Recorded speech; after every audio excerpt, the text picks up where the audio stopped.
Hi, good afternoon. Hi, good morning, good afternoon, or good evening, wherever you may be. Hi, Marilag. Hello, Ange. It's nice to see you here again. Yeah, nice to see you. Okay, so for those who do not know me, I'm Mary Angela Sorbolis or Ange Sorbolis. So I'm a productivity analyst here in one of the company here in Singapore and also a Microsoft MVP. And I'll be your host for today's morning session. So welcome everyone. Yes, welcome everyone. And my name is Marilag Dimatulak, and I am also one of the co-organizers of Azure User Group Manila together with Joanna Hipolito. Hi, Joanna, out there in the backstage helping us produce this show. And I'm right now currently based in Denmark, but I was just in the Philippines 3 weeks ago. It was a fantastic tour. So good thing I still have my jet lag. So it's 4 a.m. here, but happy to join you guys. And yeah, I'm also a Microsoft MVP for Azure. And I am also part of a company called Devoice. We're a software engineering company doing cloud-based solutions for enterprises. So thanks for joining us today. We have a great agenda, Ange, with lots of Filipino experts joining us today. And I can't wait to get started. What about you? Are you feeling excited? Yeah, I'm so excited for today. I think it's gonna be a parang second time ko nagkaroon ng event here or third event here in Philippines. So I'm kind of excited. But before we start, there are some few reminders that we want to have. So as we want to have a welcoming and safe environment for everyone, so we want everyone to be respectful and mindful of their comments. So please be kind to one another so that we will have a fun and exciting event for today. So before we start, let me please introduce Marileg. What is Azure User Group Manila?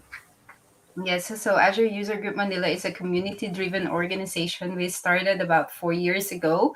We're very active in meetups. So if you're still not part of our meetup group, please do join us. Go to meetup.com and look for Azure User Group Manila. That's where we normally post our online events right now. We used to have, of course, physical or in-person events before pandemic. And hopefully we're going to slowly ease into in-person events towards the end of the year. And we were also co-hosting a lot of events together with other communities, tech communities in the Philippines, particularly tech communities run by Microsoft MVPs, close to the Microsoft MVP. So last year we had the Cloud Swella where we did 3 Saturdays of workshops in kind of Tagalog.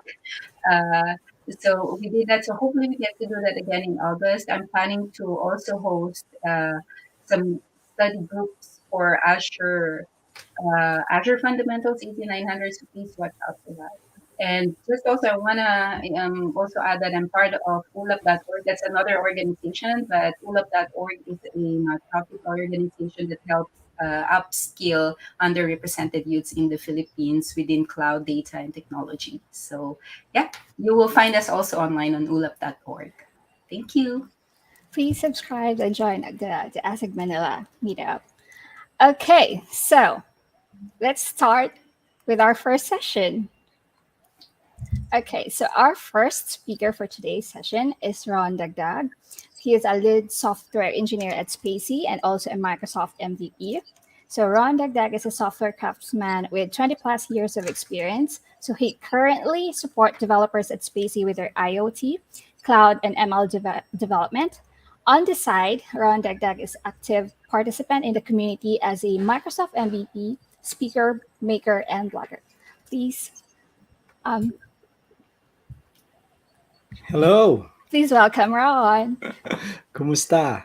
Hi, Ron. Nice to Hi, have you Ron. here again. Thank you for joining us again, all the way from USA. Which part of Yeah. USA are you from now? Texas, Oh, yeah, near that's right. Dallas. Yeah. Mhm. That's cool. Hello from Texas and Yes, also hello hello from from Texas. Philippines.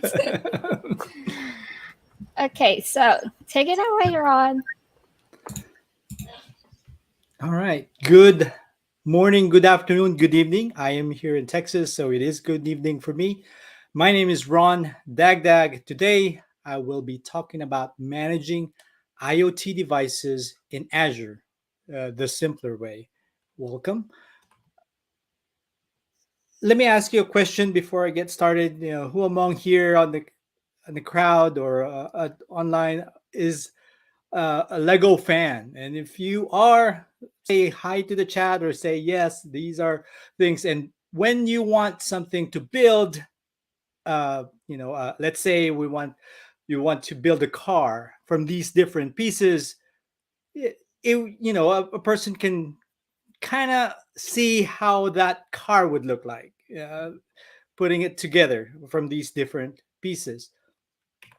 But what if there's a easier way, especially for kids, when you wanted to start on something that is from a kit, or like in this case, this Lego blocks that has these instructions how to build a car and kind of work through that process of learning. And now it would look better than the one before. So today I will be talking about Internet of Things, IoT Central, different benefits of using Azure IoT Central, the device templates, IoT plug and play, ways to visualize data through IoT Central, and integration with other systems. All right, let's get started. What is IoT? IoT is Internet of Things. It is the connecting to the internet physical world via sensors.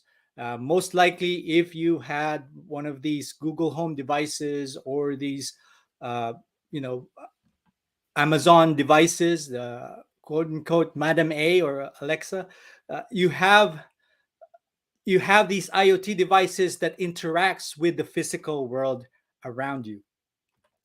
And when you want to get started with this Internet of Things and you search online, they want you to start with all these different, either an Arduino, or they start talking about these Raspberry Pis and how to get going. Of course, Arduinos have a micro. It is a microcontroller versus a microprocessor for the Raspberry Pi. But either way, at the end of the day, what you want to do is to be able to remotely monitor uh, the data coming from these devices. If you want it as part of your Internet of Things, where you can gather some data, do some device processing or device status, or when you want to control these devices, and sometimes you want to send commands or set device properties. So those are the two main goals on how you would do Internet of Things. Of course, Internet of Things is not just limited into home, but also factories, hospitals, the smart city, the different places where you can add these sensors and improve the collection of data and improve the business use case where you would need it to be. Uh, Traditionally, we have operational technology. Of course, factories, hospitals, or manufacturing industries, or oil fields where they always have these what we call operational technology. Operation There's a difference between informational technology versus operational technology. IT, we already know that. A lot of us here are most likely developers, where we live in the cloud, the CRM, or software as service, where we do asset management, a lot of the things that we would do software development for. Operational technology, these are the things that are control systems and able to uh, to monitor and run the factory using all these different devices. Sometimes they call SCADA systems, uh, you know where they have actuators, assembly lines, and machinery. All these are already existing at the factory, or all these are existing in that system, on that space. IoT kind of combines both information and technology and operational technology, so that you can merge these two businesses together. Of course, us being in IT, we already know a little bit about on-prem, IaaS, PaaS, or SaaS, on-prem, meaning this is a good analogy. On-prem is if you want the bacon, you have to do it all. You know, you have to slaughter the pig. Well, that's how we cook lechon, right? And I remember that when I was a kid. And then of course, you have the IaaS where you can cook it. You buy it from the store, the meat, and you cook it, you serve it, and enjoy. But for platform as a service, you know it's already pre-cooked for you. It's ready to be served and enjoy. But as compared to a software as a service where you go to a restaurant and order a bacon, there's also something in between from the infrastructure side or application side, right? Where you have the application focused software development uh, services, or APaaS. A PaaS is closely into IaaS, but APaaS allows you to be able to create applications that are kind of like software as a service, but can be customized towards your application. And I'll talk more about these later on. So any IoT solution, there are 8 attributes to make it successful. Yeah, every time you develop one. First, you have to think about scale. How can you scale it with thousands of devices, hundreds of devices? Another one is device management, where you can have the cycle of these into different areas. Like for example, if you have to replace the sensor, want to make sure that it still connects and be able to locate. Uh, how do you uh, how do you monitor these devices? Big data management, since we're collecting sensor data and sending it to the cloud, the systems that you're supposed to build, you should be able to manage these system. Analytics, insight, and actions is important in terms of identifying all the different uh, uh, insights that you can get and actions, how you can say if the sensor is running bad, there's a specific action to alert someone. High availability and disaster recovery. Uh, uh, since we live in the cloud, there are these instances where sometimes it's down and we need some disaster recovery that needs to happen. Security and compliance is important. And of course, managing these IoT solutions with DevOps and able to create all these different repository where we can operationalize it and build this as an API, and call these through APIs, and also understanding the total cost of ownership and how you would know how much it really costs collecting data from these devices. So, what is IoT Central? IoT Central allows us to connect and monitor and manage these IoT assets at scale. It gives us quick connectivity to be able to uh, onboard a device, a way to centralize the management. So, you have, let's say, 2 factories or multiple hospitals that you're trying to connect to. They can connect to a centralized area where you can start monitoring these devices. Visualization and analysis to know some of the graphs, some of the reports, and then of course extensibility to bridge the business application with your IoT data.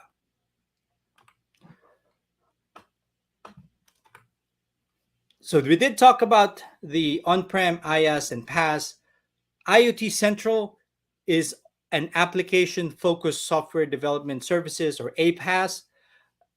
I could compare it with, the going to dampa, where you can select which fish you want them to cook, right? That is kind of like what APaaS is. So the way at IoT Central, you can bring your data and customize it accordingly to what the application needs.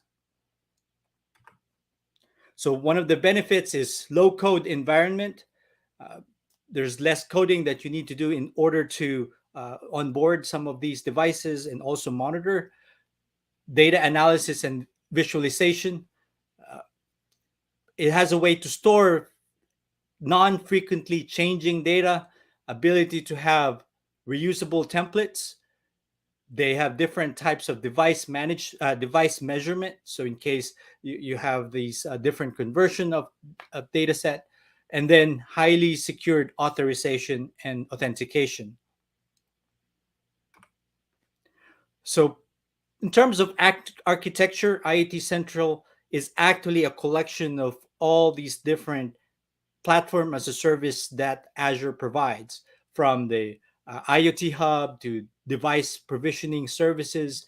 And then you have your stream analytics to Data Explorer and all these different things all in one.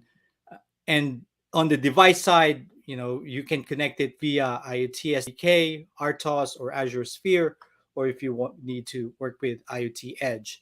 On the business integration side, you can easily export it to where you can visualize it using Power BI, search, or API management that allows you to be able to export data, trigger alerts, and query. Okay. Are there any questions out there related to this? Feel free to put them into chat, and I will answer them later on. The device template in IoT Central is what we call a blueprint definition. So there's three things that you want to be able to do on the device when it connects to the cloud, to IoT Central. One is telemetry. These are data that you receive from that the device sends to the cloud. Another one is properties. These are devices that synchronizes with the cloud, and sometimes it is called the device twin. And then also commands. This is the other way around, where you want to send commands or send instructions to the device, and then it would execute uh, on the device itself. So let's try to do a quick demo on how to provision IoT Central. So let's see.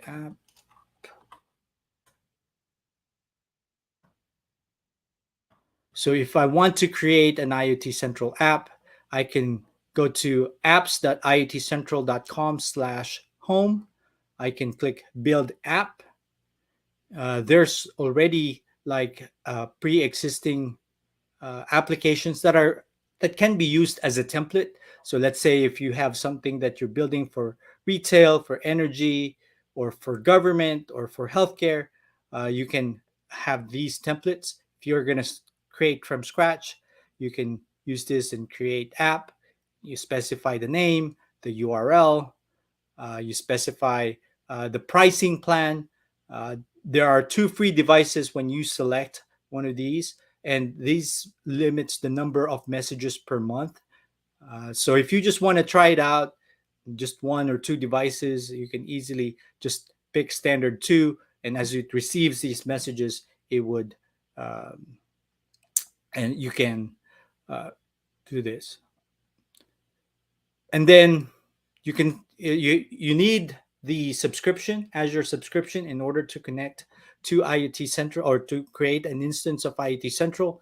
And then once you do that, it would kind of build something like this, where you can have you can have these connect, analyze, manage, extend security and settings, and you can customize it for your application. So in terms of customization, you can change the looks and feel of the dashboards, the look and feel of these IoT Central application. All right, so that's a start for provisioning. Okay, I got a question. What makes Windows successful? I mean, the Windows operating system. It is because it's working with these device manufacturer to have compatible drivers automatically built in. Notice that when you plug a mouse, it already knows the driver that it needs for that mouse. You plug another monitor, it already knows what are the things it needs in order for the operating system to communicate to that hardware device. And that is all because of these device manager and all the various things that you can connect to your machine, to your computer. For home devices, that's the same way as what Alexa is doing right now. These devices that you can connect to and be able to um, have kind of like a home operating system, because you can, control your television, your security system, thermostat, all these different plug in plays that you can that you can schedule or have some rules as as you go along with your day. So Azure IoT Central is kind of like that. What it's trying to do is able to combine all these different, devices from different manufacturer and be able to do an Azure IoT plug and play. So Azure has a capability to have connection to IoT Central. Azure IoT plug and play has a capability of connecting to IoT Central, where you can integrate smart devices without configuration. The device itself can advertise its capabilities, so when you plug into IoT Central, it knows which dashboard and how it could connect. It reduces the hassle of configuring all these devices uh, and adding these features and interfaces. Okay, so the magic of it is if you go to devicecatalog.azure.com, there's already some devices out there that are Azure certified device catalog. And if you are a device manufacturer, it makes sense to have your device be able to uh, part of these catalogs. So let's say I am a factory and I want to have these sensors, and here's one of the sample sensors I have here, which is the ESP32 Azure IoT Kit. And this ESP Azure IoT Kit, it has different sensors that you can program, and then be able to connect it to IoT Central. And I'm gonna demo that today, and how we can connect that, and how it kind of connects to IoT Central. Okay, that's gonna be next.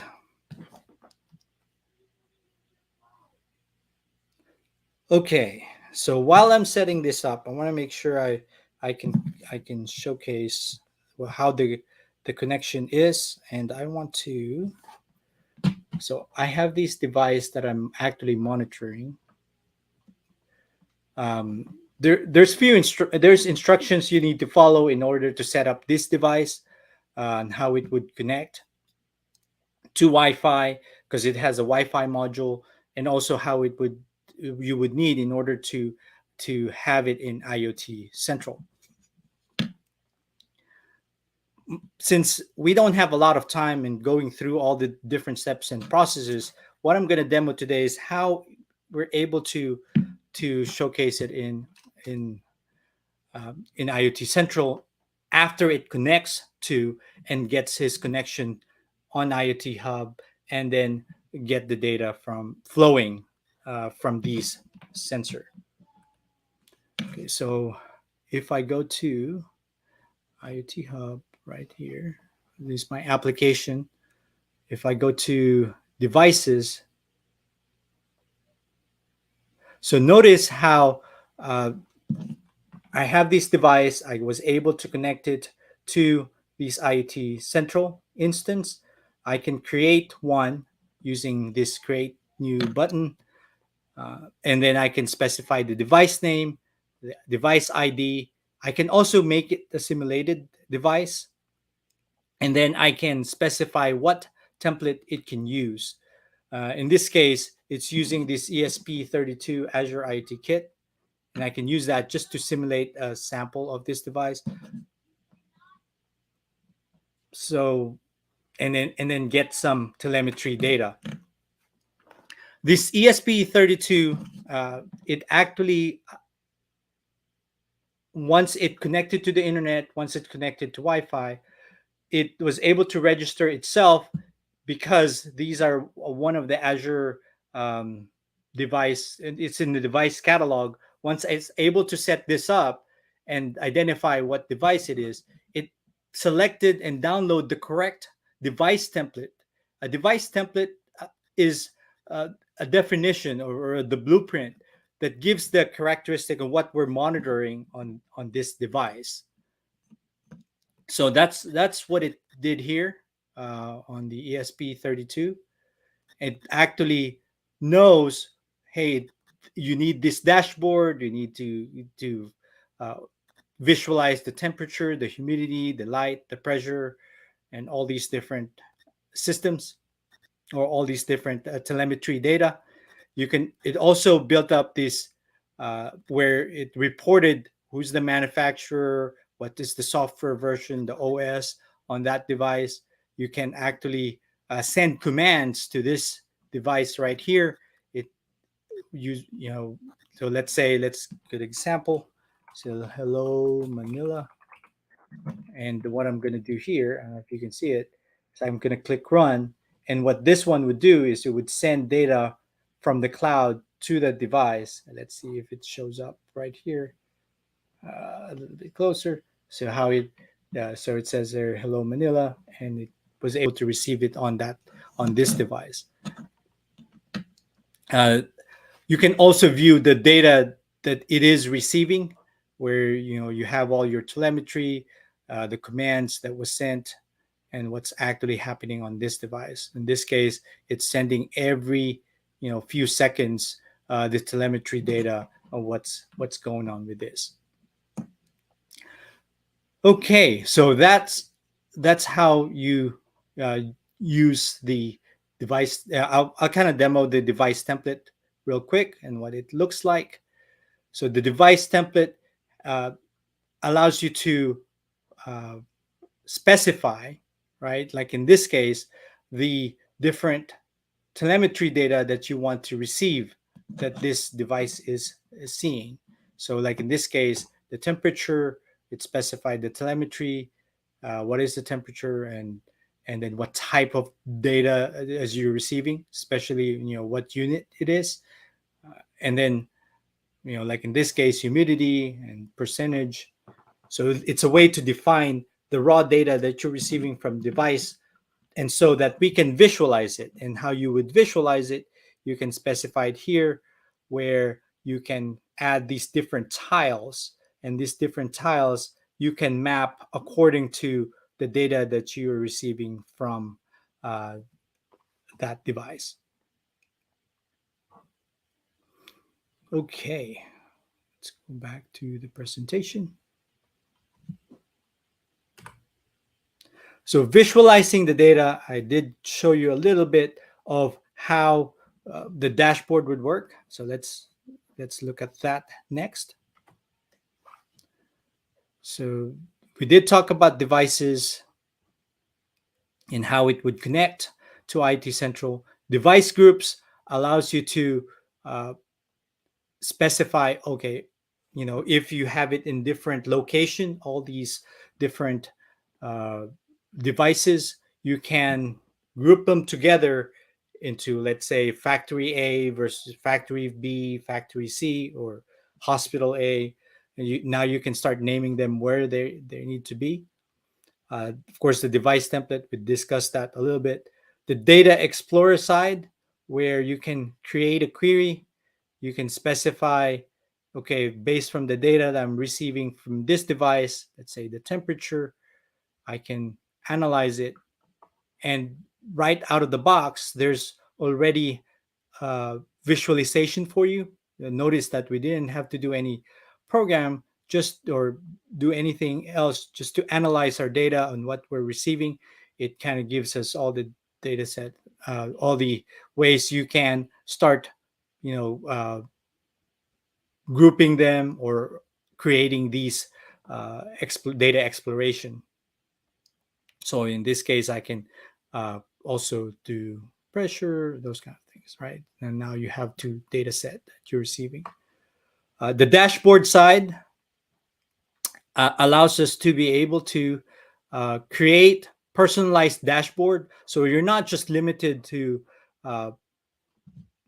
per user dashboard. It also is per organization. So organization in IoT Central is way to split up. Let's say if you have a multi-tenant, or if you have multiple customers, or you have multiple factories, and you have different people managing those factory sites, right? The different sites, and so you can specify organization, and classify your and also build dashboards accordingly to that. There's a sample. Let's go back to the IoT Central home.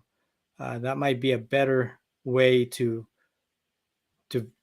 look at what dashboard would look like in IoT Central. So this is from the IoT Central waste management template. Notice that per device, I can say, okay, so this device right here, it has some cloud property. I can do some changes to this property. What type it is wastebasket, and I can send that to my device. There's also the device dashboard, where it kind of gives me a visualization. You can actually even place it in a map, uh, so that you can locate them later on. It helps on the operational side. Think about all the different tools, operational tools, that managing these devices out in the field and monitoring them every day. It has these capabilities out of that box once it gets connected to IoT Central. On the dashboard side, this is the collection, where you have the collection of all these different devices, and identifying you know a way to be able to start listing them, each one of these devices in in a dashboard. So there's that capability there. um, Jobs allows us to send um, send commands on a specific period of time, or set properties. So that, let's say, job one, and I want to say, okay, I want these devices, this waste bin devices. There are two that is going to be selected there, and I want to, you can send commands, or you can set property on each one of these in each one of these devices. So what it'll do is, let's say, I want to change the property of these devices to bin type wastebasket. And what it would do is, if I click next, I can set it up where it is a batch, right? A batch can be like 10% at a time. You can also do one device at a time as it goes through. The reason why you would want to do that is you want to stagger them, so that not all of them have to process at the same time. Another one is the cancellation threshold. If it's starting to have problems, let's say the device, you cannot, it's having some errors setting some of these properties or some of these commands, then you can specify, hey, cancel it if there's a specific threshold. So we don't have to enable this. And I can also schedule them where uh, I would run it every day, or daily, weekly, or monthly. So there's a way you can do that. So setting these, if, let's say, if there's a scheduled run for calibration, or scheduled run for maintenance, this helps us uh, this allows us to be able to reach those devices remotely, and schedule it without uh, human intervention. And then you can start scheduling it. It will go through each one of the jobs, schedule it, and it would tell you the status, if it's successful or not. Okay. Any questions? Feel free to put them in the chat so we can answer them later on. So remember, we have all these devices, and the beauty of an IoT of IoT Central is being able to create and extend uh, some of the rules. For example, if I want to be notified when the bin is full. In this case, there's a waste management. If there's like a misplaced bin alert or recycle bin full alert, all these different alerts right out of the box, you can create these specifically for the site, specifically for all the devices, or specific types of devices. So let's say bin full alert, we can enable this. It's only applicable for waste baskets, and we can specify, okay, if the fill level is greater than specific threshold, then I can send an email, get the webhook, or connect it to Power Automate and connect it to other business to other business areas. So of course, the easiest way is to send it through email. It would it would, you can specify the email here. It would send from IoT Central, hey, an alert, and this is what it would look like, and what is the condition, and to know what's going on and what are the details behind it. So that is rules. Let's go to data export. Data export is where you want to create a destination, and the different destination types. You can store data, telemetry data, or property changes, uh, data from this device, or even device lifecycle, be able to send it to other Azure services. You can store telemetry data to a blob storage. You can store or directly to Data Explorer, Event Hub, service bus queue, service bus topic, or webhook. The easiest one, of course, if the concept of hot and cold, or uh, hot data means the last 10 or 24 hours, or very, and if you want to store it to where it's for long term, where it's cold data, right, and be able to create reports later on, you can send them to a blob storage and then read that data set later on. You can send it to Data Explorer and build some of the analysis. You can send it to event hubs for triggering also. A lot of different destination of how you can get data out of IoT Central. So once you specify the destination, now you can create the export. In this case, I create a webhook. Um, that is the easiest way you can get data out of IT Central, just to visualize what's going on. Then once you do that, you create a new export. In this case, I want to do a telemetry export, and I specify some enrichment. So if you have a key value pair that you want to include every time it exports the data, uh, it's good with that. You can also export some properties of that device. For example, the device name, you put name here, and then it would be included as part of your export. Destination, in this case, you can specify it, the different location where you want to export your data. In this case, I'm sending it to request bin.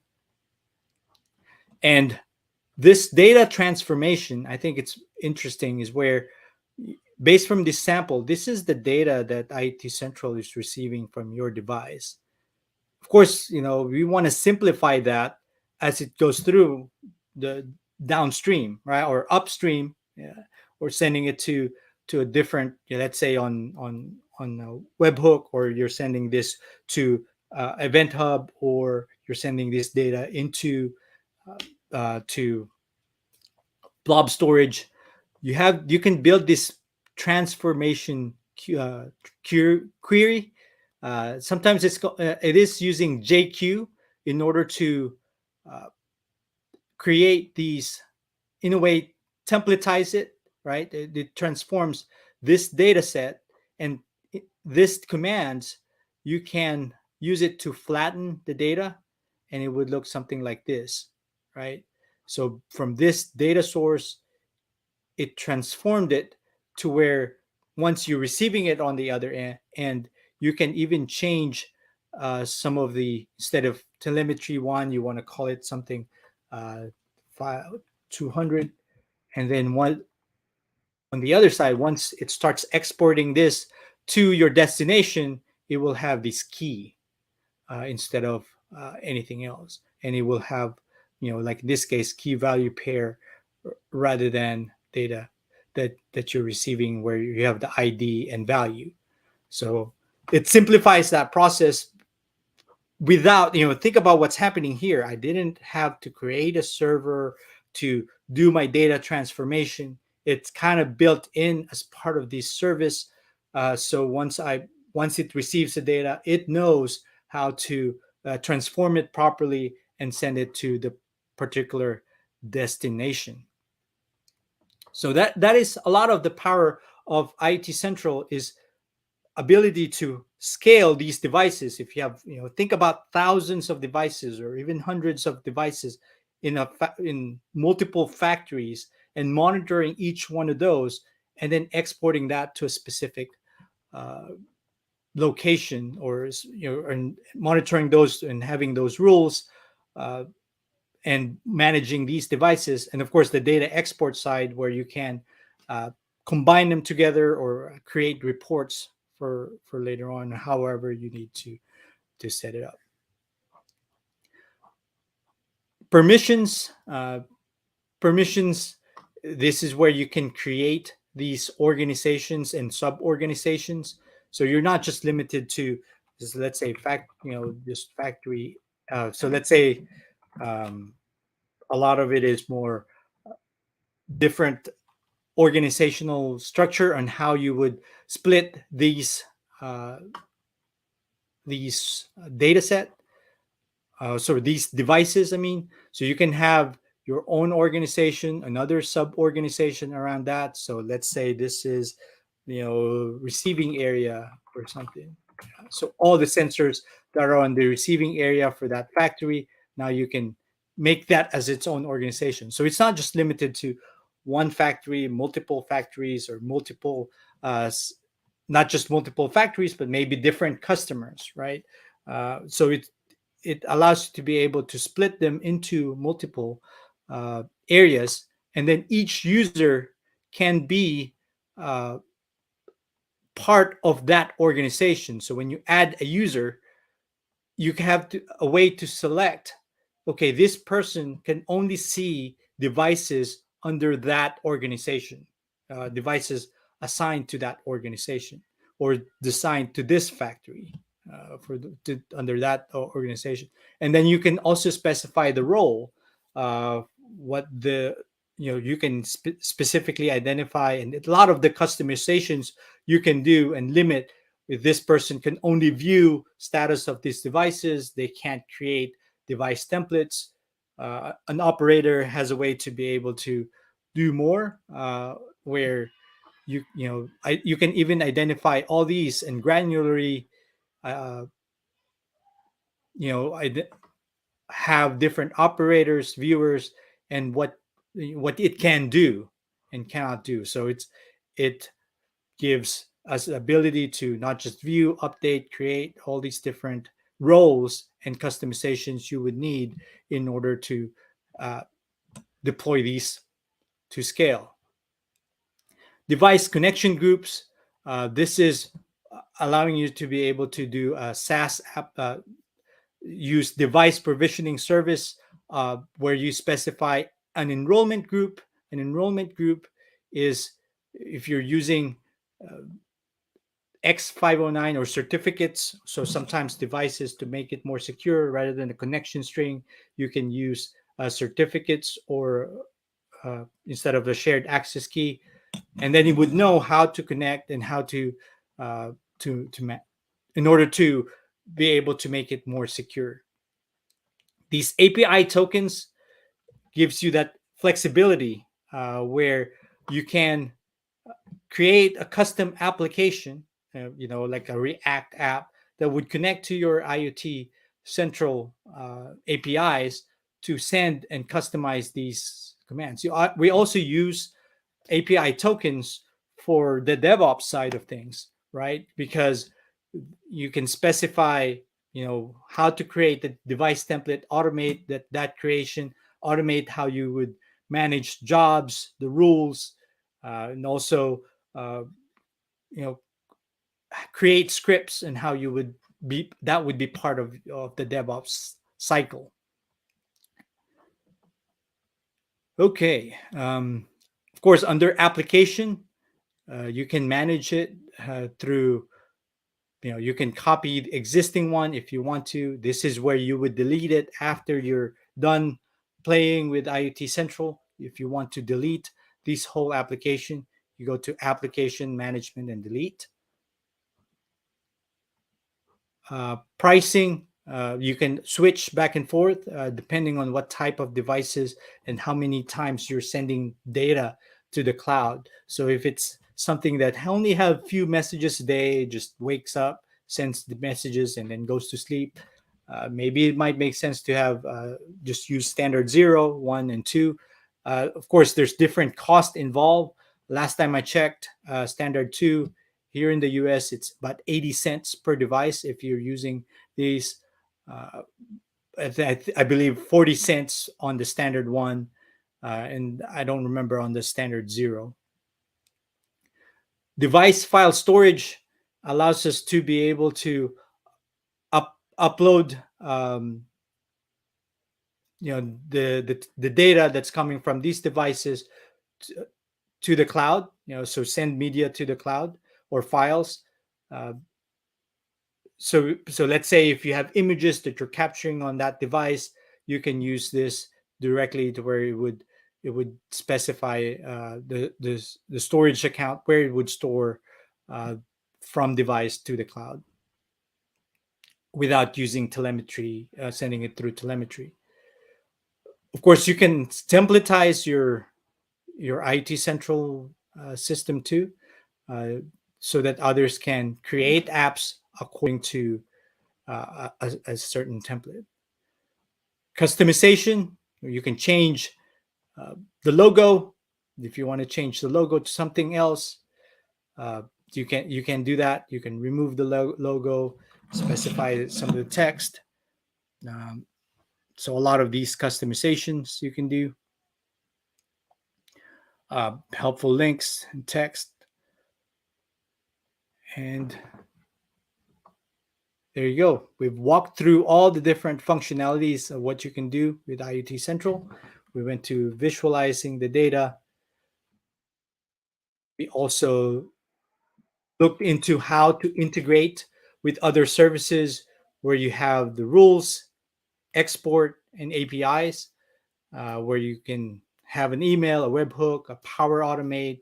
You can use Azure Monitor, send it through event hubs or blob storage, or even custom application using uh, the APIs. Okay. So in summary, what is Internet of Things? Internet of Things is, we did discuss what is IT versus OT, what's the difference between both, and how Internet of Things bridges the gap between IT and OT.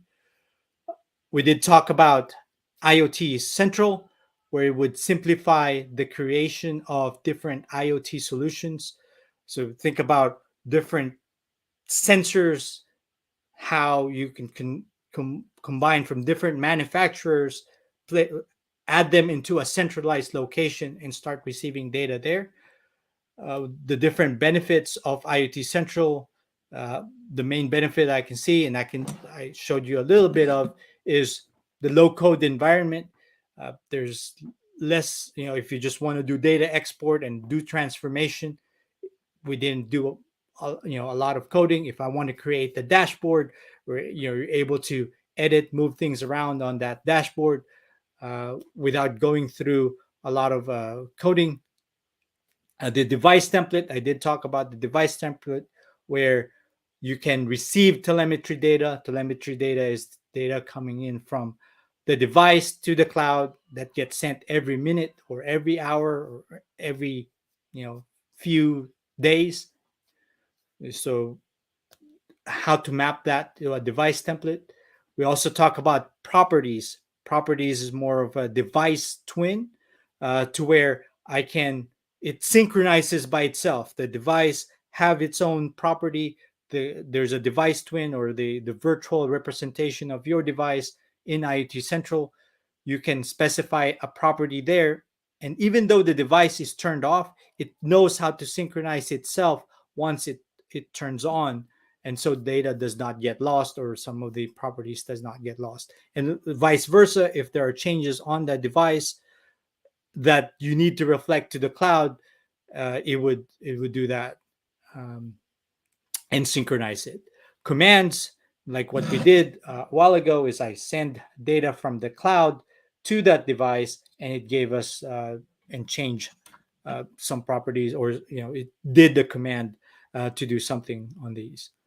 uh, I did talk about IoT plug and play, uh, and also the Azure Certified Device Catalog. If you are a manufacturer, a device manufacturer, allowing us to to have certified devices that is IoT Central compatible. So there's so that if you're building these, so if, let's say, if you're a factory owner, or a and you have a business that you want to add sensors in, you can easily integrate it to IoT Central and start monitoring from there.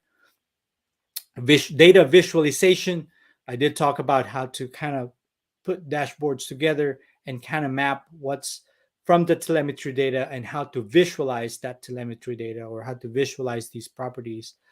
uh, and then integration, we did talk about how to create the rules, how to create alerts, how to uh, have these thresholds, and then also exporting data out of IoT Central to blob storage, or to a webhook, or to Data Explorer for further use cases, business use case, and of course the API, where you can use it for DevOps, and also create your own custom apps that overlays on top of IT Central. If you're interested in learning more about IT Central, I would suggest go to Microsoft Learn. There's step-by-step instructions of how uh, you can connect these devices, or how you can create your own device and connect it to IoT Central. If you're interested to learn more about me, my name is Ron Dagdag. I'm a director of software engineering at Spacey. I'm a fifth year Microsoft MVP awardee. The best way to contact me is at Ron Dagdag, or ron@dagdag.net. I appreciate you connecting with me on LinkedIn, uh, and I enjoy geeking out about all things IoT. And thank you very much. Uh, this would be the best time to ask questions. I know the topic and is broad. There's a lot of things I did talk about today. I don't there's IoT space is something that is new to a lot of people, and what I want to do here is kind of give you an overview of all the different things, if you if all the different things you can do with IoT, and how on the cloud side, in order to monitor some of these devices. um, Thank you very much. I appreciate your time. Any questions out there? Thank you so much, Ron. That was insightful. So there are some questions. So first one is, if you're a developer, how do you get started with Azure IoT, and what investments do you have to make upfront? The easiest way, actually, there's a tutorial. Let me see if I can share my screen real quick. Um, there is a tutorial step by step on how you would do this on Microsoft Learn. But the easiest way, you don't really need a device. Well, you have a phone, right? You can actually create it to where you you know you can simulate this device, right? And identify, and kind of work through that. But you can click on one of these devices and say how to connect. There is an app for that. There's a where you can scan this QR code once you go through IT Central, and then it will know how to connect to IT Central using your phone and sensors from your phone. So there's ways you can start experimenting on the cloud side without having a real IoT device to start with, and how to configure this, how to monitor these, and on all things. Cool. So, when from your own experience, what are your the common business use case that you have when building the IoT? So the common use case, there's a lot of different areas where you can have the IoT. First thing is our homes, right, where we live at. You can connect all these different devices and start monitoring them. That is a good way to start learning more about IoT. That's how I got started. I have all different devices at home. I want to monitor and send these. But in business use case, whenever you're working for a company and they want to integrate it, let's say with their trucks, or with their not just trucks, or with the fleet of fleet of vehicles, or maybe in their factory they want to start monitoring some of the workflows. So you can start integrating some of these sensors, and as you receive this sensor, receive data from these sensors. Those are some of the use case that you can start sending alerts and going through all the different capabilities of what you would do and monitoring these devices. So, last question: is IoT Central only limited to low powered devices?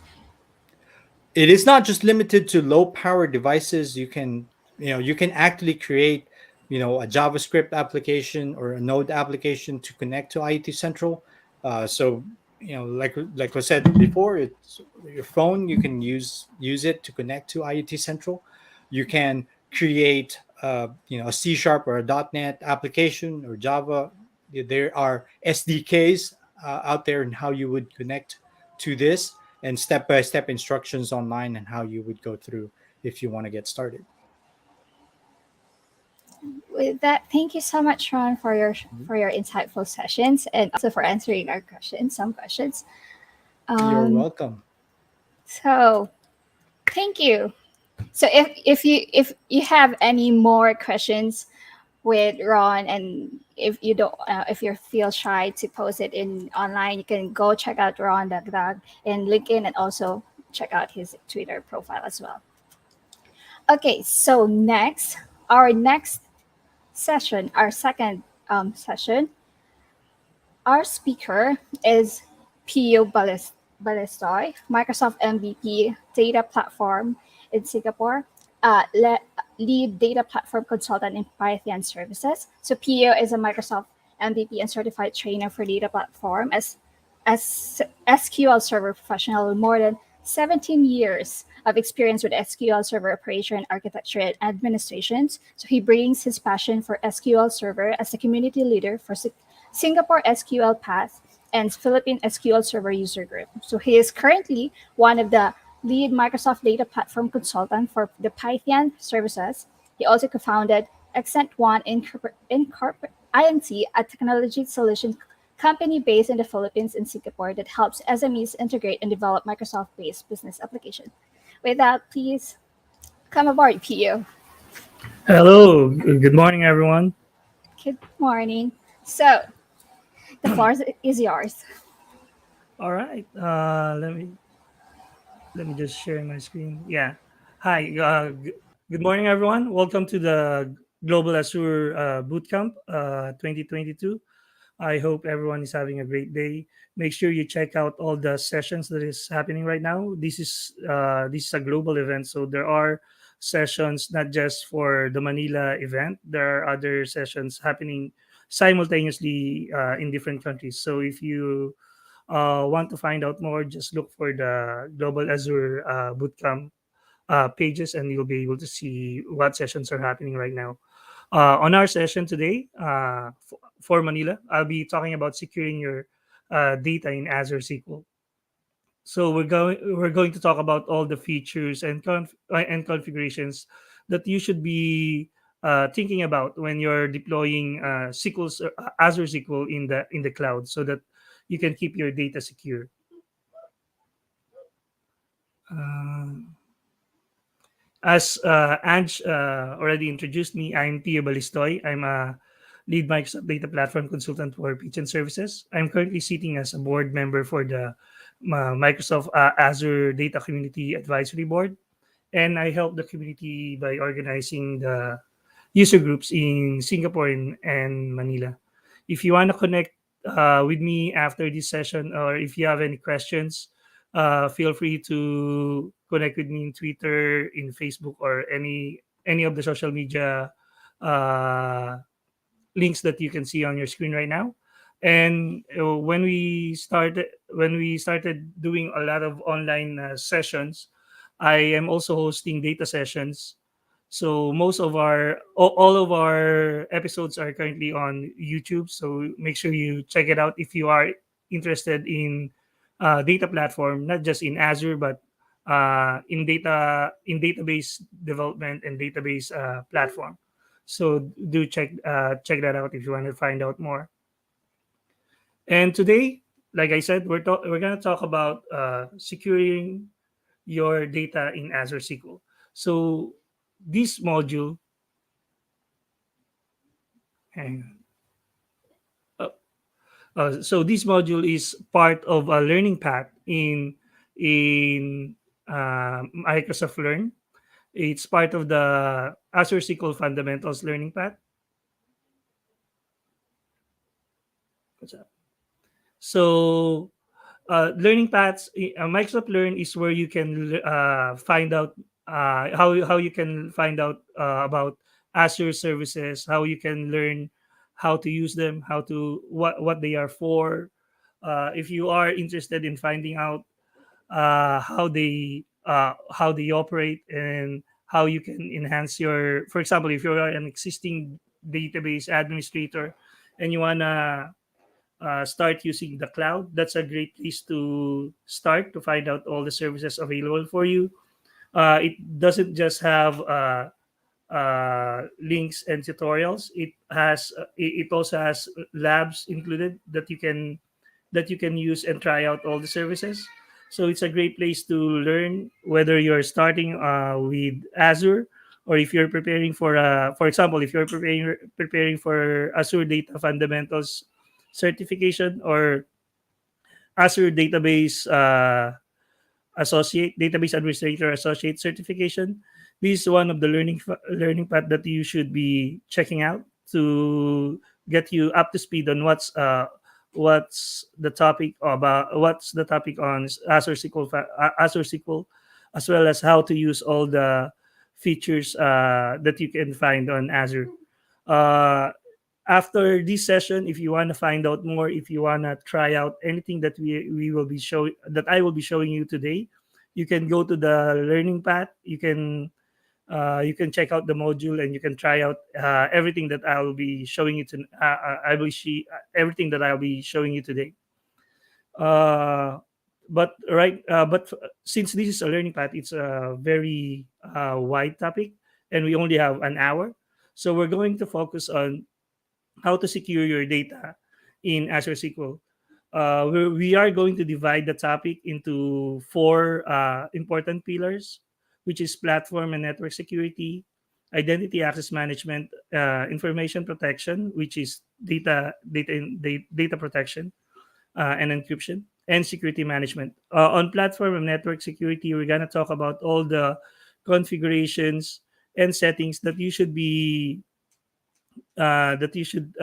take care of when you're deploying your Azure SQL, so that your database is secure in the connectivity side. And then in identity and access management, we're going to talk about the separation of roles and permissions for your users, both on your database level and on the portal. And then after that, we're going to talk about data protection, how you can protect your data on the cloud, what encryptions are available for you, what tools do you have in Azure to keep your data secure both in transit and at rest. And then after that, if we have time, because so far, when I deliver the session, we usually run out of time on the security management part.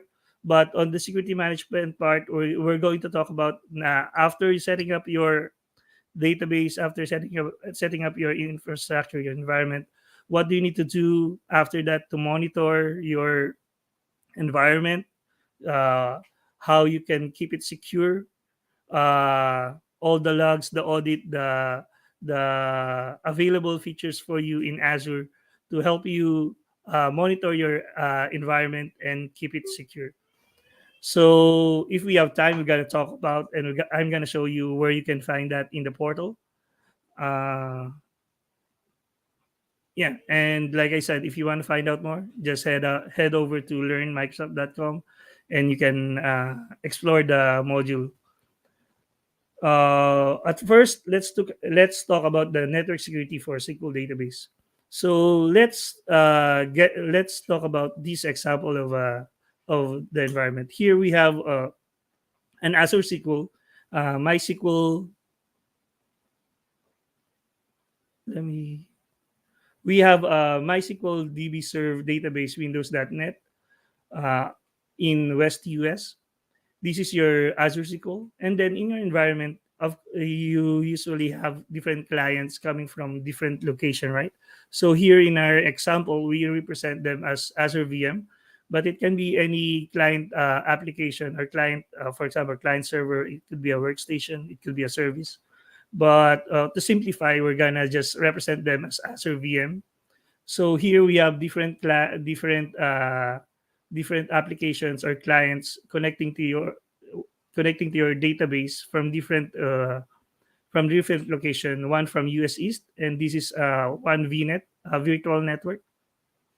And then you also have clients coming from US East, for example, and US West. So these are different Azure regions, and also you also have some clients still connecting from on premises. So this is a typical this is how a typical system looks. Different clients coming from different location trying to connect to your database. So for Azure, how do we go about that? The fastest way, to configure your connectivity for your database is to allow access to Azure services. When you do this, all the resources on Azure can discover your database. They will be able to connect to this database, MySQL DB Serve, as long as they have the correct login and password, of course, to log in the database. But essentially, they can reach this database.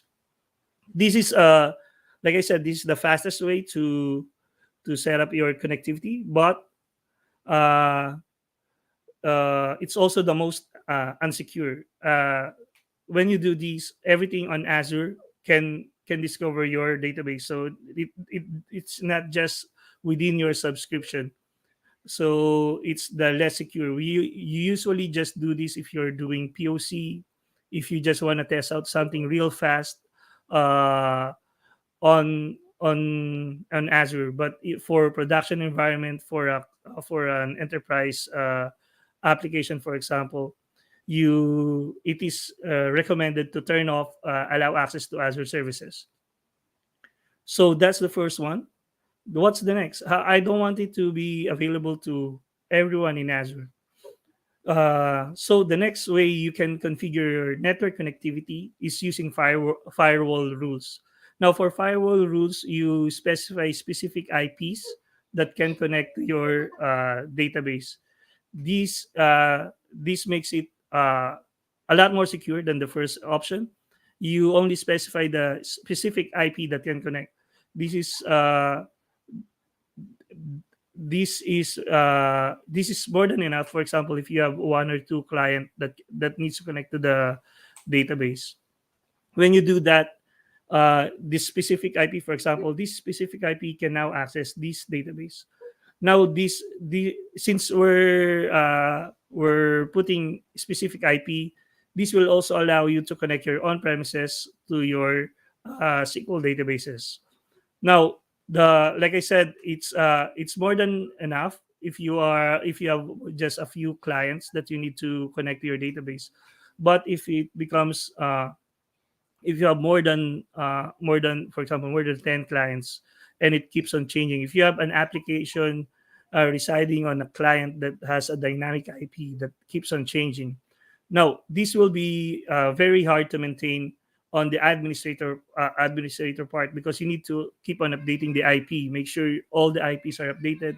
If certain IPs no longer need access to your database, you should be removing them in your firewall rules. So it's a bit tedious to administer and maintain. The next way that you can do is by using virtual network rules. Here, for network rules, you specify specific VNet that can access your database. So instead of just specifying the public IP for example, for this Azure VM, you specify on the firewall rule that this virtual network, SQLDB VNet EUS, has access to your database. So that makes it easier for you to manage and maintain, since it is quite similar to how you manage your network on-prem. You have specific VNet that has access to the, for example, your database subnet. So it's the same thing. You specify the VNet, you do VNet peering between different VNet, for example, or for your on-prem, you need to use an express route so that it can pair with the virtual network where your database resides, or where on the virtual network that your database is accessible. So this is easier to manage. It's more a lot similar to how you manage your on-prem. So that's how you do it. And if you notice, your clients are no longer connecting using their public IP. They are now using the private IP because it's within the VNet. But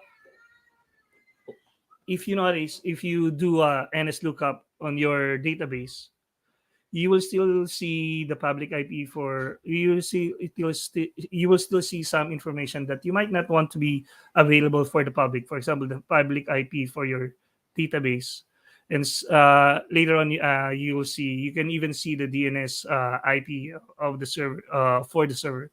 So those information you might not want uh, to expose to anyone outside your to everyone. So it that brings us to the next method of connecting, which is a private endpoint. A private link is you create a service, a private endpoint on a specific VNet, and now your connections, the connections to the database, goes through the private endpoint.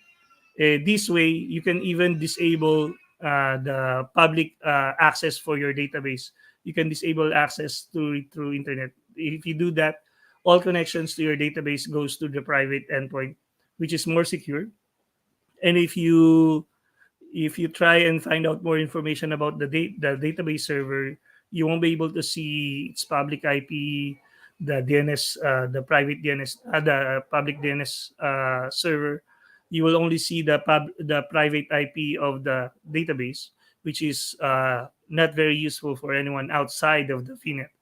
So if you do a private endpoint, uh, it's the recommended way of connecting right now. It's already in public preview. It's already in GA, so it's available to use for your Azure SQL. By the way, if you have any questions, since I cannot see the chat, just put it on the chat, and later on, if we have when we have a break, we can take a look at the questions. But keep on, if you have any questions on anything that I'm talking about, you can drop them on the chat. Then we can check it out later. We can also take a look at the how all that how will all of it work. For example, in let's take a look at one incoming connection. How will it all work? Can you how will it all interact? So for an incoming connection, at first it will check if the system has denied public network access. If it doesn't deny connection from the internet, for example, it will allow it, and then it will go through, and then it will check, does it have any, is the connection coming from a virtual network that is within the firewall rule. If it is specified, the virtual network where it's coming from is allowed access to the database, then it will let it connect. Yes, it's server scope. So we have DB1 and DB2. Now it will be able to connect. What if it doesn't have a VNet rule for that subnet? Then it will check, does it have any database level firewall rule? Now, for Azure SQL, there's two levels of firewall: database level firewall and server level firewall. For the database level firewall, we specify it's only on the specific database that it allows access to. For example, for our example, for the database level firewall, it only allows access to DB1. So it will let you connect to DB1. If, for example, it doesn't find any firewall rules for that IP address for that subnet. Oh, by the way, for database level firewall rules, you can there's a DMV for that. You can query that on your database. It's on sys database firewall rules. So if it's not there, it will then check the server level firewalls.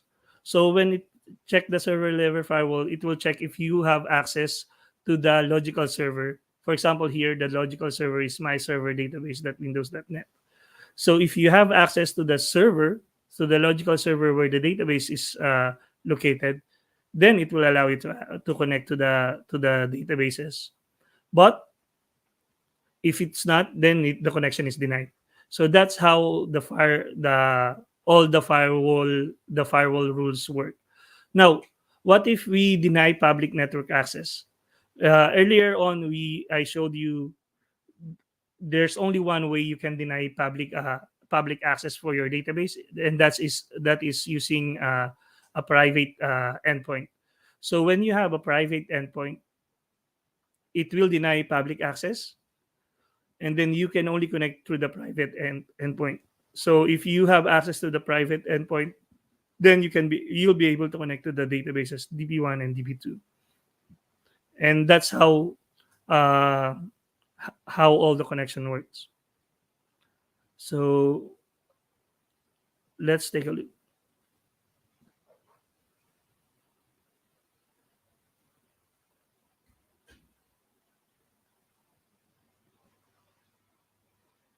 Oop, sorry. Let's take a look at how all that works.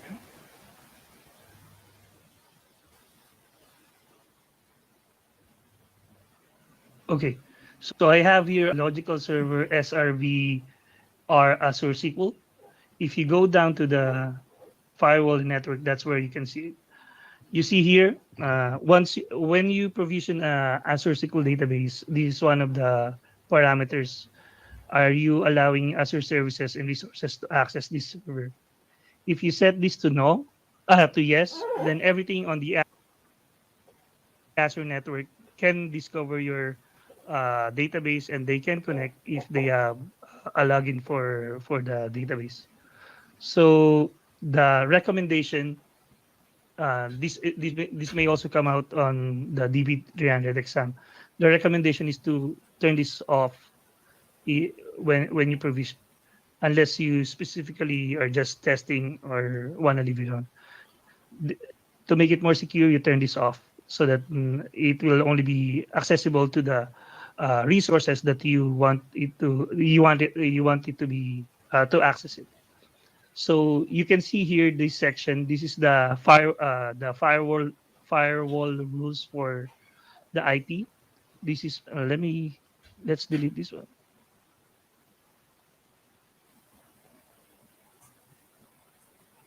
And this section below is where you can see the virtual network. So you can add, if you have an existing VNet on your in your resource group or in your Azure subscription, you can add it here. Now, if there, let's see here, let's test the access. So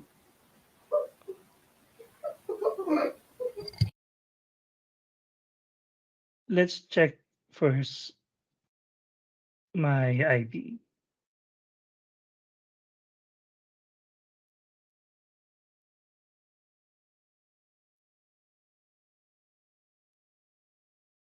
So this is my IP. My public IP is 132.147.199.119.1.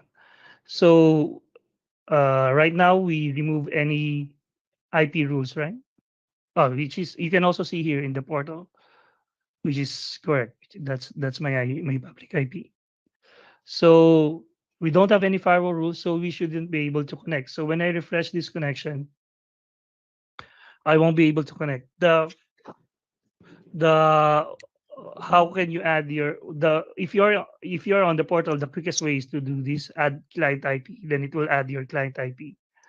You can also do the same thing when you do here, when you log in here. Now, if you have access to the subscription, you can log in, and then it will ask you if you want to add the rule. Now, this will pop if the IP connect, if you use SMS and the IP you're coming from doesn't have any access on the resource.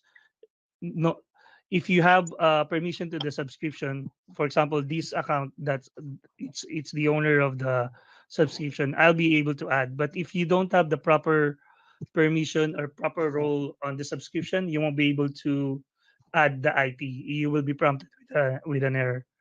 So now I'm connected. If you go back here and refresh, you'll find a new IP policy, a new rule here with the client IP.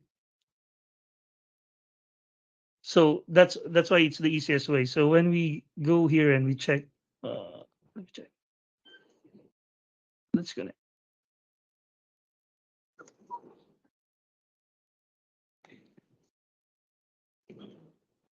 If you go here and connect, you can see the IP address that I'm coming from is my IP address 132.147.119.1. So that's how you can provision it. But right now, we're all the connection that we're using is going to the public endpoint.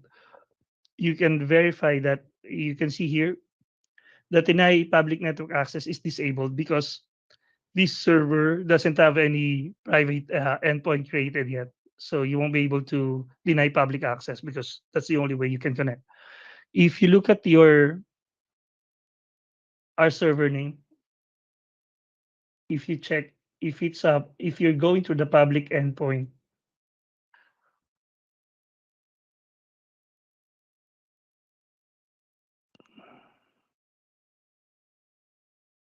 I'm not sure if it's too small. Let me make it bigger. So if you do an NS lookup with the server name, it will present, since it's a public endpoint, it will give you this information. This one, another aspect of using, another reason for to use a private endpoint. Because if you are going to the public endpoint, it will give all the aliases available for the server, the IP address. If you're using a public endpoint, you won't be when you do a lookup for the server name for SRV Azure SQL, the only thing that it will return is the private IP, the 10.10 that's 0.1, for example. But that IP they won't be able to connect since it's a private IP. If you want to see, for example, here, this one, this one has a private endpoint. That was, if you can see here, you can deny public access to it. If you do that, The only way you can connect to this database, to this logical server, will be through the VNet, that the through the VNet where the public IP is, the private IP is. You can, if you go here, so this is the private IP. So you need to have a VNet peering to the VNet where the private IP, the private endpoint is, so that you can connect to that to that database, to the databases on AADs as a SVR SQL. Now, if you go later on, if you end up going back and checking the modules for Azure SQL fundamentals, there's no labs for creating private endpoint, because it involves creating, it's not just the SQL database. You need to provision your VNet. You need to pair the network, and you have to create the network policies for the endpoint. So if later on you want to check out and try and provision a private endpoint, the modules won't have it.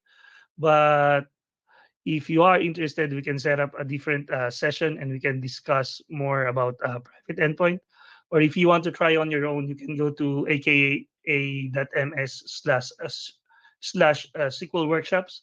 There's a lot of example there, and there's one example there for provisioning a private endpoint.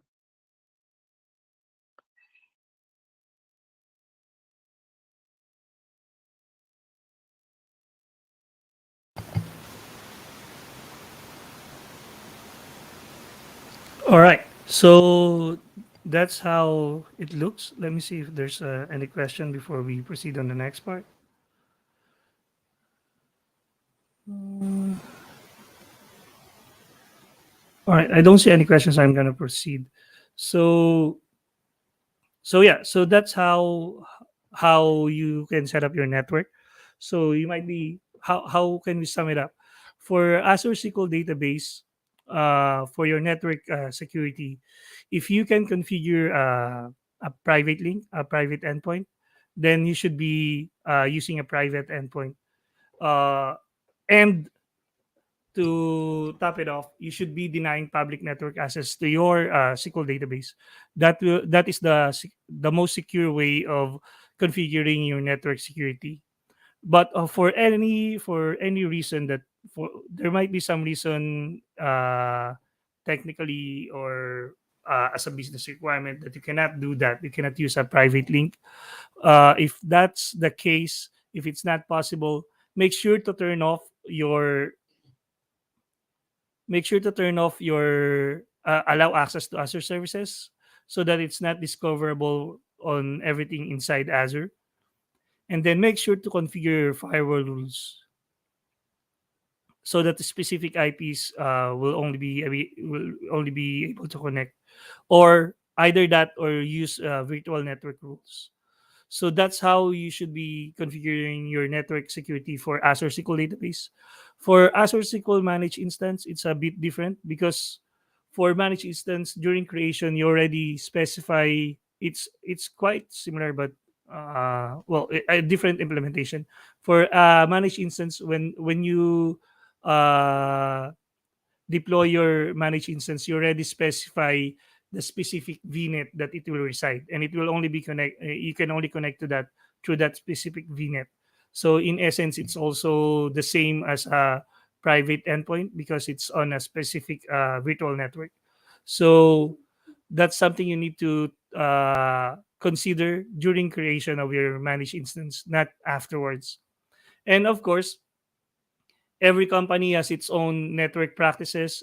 Every company has its own network standards. Make sure you work with your network admin, so that you can implement the policies for your company to enable connectivity. Now we're going to talk about the identity and access management. Now, I mentioned earlier, there's always for security, for identity and access, it's always we always go for separation of roles. We always go for the least permission required. So it's the same with Azure SQL. There's two parts. There's two parts on the access for your Azure SQL. One is the access on the portal. The This is managed using your role-based access control. Now RBAC is for the roles and permissions on the portal. That what it means is it's for everything, all the operations in Azure side. Who can deploy a database? Who can create a database? Who can uh, who can create a server? So that's the permission being managed on RBAC. So it can be the permission can be within a subscription, or within, you can create a resource group, and for example, that's this user only has permission to create databases on this resource group, or this user is only allowed to create servers on this role group, resource group. Or it can also be within the resources itself. For example, you can grant a role, for a specific user, that it can only create a database on this specific logical server. So for RBAC, there are four default roles that are already created for you: the SQL DB contributor, the managed instance contributor, the security manager, and the server contributor. So from the name itself, DB contributor can only create databases on whatever the resources it was granted for. For example, if it was granted on the subscription, then it can create databases on the subscription. If it's granted on a specific server, then it will only be able to create on a specific server. SQL Server Contributor is the role that you grant to people you want to be able to create logical servers for. So, and a managed instance, of course, for people who can create managed instance. So these roles help you isolate separate the roles and permissions. You don't want people who have access to everything. So if you have these roles, these Azure level roles, it doesn't mean you already have access to the databases itself. This only allows you permissions on the Azure portal. It doesn't mean you have SQL access to the resources that you have created. So for authentication on the Azure SQL side, this is how it goes. So once you create a logical server, it's already enforced that you're using mixed mode. Why? Because during creation, it will ask you to create a server admin that will have administrative rights on that logical server. So that server admin will have access to all databases created on that logical server. It will be able to create database. It's the same as your system administrator role in SQL Server. So it's a server level principle on the logical server. For if you're creating a managed instance, it's gonna be a member of the sysadmin role. So that's how you can look at it. It's the SA for Azure SQL, the server admin. So once you create that server admin user, then that server admin can create the succeeding users for your environment. If you need to use Windows authentication for Azure SQL, you can use Azure AD authentication. Same with the managed instance. You can have SQL or Azure AD logins. You can create database users. You can create contained database user for both for MI and Azure SQL. And for Azure SQL, we have two default roles that we have: login manager and DB manager on the logical server, on the database level. So these roles will allow user members of the roles to create logins for the login manager, and for DB manager to manage the database that it belongs to. It can also use database users and contain database users. This includes in on Azure AD. You can both in as SQL login or Azure AD. So, like I mentioned earlier, the walkthrough how you can create users. You first deploy a SQL server. Well, once you deploy, you already created the server admin. So that server admin can create other users on your server. It can grant the specific privileges. For example, it can, and then after that, you can create the users on the database level for those logins, and then grant access just like SQL Server. So it's the same thing. How you grant access on the SQL Server, it's the same thing. You can use the default roles. You can specify object level permissions. So let's take a look on how we can do that.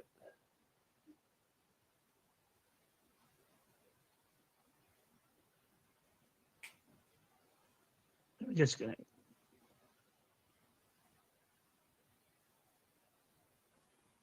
So on the chat on the slide that we have, we said you need to connect with your server admin. So when I created SRV, this is the logical server. For my example, SRV are Azure SQL. That's the logical server. And the server admin for that logical server, when I created it, I named it Python. So this one has permission to create databases and logins on this uh, SRV Azure SQL server. So I currently have two here, AE demo and DemoDB. So so you already created you already have a server admin. What the next thing you do is you create a login. So like I mentioned, it's mixed authentication. So you can create SQL login. For example, here we can create application user on master. That's where you create all the logins. You need to be on master. So once you created that, you will have a new login here, application user. And then if you want to grant it access on DemoDB, what you need to do is go to DemoDB, create a user for it, and when application user, it can now log into DemoDB. But just like SQL, it's still only a user. It won't have any permission until you grant it. So if I, for example, let's try.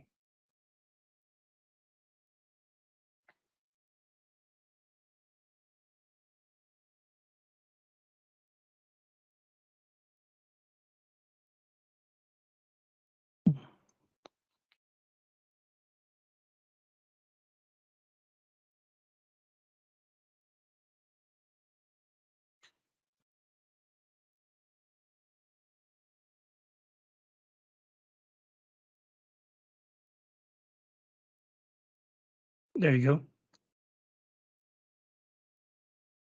Why is it running so slow? So it was able to log in, and it's taking some, but the DemoDB is already open. Ah, because my DemoDB is a serverless, so it's not online every time. So I think it's trying to online the database.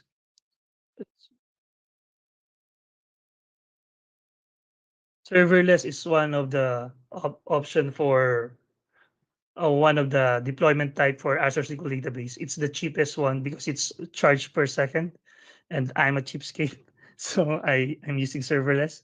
So so it can connect to DemoDB, but we haven't granted it any rights, right? We haven't see still cannot see any tables because you don't have any rights. You just can connect to the database. So if, for example, if he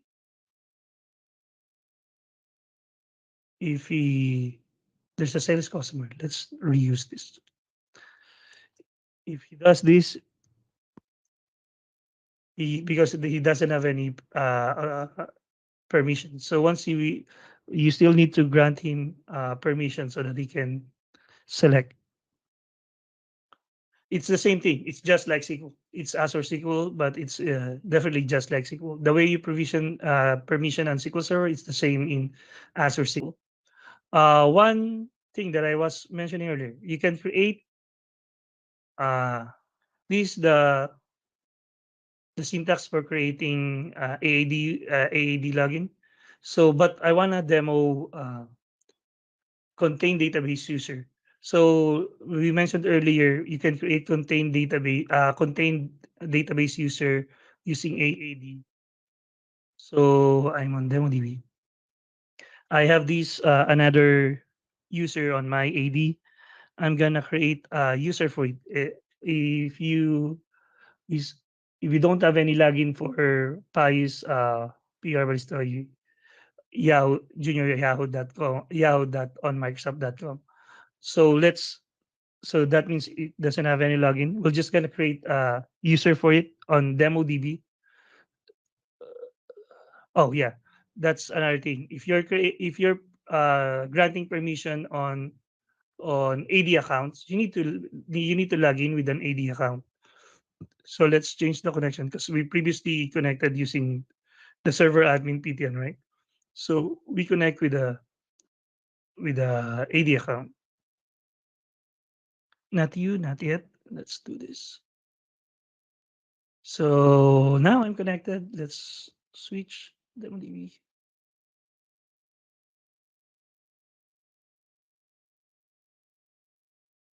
There you go. So there's now a user. If you go to DemoDB, security users. Now there's a Pius user on DemoDB. What it means is, if you look at here, wait, what? Uh,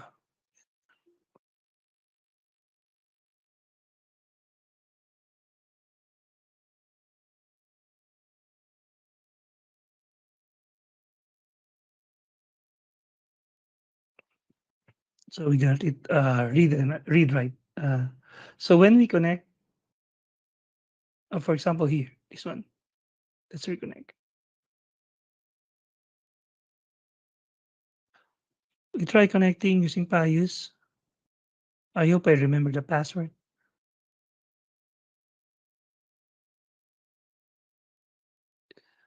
You see here, I'm using Pius, right? It's a contained user, so it's supposed to be it won't be able to browse. See, it can't see the available databases on the server. Wait, let me log in first. What's the password?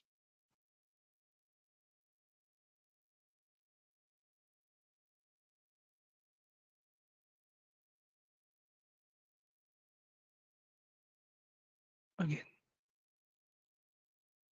Mm, It failed because we're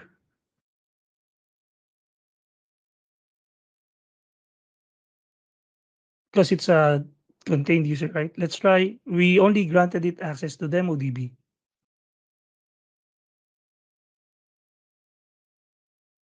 It can connect. So you can see it's a contained database user. So it only have access to the specific database you granted it on. So it doesn't have rights to login. If you saw earlier, it doesn't even have permission to browse what databases are available on the server. And there you go. And here you can see here it's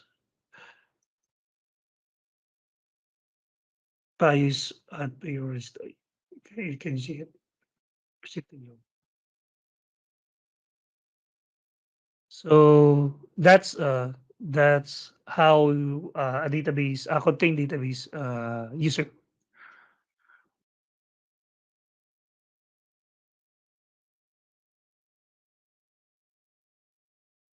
Just gonna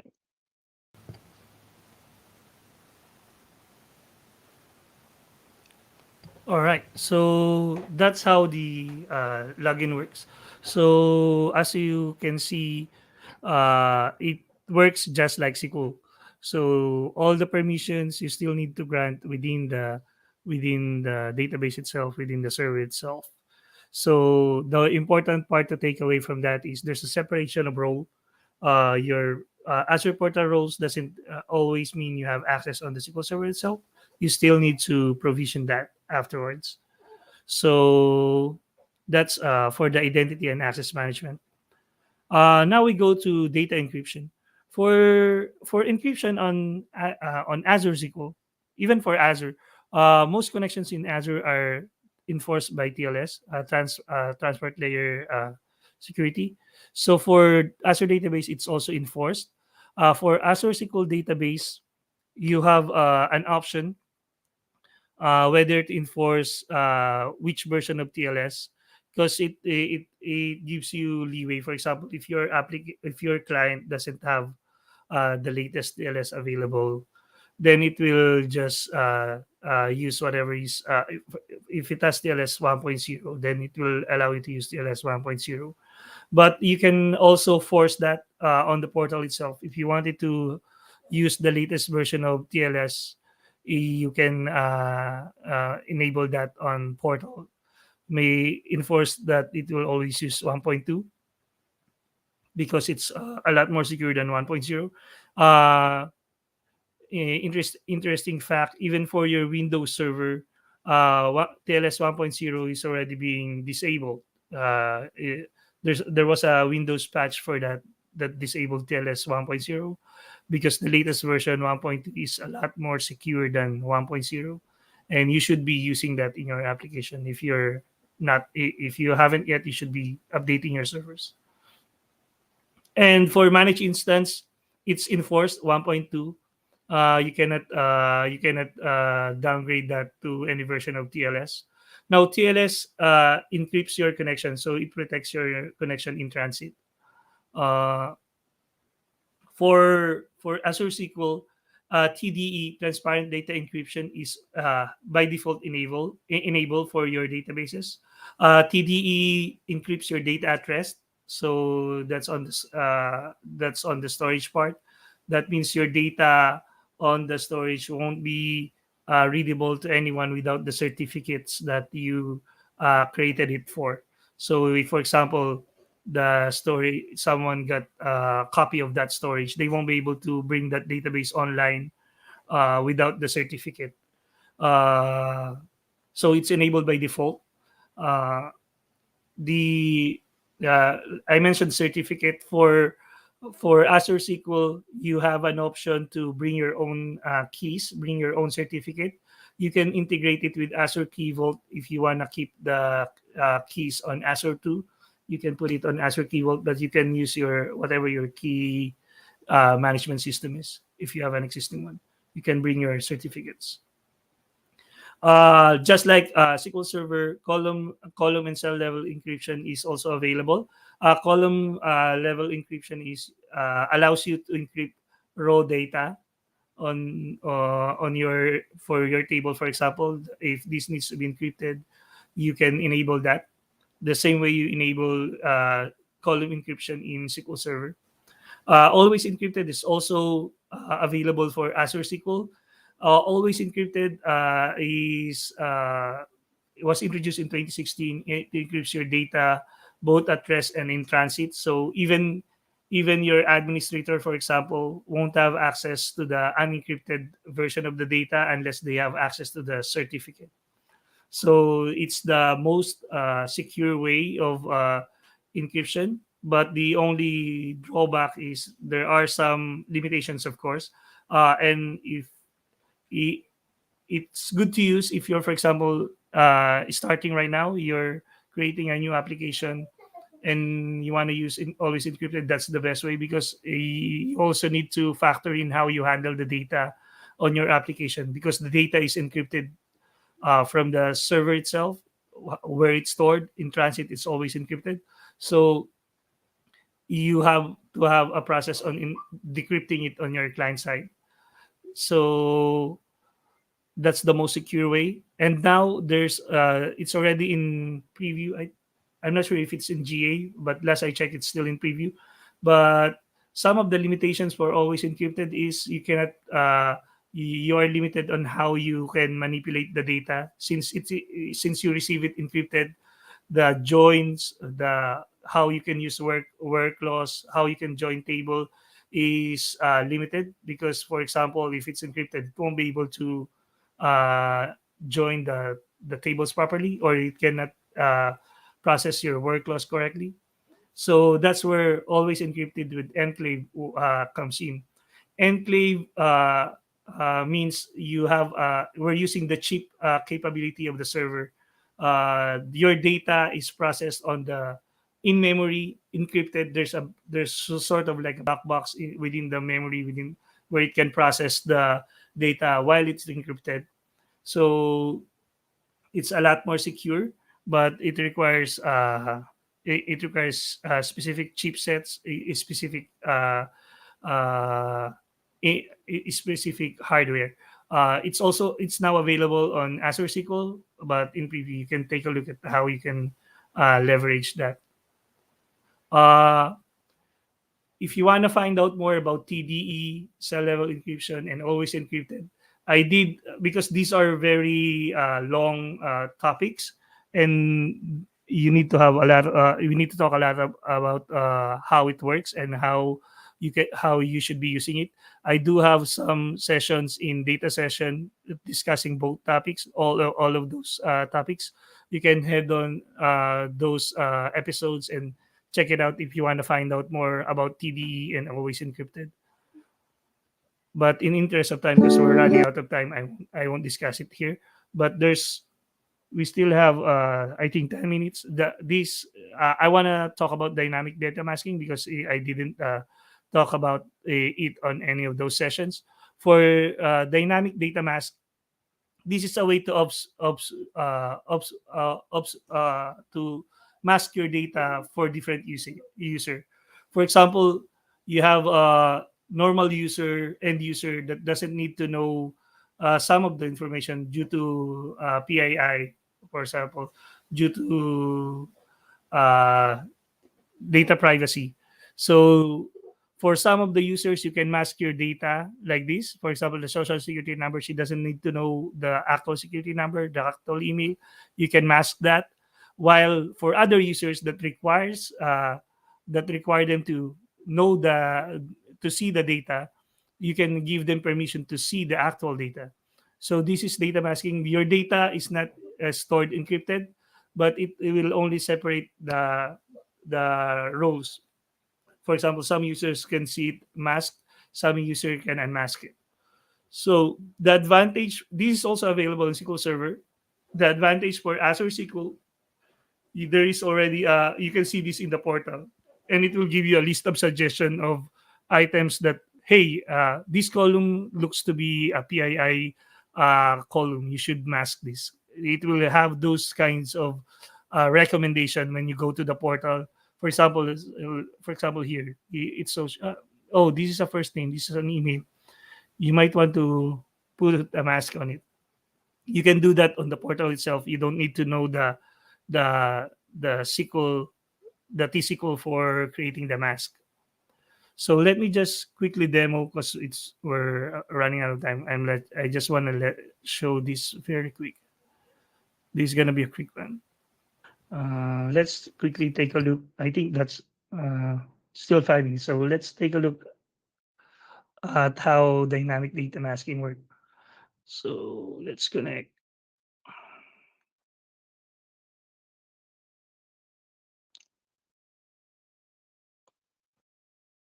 We're gonna do this very quick. So we have this data. Let's use DemoDB.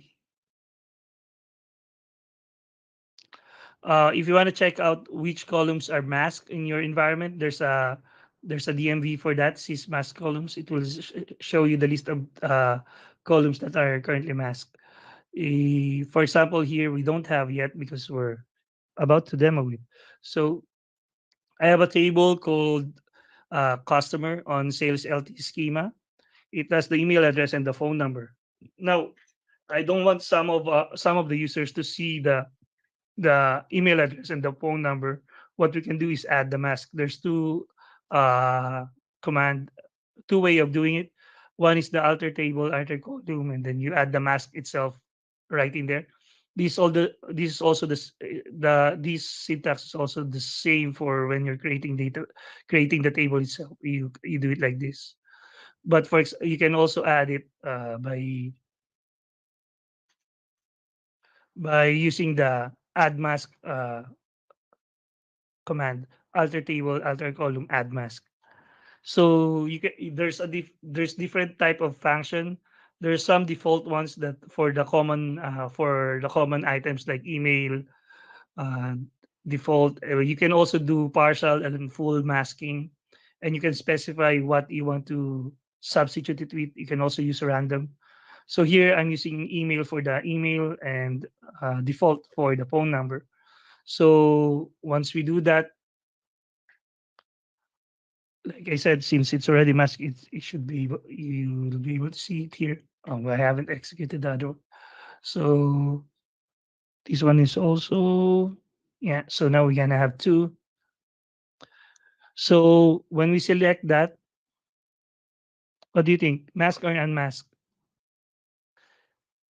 I'm admin. It's still mask. Let's create a contain. Did we drop? It's still there, right? Oh yeah, it's there. So we don't need to do that. So let's grant select on. Oh, we already grant him data reader, so he'll be able to select. Let's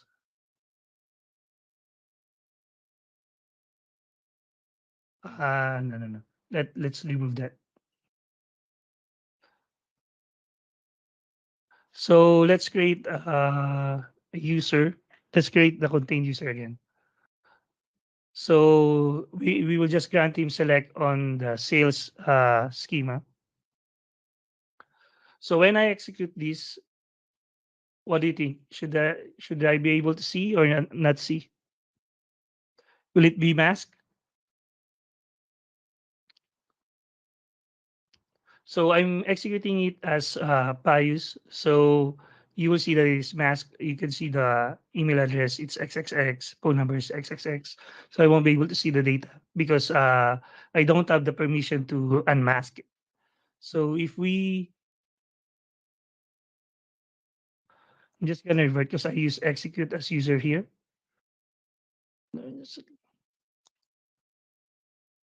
Okay, that's good. So let's grant unmask to Pius. I didn't highlight everything. So once we grant unmask and execute it again as Pius, this clause execute as user lets me execute commands as if I'm the user. I'm the one logging. This user is the one logging. So once we do this, it can now see the data. If you want to remove the permission, let me just. When I do a revert, it returns me to my original user, which is Pio Balistoy. So if you want to revoke unmask to Pius, you can do. If you do that, once you do the select again, what he will see is the mask value, which is this one. So that's one way of protecting your data, depending on the role of the person involved in selecting the data from your database. I think uh, all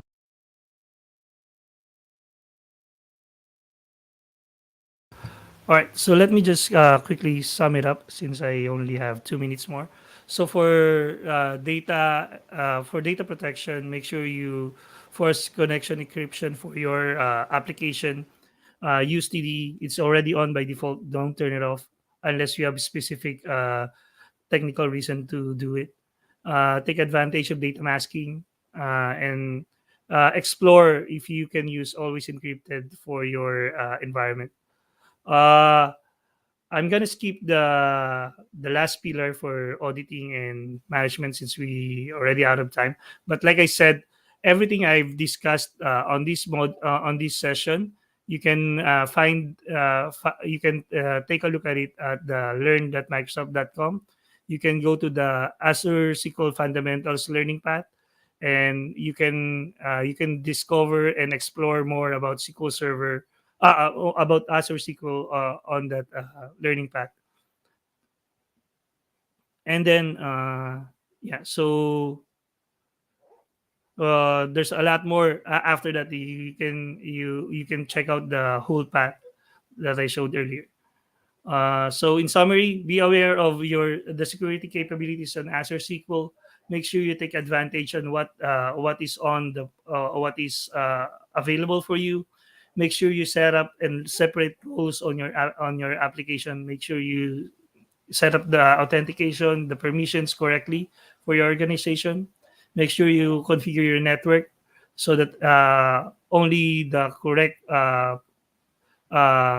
clients can connect to your database.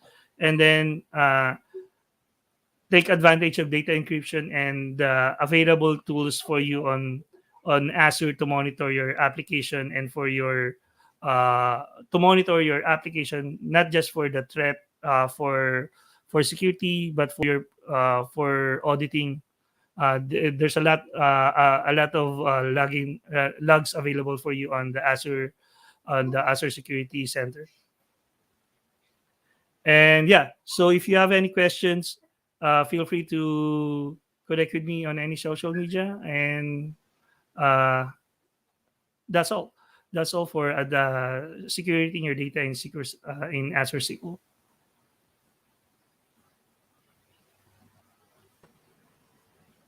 Thank you so much, Pio. I Okay, because the time is limited, so we're going to move on to the next speaker. Thank you so much for your time, and please do find Pio Balistoy in LinkedIn and also in Twitter. All right. Bye. Thank you. Okay, for our next speaker, our speaker is Jessel Maghuyop. So he is a technical advisor at Kongsberg Digital, community lead at Angular Philippines, volunteer director at Algo Filipino, conference speaker, as well as mentor. So he is a full stack developer with many years of experience building web applications using the latest technologies. One of the co-founders of Angular Philippines, which is a nonprofit tech organization based in the Philippines. To come up on the screen, Jazz. Hi, Okay, Jen. everyone. Morning, good afternoon, and good evening to everyone's watching our live stream. So, yeah, thanks, Ange, for the introduction. Um, I'll just have my GitHub repo here and my website as well. So, let me see. Yeah, okay. So, my topic is about building and deploying your uh, first Azure Static Web App using Angular and Azure Functions.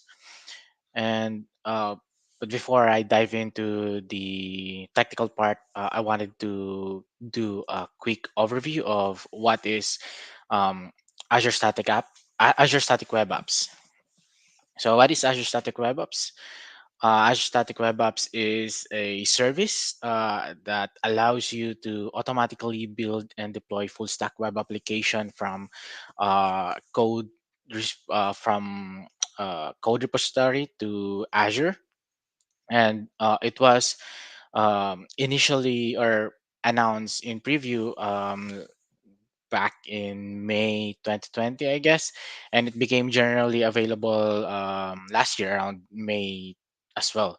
And it has first class um, GitHub and Azure DevOps integration where repository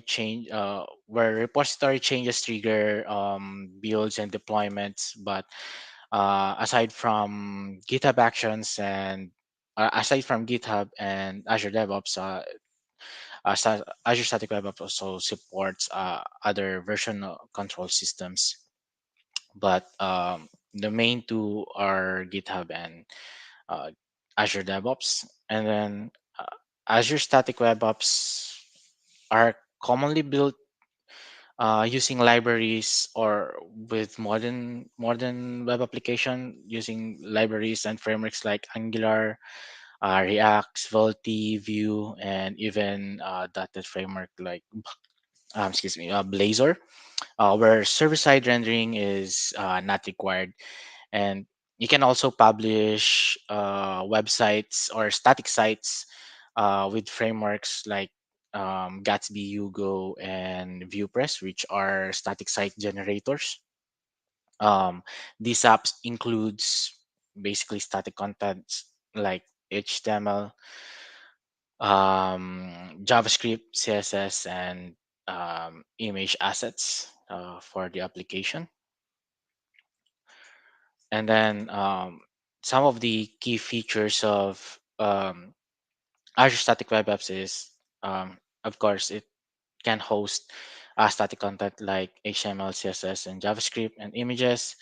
Um, for assets with file extensions of like popular text formats such as HTML, CSS, and JavaScript, Azure Static Web Apps automatically serve gzip and broadly compressed versions of your static assets if the um, client supports it.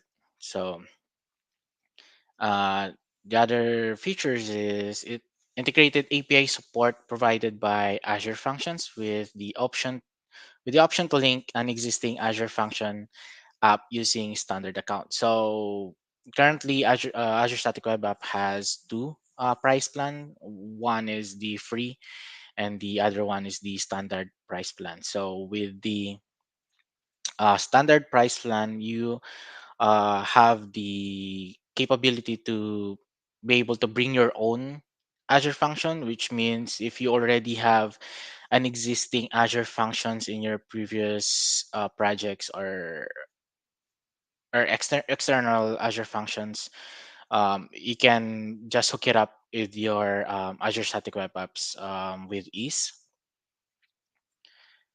And then seamless security model with a reverse proxy when calling APIs. So yeah, it has a built-in reverse proxy, so you don't have to set up any course configuration for the API or for your Azure function. Your front end or your application can immediately have access to your endpoints. And then, as I've mentioned, it says first class citizen for GitHub and Azure DevOps. Um, it is globally distributed static content, putting content closer to your users, so it makes it really fast for your content to load. It has free SSL certificate, which are automatically renewed whenever they expired, and then custom domains. Uh, Custom domains to provide branded customization to your application. Again, for different price plans, the free price tier have two custom domains per app, and then for the standard is five custom domains per application. And then next is it has built-in authentication feature that supports Azure Active Directory, GitHub, uh, Twitter, and I remember Facebook and Google was added recently as well. And then you can also add your own custom provider as long as it's supports the OpenID Connect uh, technology. And then customizable authorization, role definition, and assignments. Backend routing enables full control over the content and routes you serve. So I'll be showing, hopefully I'll be able to show a demo of that one. And then it one of the cool features that I really like is that the ability to generate staging versions powered by pull requests, enabling preview versions of your site before publishing. Although the current limitation of that feature is that it only supports GitHub repository. So if your code is within Azure DevOps, or if you're using Azure DevOps as your repository, it that feature is not supported as of the moment. And then some of the things that you need to note with the staging version of your application is that state version of your application are currently accessible by their URL, public URL, even though your application is mainly on private mode. But yeah, once you create a pull request, the it will create an instance of your application as a staging version, and then it is publicly available. So be careful when publishing sensitive content to the stage version, as access to the pre-production environment is not restricted. And then other thing is that pre-production or the staging environments that being generated automatically are not geo distributed. So that's some of the things that you need to note. um, this is a screenshot I took from one of the application I'm or demo application that I made, which is in GitHub. So once you create a pull request, um, you will once you navigate to Azure portal and then the environments menu, you'll be able to see the um, staging environment or pre-production environment, and then you'll be able to browse it. And again, this version of your application is currently public. So yeah. And then as I mentioned, Azure Static Web Apps have two pricing plans right now, and then one is the free version, and then the other one is the standard version or the standard tier. For the free plan, I guess this is standard or in general with Azure, because I already know with Azure um, apps services, you are also allowed to create 10 um, application with free tier. So it is also the same with Azure Static Web Apps. So for free plan, you can create 10 projects or application. And then of course for the standard tier, it is unlimited since you'll be paying for it.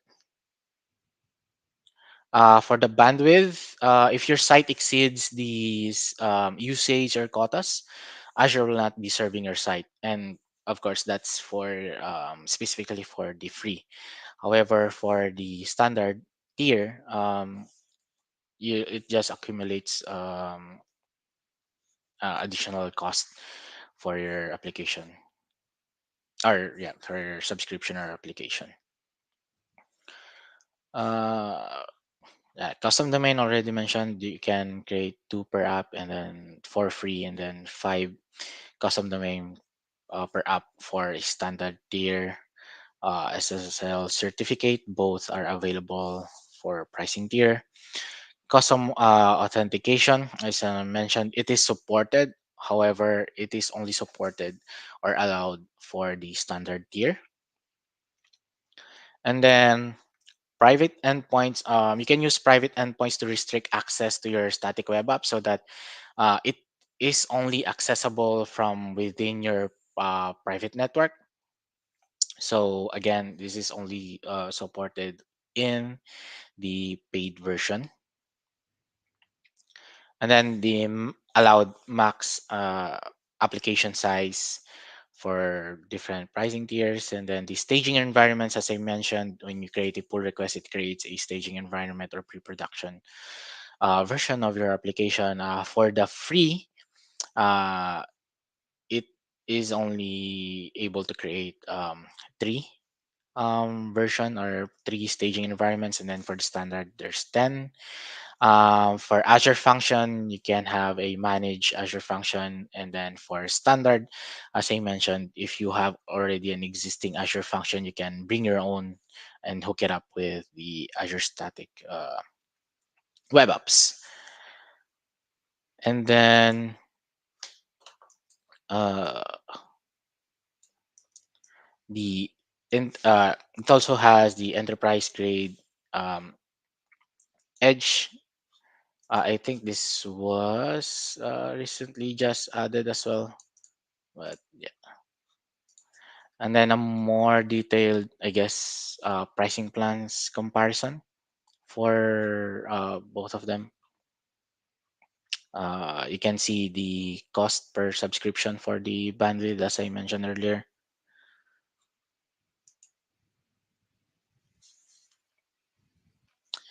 And then next is comes with the tooling. So these are the tools or extensions that you'll need to you or must have in order for you to build your Azure Static Web Apps within Visual Studio Code. You can install Azure Functions, of course, if you want to create an Azure function. Um, this will just make your life easier using this extension. And then next is the Azure Static Web Apps extension within the Visual Studio Code. Next, since this topic is specifically pointed or specific to Angular, of course, in order for you to create your Angular application, you have to install um, Angular CLI. And then you also need Azure Function Core Tool version 3 because it allows you to run and debug your Azure function locally.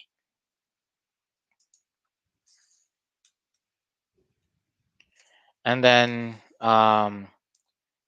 one of the most important for this is the Azure Static Web App CLI that you need to install in order for you to run your static web app locally, including the API and authentication emulator, so you can fully develop and run your app locally. The only requirements here, or I guess the common dependency for these CLI tools is you need to have Node.js available in your machine. Um, this is how you run your Azure Static Web Apps locally. Um, if you are familiar with Angular, once you build your application, it is extracted inside a dist folder and then the name of your application. And then if you have an API um, that is tied to your application, you can also reference it in this command line. But if I haven't mentioned yet, the API is optional. So you can just basically deploy your plain Angular application as a static web apps, and you don't have to worry about this API location flag. So yeah, I'm just gonna show the sample application that I have right now. Already created one in order for us to save time.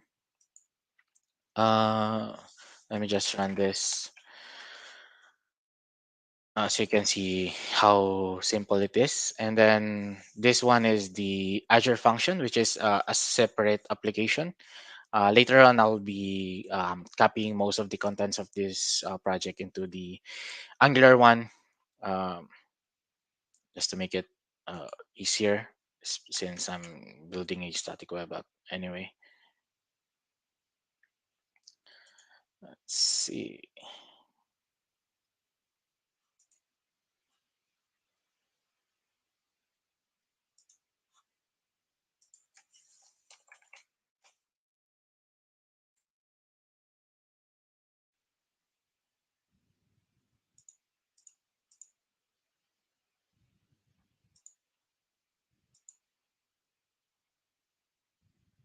Yeah. So again, this is just a pretty simple Angular application. This is a memory game where you match the cards with the correct um, So I'm not gonna finish this one, but you get the idea of the application. And then I just created two pages. So one is the home page, which lands on the actual memory game. The other one is just a random about page, because I'll try to show a demo of the routing capabilities or routing features with the Azure Static Web Apps later. So yeah, we see that this is working as a separate application. So I'm just gonna disconnect this one, and then let me see if I already pushed the branch. Okay, so I already did that. Just gonna create a random another branch to make it a little bit organized.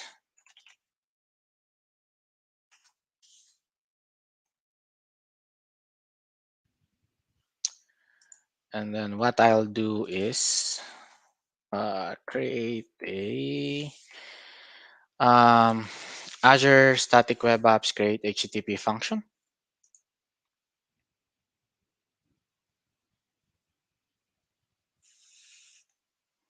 And then I'm just gonna make it JavaScript. And then I guess this is one also one of the, I guess, limitation with Azure Static Web Apps. It doesn't support all of the available um, languages of the Azure function. So you'll have limited list. But for this demo, I'll use.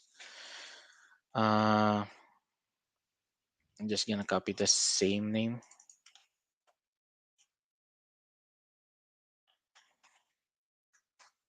and then the same uh, namespace. I'm just gonna make this anonymous.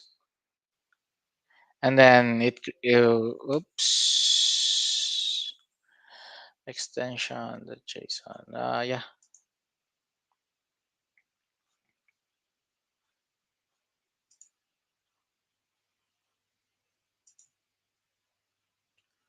Yeah. Never mind that.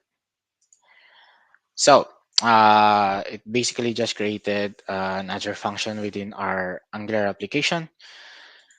And there's a bunch of error, but I'll just copy the simple API endpoint that I have.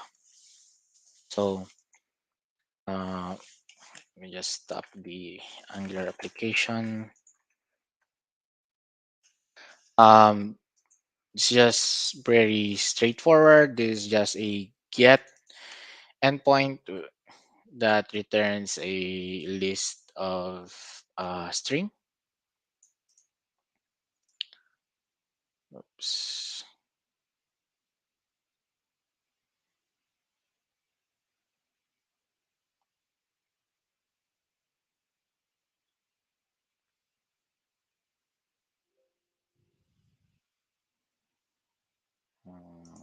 No, no.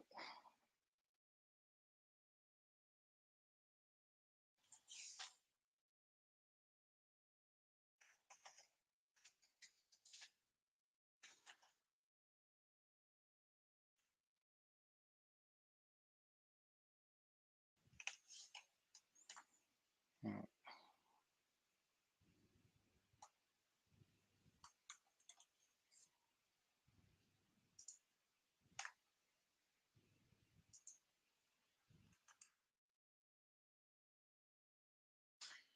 Yep, and then yeah. So now what I'll do is I'll just build my Angular application. So let's go to the oops,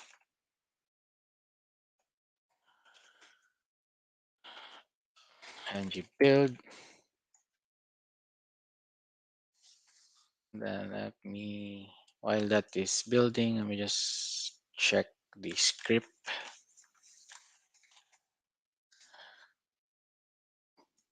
SWA start. this, and then the name of my application. I'll just put that later. Then the API. The API here is the name of the folder that was generated. So if in your case you renamed it something different other than the API, then you can just put my API folder here or something.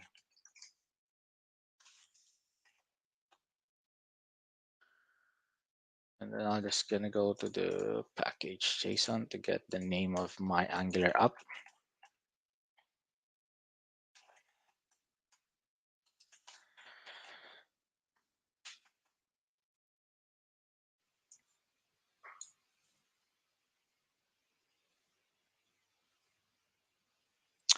Yeah, so now that my Angular has been built and it's ready to be deployed, it generated a dist folder and then created a subdirectory with the name of the application.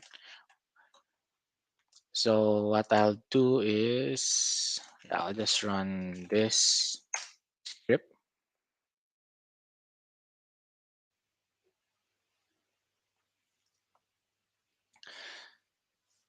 And then again, it using the Azure Static Web Apps CLI, it emulates the um, application runtime that allows you to navigate your application and API without using any um, course configuration.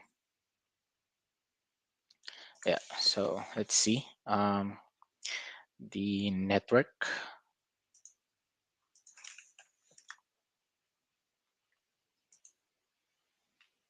Yeah, so as you can see, the let's just go back. So the Azure function is running under the port 7071, but with the reports, built-in reverse proxy, it just allows you to communicate with it. And as you can see, you can even navigate to this to get the same result. Yeah. So we can confirm that our local version of the static web app is working fine. Next is I'll just push this to my GitHub or my Azure DevOps repository.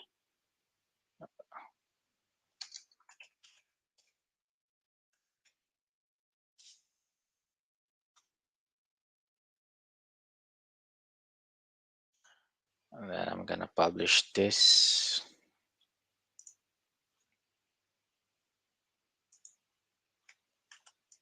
Yeah, so I already created basically almost everything except for that SWA configuration stuffs. Yeah, as you can see, we have the feature branch SWA here. But before I proceed with that, I wanted to show you what it looks like to create your Azure Static Web Apps. So in Azure Portal, you just type Static Web Apps. Yeah,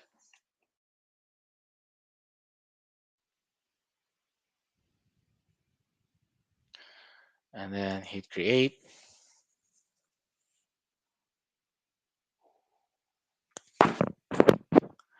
And then just random name, and then again you can choose the price tier, and then the region for your environments, and then you can choose the deployment source or the code repository source. From the last time I checked, the only available option here was GitHub and then other. I think the Azure DevOps is newly added. I'm just not sure when they added this one. But the last time I used SWA in Azure Portal was February. So I guess sometime March. I haven't tried or experienced connecting the Azure DevOps repository using this version, but as I mentioned, you can. There's an alternative if you're not um, using either of the two. You can just select other. For this demo, the application that I created, I just choose demo as well since I'm not familiar with the setup of this one yet. But yeah, it should still work. So going back to my research group, so again, this is how you create your static web app in Azure portal. Very straightforward, only few fields to fill up. So I'm going back to my resource.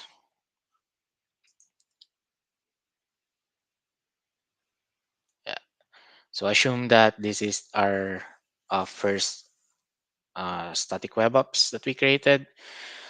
I actually upgraded this one from free to standard just for you guys to see the list of available features. Because if you're on the free plan tier, some of these are disabled, so and unclickable, including these private endpoints.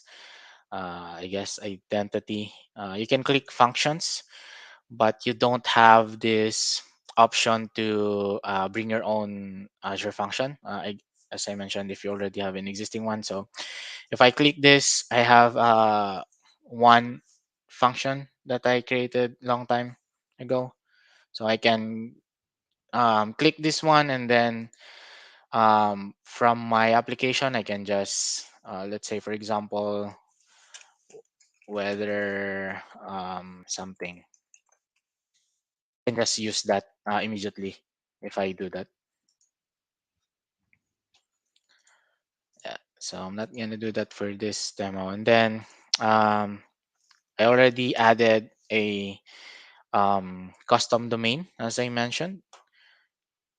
You can have three and then five custom domain for the standard plan. So I just added one. Let's, you can the environments is again unfortunately not supported for Azure DevOps, but if you're deploying in or your code repositories in GitHub, you can fully utilize this feature. Uh,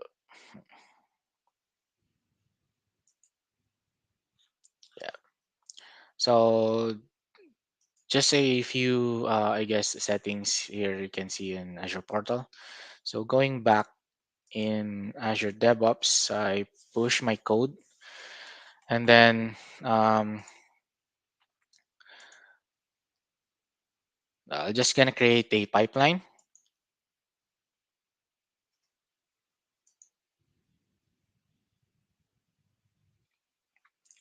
I'm just gonna use Azure GitHub. I'll just guess do this. So only triggers if any changes in the master branch using Ubuntu latest, and then I'm just gonna end up deleting this as either. So I'll just show assistant and search for the static web app. As you can see, it's still in preview for the Azure DevOps. Uh,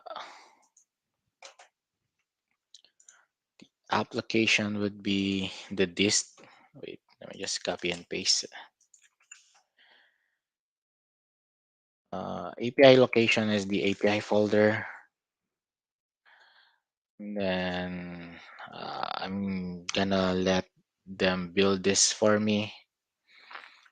And then one thing I want you to see is yeah, this one. Let me see if you can see my screen. Yeah. So Azure Static Web Apps API token. So if you're choosing the other um, source, once your static web app is created, you'll see this manage deployment token in Azure portal. So just grab it, and then you can use a variable for this, swa token, then paste the value. I'll just keep this a secret, and then copy save, and then in the deployment token I'll just paste the variable name. Let me do a run. Looks fine to me, so I'm just gonna add this task, and then I'm just gonna remove some of the predefined ones, since the Azure Static Web App task will do all the work for us. So pretty simple, I guess. Pipeline task config, but should do the work. Let's. Oops, wait. Let me cancel. Wait, I'm not sure where I am, what branch I am. So let me just create again. Uh, okay, so hmm, we'll use feature SWA instead. Is that the name of our branch? Yeah, feature SWA.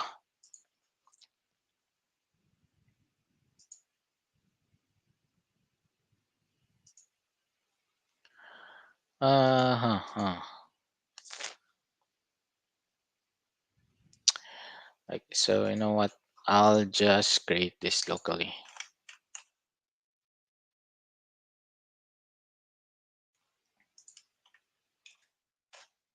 S- Save.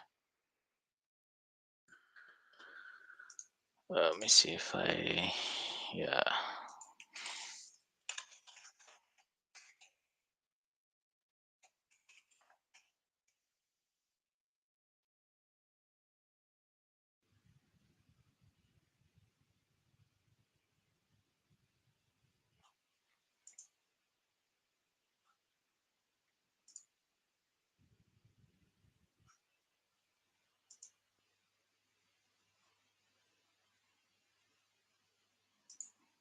Let's see our repo, and then, yep, we have here great pipeline.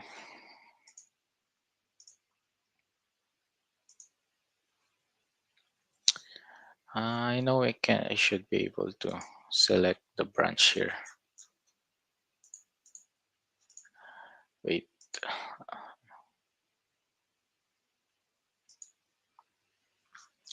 I'll just create a pull request to the master.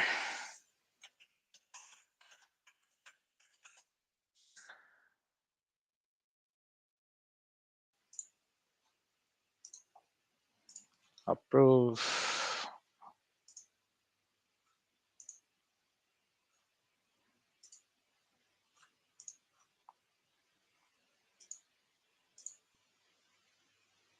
Yeah, so we already have this. I'll just run this pipeline.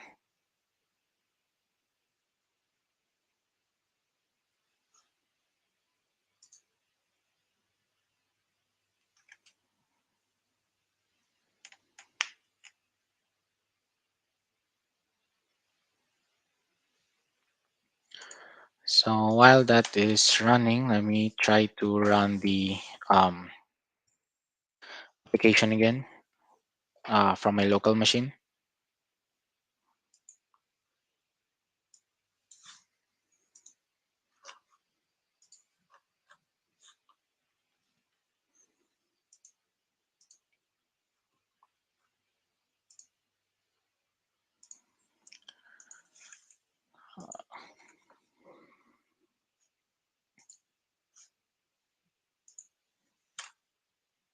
Yeah, so that's one of the things that I wanted to show. So basically, most modern JavaScript framework, when you compile them, um, it only generates an index HTML file. So when you manually navigate to a page from the URL from browser, you'll get a 404 error message because it can't find the, let's say for example, the about.html. So, but if you again use the for this instance the Angular routing feature, of course it will work. But once you start to, I guess, refresh or manually, you'll get the again 404, and then yeah, you'll see that here as well. So one of the things to solve this issue is to create a static web app config JSON file.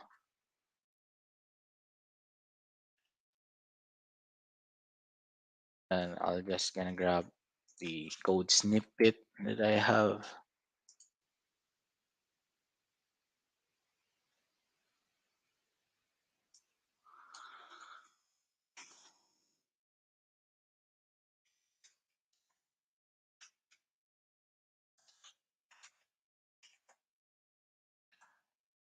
Then basically just rewrite the index.html, excluding the rest of the assets like your images. You can also add multiple exclude file extension here or wildcards.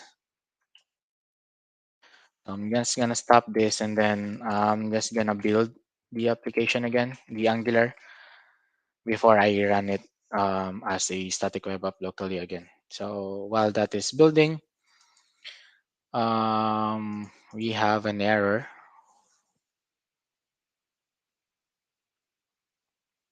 It says the deployment token is invalid. Let me hit a refresh. Oh, okay. We didn't save the variable that we created earlier, so I'm just gonna copy this again, uh, and then go to pipelines.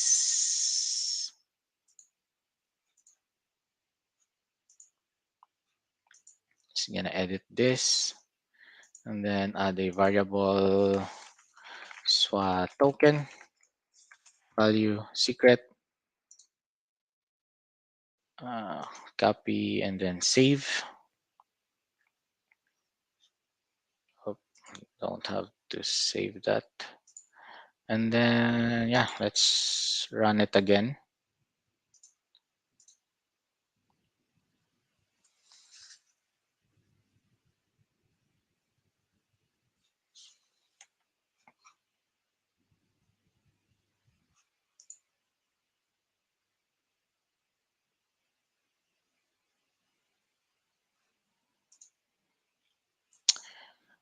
Going back to the local version,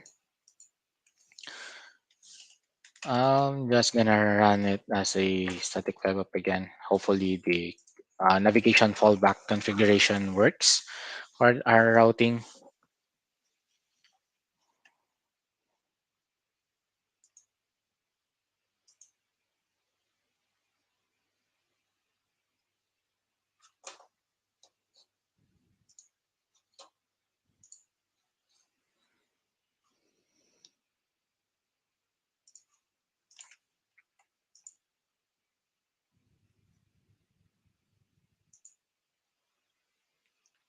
Yeah, so seems like it's working perfectly fine. I can now use the built-in Angular routing capability and then just manually also type in the name without having the 404 issue.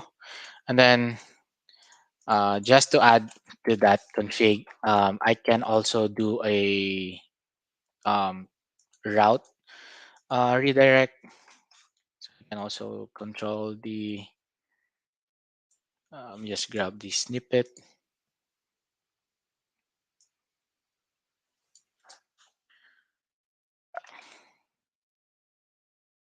So this routes prop basically from the old route about, you can do a 301 redirect to the new um, link. So again, I'm just gonna save that. And build. And while that is building, I'm gonna go back to the pipeline. Still,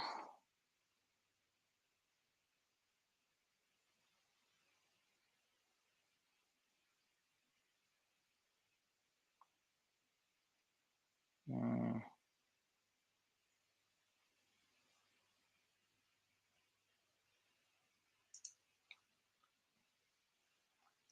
let me check.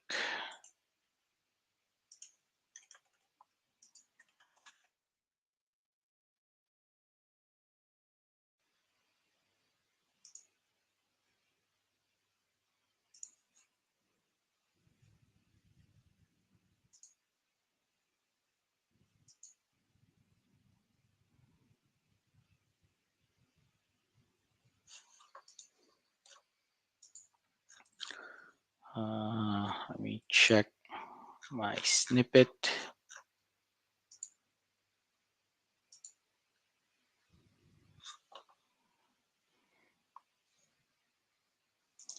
Okay, so I was wrong. Let me. So the app location should be just a forward slash, and then the output location is the this global Azure memory game. The API location is the API and then SWA token. Okay. Uh, oops. See.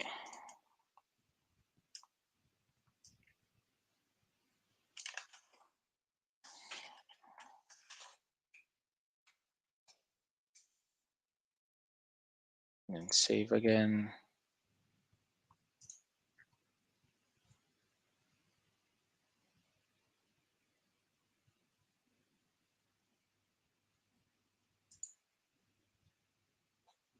Wait, it should automatically run. No.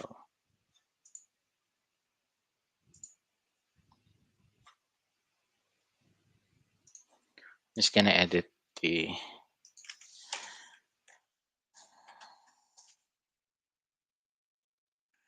master. Just gonna include master.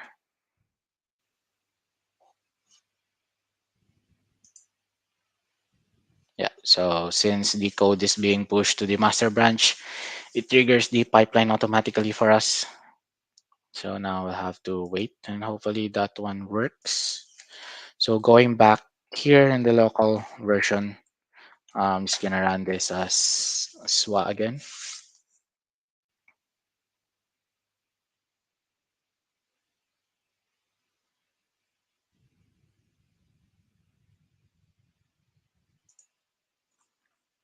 Let me just close this one.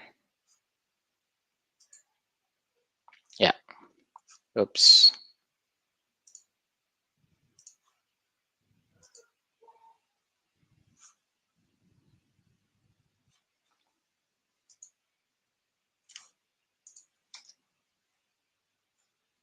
Something is wrong about us.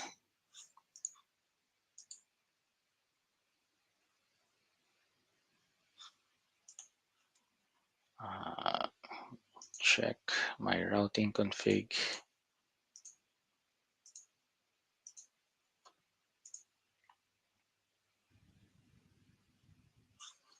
Yeah, looks fine. Let me.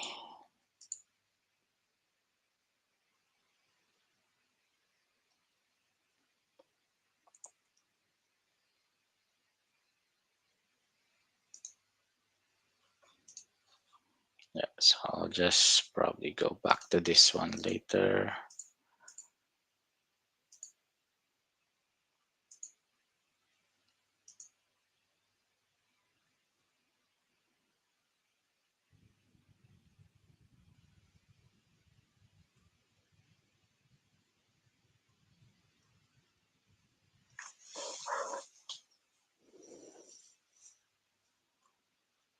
So it's taking some time. I'll try to figure out this one. Where's my routing config?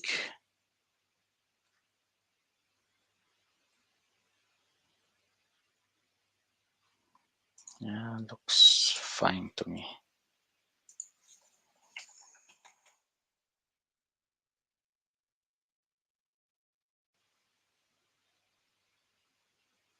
Hmm.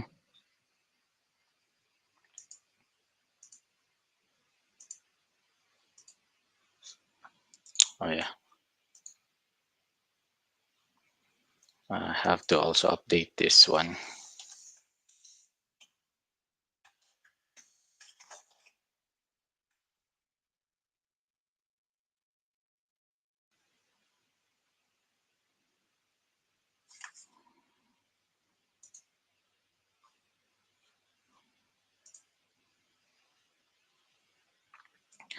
Yeah, finally our pipeline was built successfully, and then at the end of this task or job, you can see the URL, the generic URL that Azure generated for us. Yeah, usually it takes some time to populate, but since this is a very small application, yeah, so that should be working. And then about, and then refresh. Yep. So we haven't pushed the routing that we did, or the navigation fallback. That's why we're still experiencing the 404 error. So I'm just gonna quickly do that as well. Uh,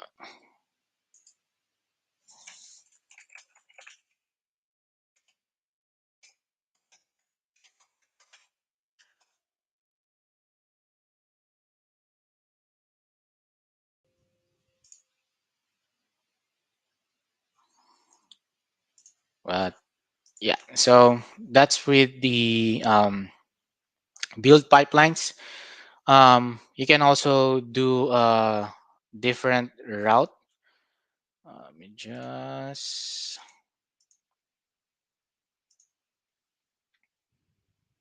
if you're used to doing the release version of your application in the release pipeline, you can also do that. I'll try to show it real quick. Uh,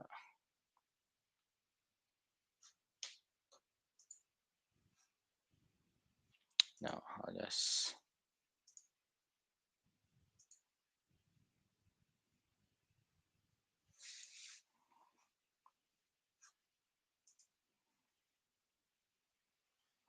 yeah, we can wait for that, and then I'm just gonna get the snippet.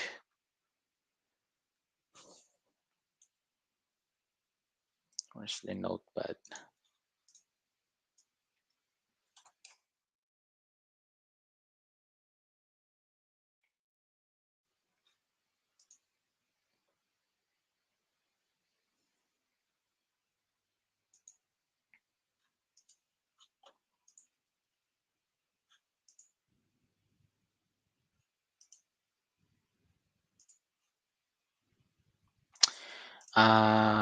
Wait, get branch, check out master, get pull,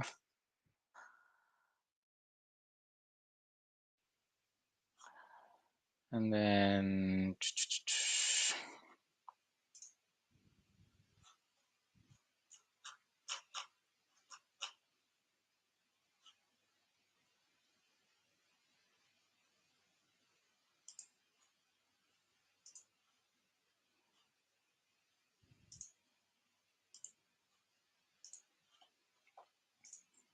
just gonna merge this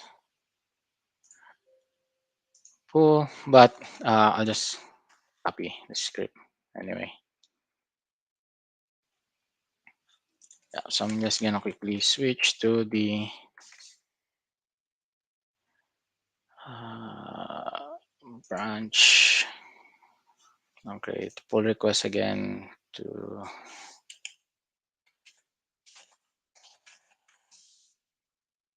master completed, and then approve,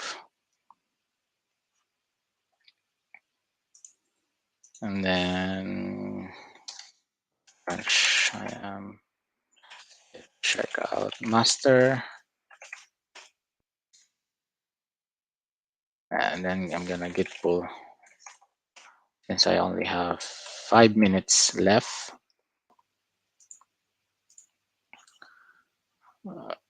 I should have all the latest here. So basically, if you don't want to do a build pipeline or deploy your static web apps from the build pipeline, you can pretty much do the typical Angular release since this is an Angular application. So I'm just copying the snippet. This is pretty much the same as the previous one. And then in here, just specifying the version of the node that the um, pipeline is going to use to build our application. And then first, it needs to install the Angular CLI, install all the dependencies that is found in our package.json, and then build your application just like what we're doing. And then once the application is built, it will create a dist folder. We're just publishing the dist folder in the artifact and as well as the API folder. So we're publishing both in the artifact. So I'm just gonna override this.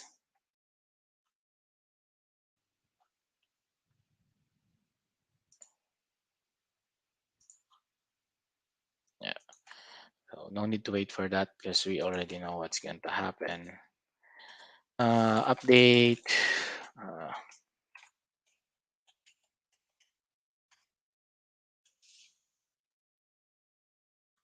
I'm not gonna push that yet.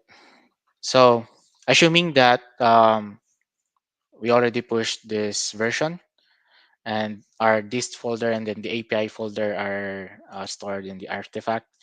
When we create a new pipeline in the release, we can just say empty job.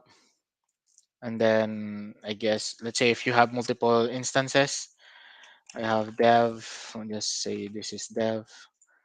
Then let's say an empty job, let's say staging or prod.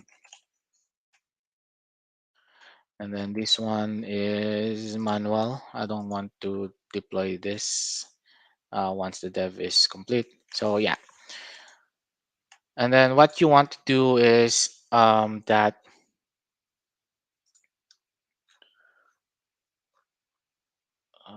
where's that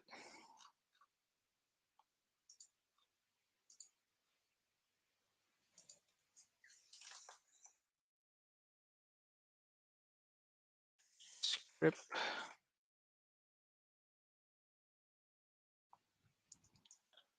Yeah. So you have to change. Make sure to change the uh, wait.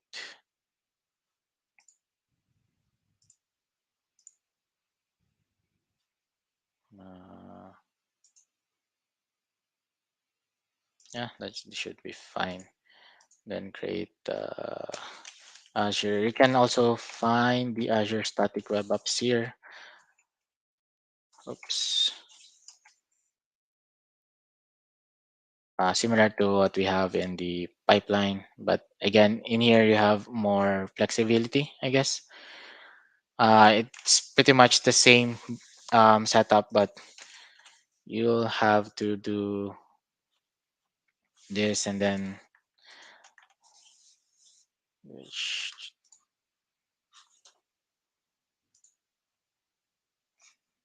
so the application for this one, since it's already in the artifact, you'll get the name instead of the forward slash. Then output location is empty, API location is API. You can skip the build app for this. And then, as usual, you have to add the um, API token. So you can utilize the variable here, swa token, and then add the value again from here,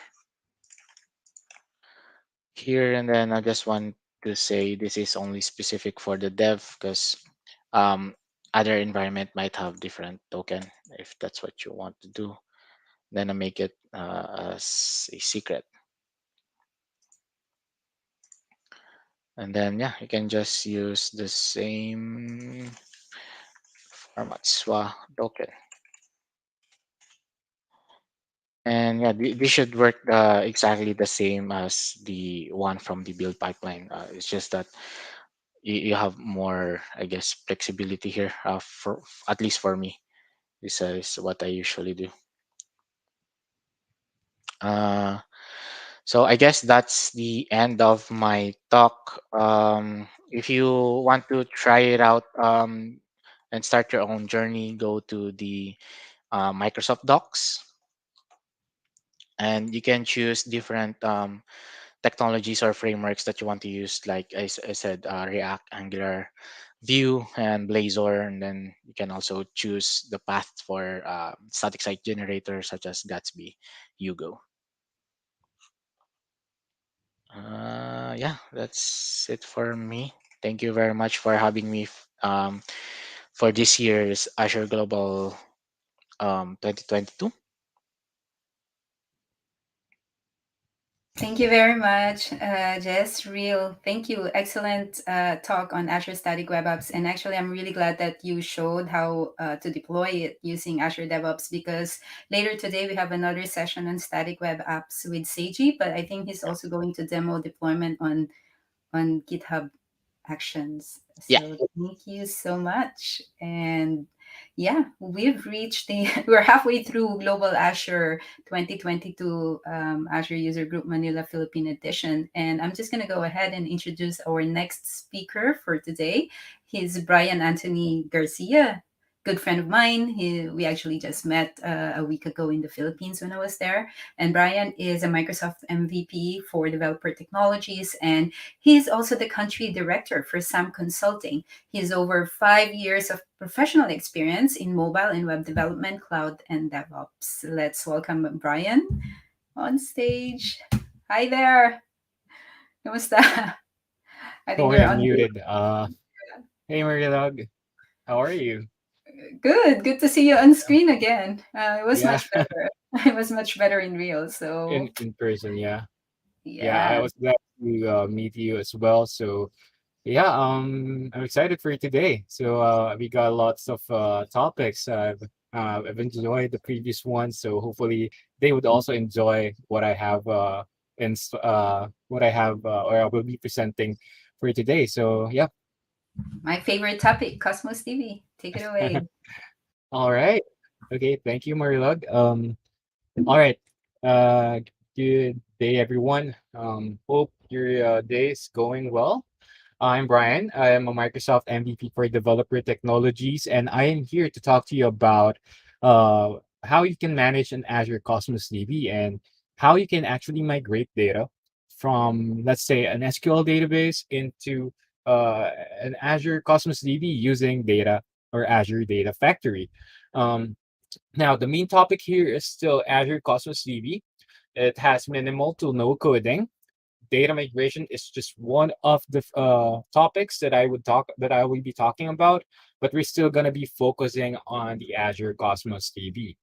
And if you want to learn more about Azure Custom DB, how you program or use the SDK.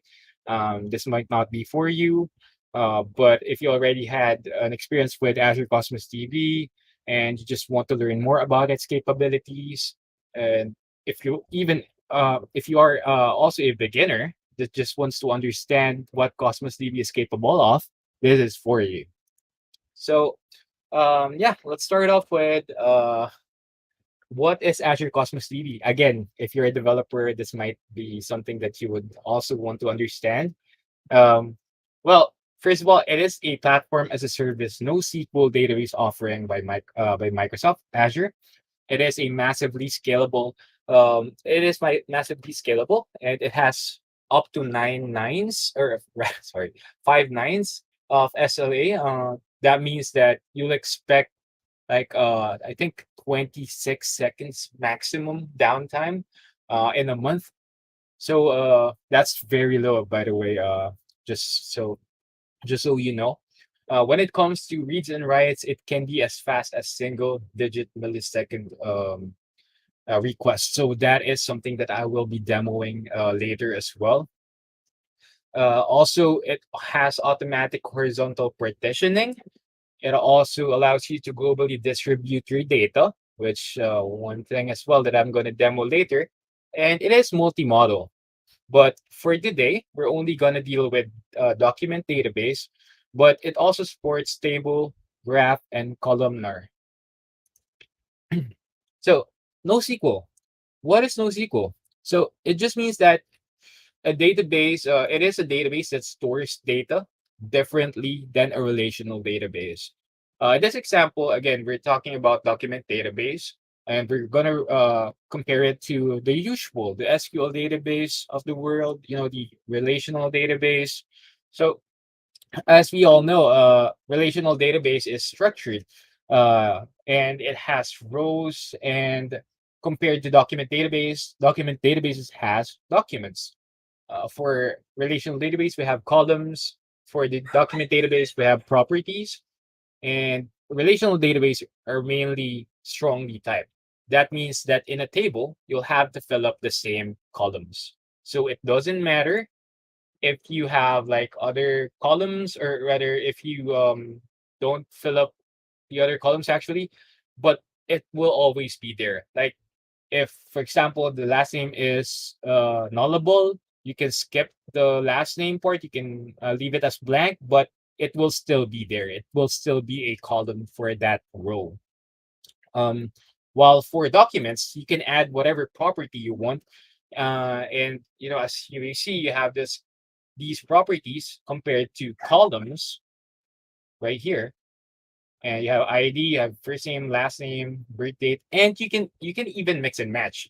Like you can even store the first name and last name as a into a nested object, so into a full name. And underneath that, you have the first name and last name. So, which is pretty cool. And this gives you an idea that NoSQL or document database is very flexible compared to relational database. But if you ask me what's better, that depends on the use case. I won't be able to answer it right now. There's, of course, things to consider, but just know that document databases are flexible. So, how do you measure performance for an Azure Cosmos DB? There are two ways actually. First one's the latency. It means it is the overall wait time for a request to be finished. So this is kind of like the performance that you would usually see as or perceive as a user. This is what performance is for you, the latency. So how fast the response is given for a request. So for example, if you are trying to access a European website while you're in Manila, so how long does it take to load? Most likely it's going to take a while because of the distance and of course some other parameters as well, but it's mainly distance. Then that is latency. Now throughput, in the other hand, is the perspective of the database itself, like how much requests can the database process concurrently. Like let's say that in 1 second you requested a thousand of documents, and that would mean that you'll need a high throughput for you to get a high performance in processing that many data. So let's talk more about throughput actually. So you want to ensure that your database can handle any size of workload, or at least your expected size workload. And actually, you can tell Cosmos DB specifically how much request would you want to be done in, let's say, a given time. How can you calculate these requests? that will depend on the number of request units that you'll ask for and in turn pay for when you create a container. So a lot of things that I'm saying here that might not make sense yet, but it will. Give it a moment. So request units, it is basically the way of managing throughput to achieve the best performance.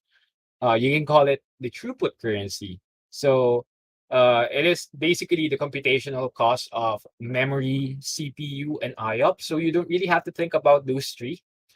It will always result into a result or a request unit. So a request unit is again the currency of the throughput, and doing API calls or requests from your databases or from your Azure Cosmos DB database, you'll see that it will return a specific amount for each request. So requests are charged in the form of request units. Some are bigger, some are smaller. Writes cost more than reads, and complex queries would cost more than simple queries, and that will be shown later on. I will do a demo of it, just to show you, how much you actually need to spend, or you would have to spend to do API to do these calls. So another thing is that for each request, they actually have the same uh amount of request units. If you run the same request, it will always cost the same. So, for example, if you run a query, it will cost like maybe 3 RUs. If you run it again and again, even how many times you run it, it will always cost 3 RUs or 3 request units. But what would be the difference? Probably latency, depending on where you are at the moment when you try to call or you do the database requests.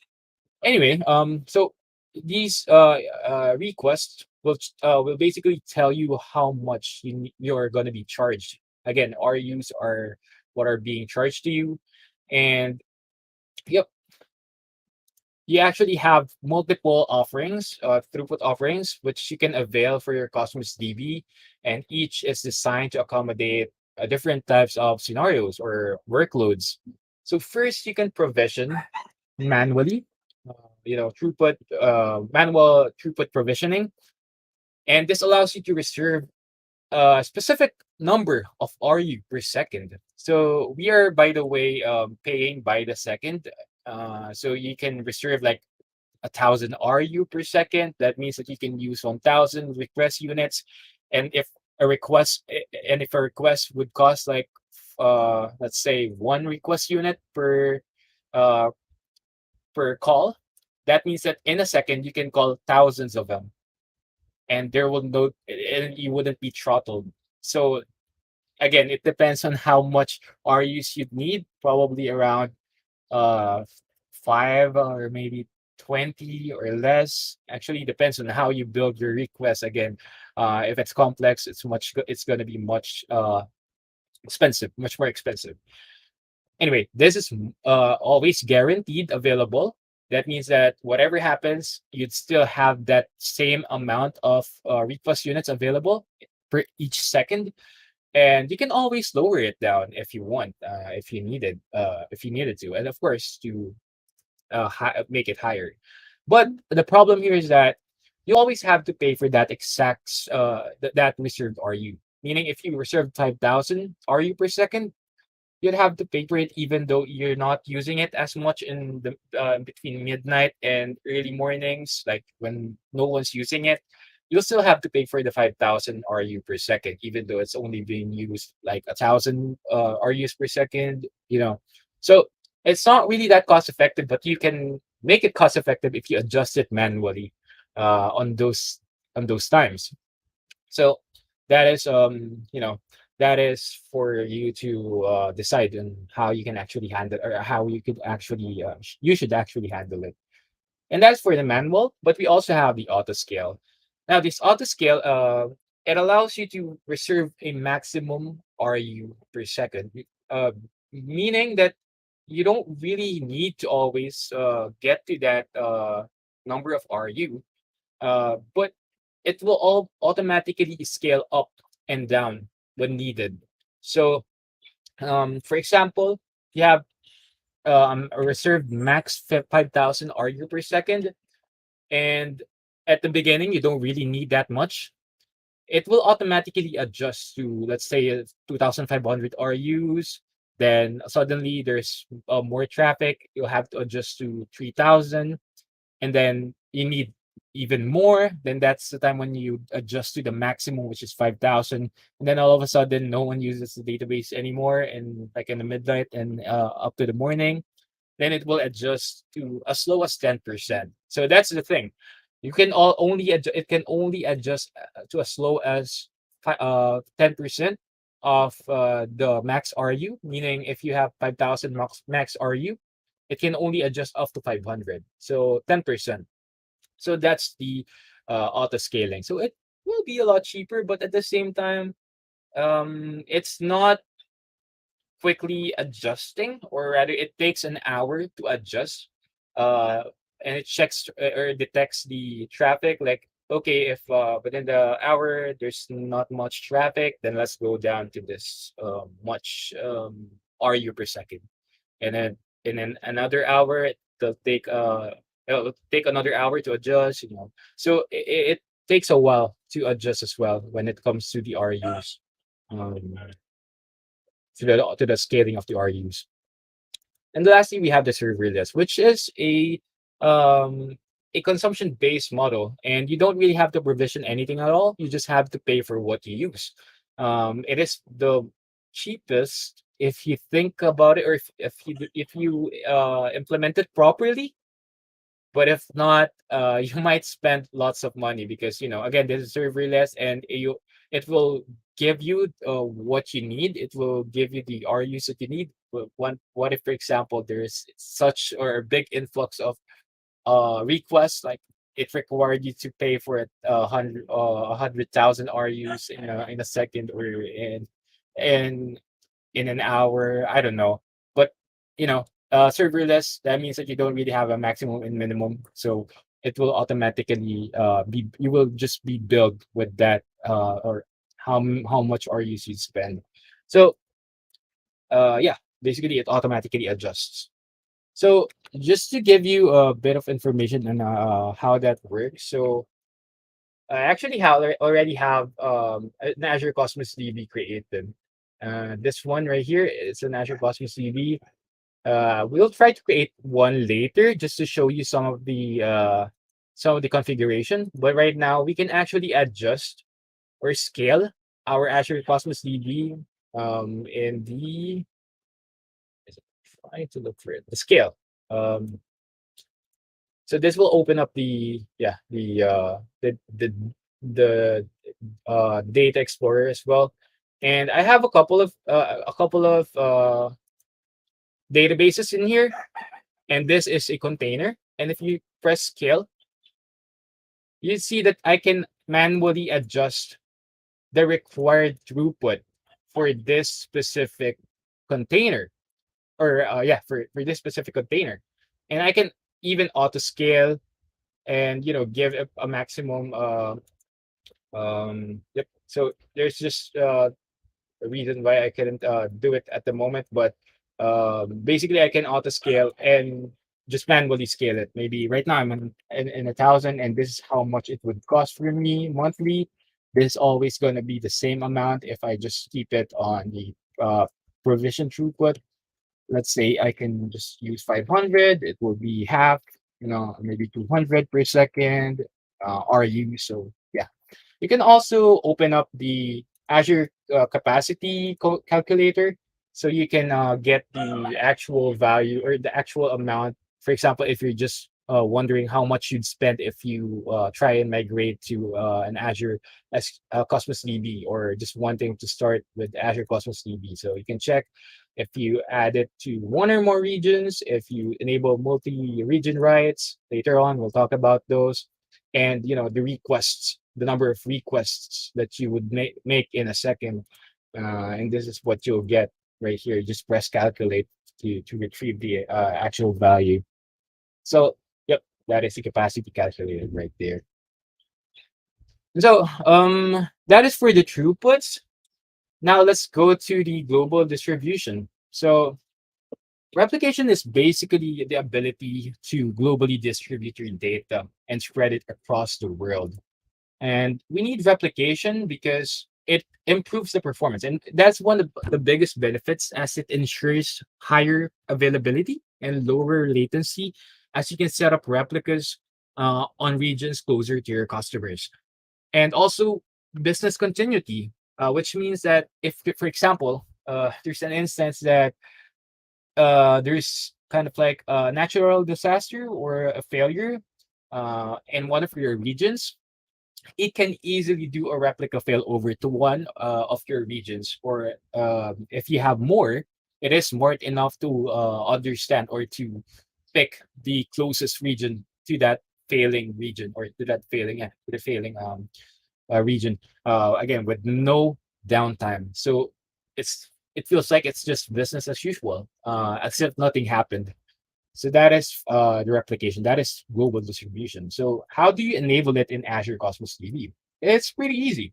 Actually, you can just pick regions and click with a click of a mouse, and that's it. It just might take a couple of time, maybe 10 to 15 minutes or maybe more.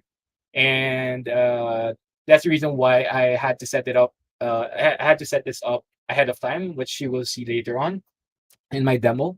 And then it also allows you to enable multi-master, which allows you to write to do writes on those other replicated region. Because just so you know, um, when you enable global distribution, it's not instantly gonna let you do writes on other replicas. So I guess let's do a demo for you to understand it even more.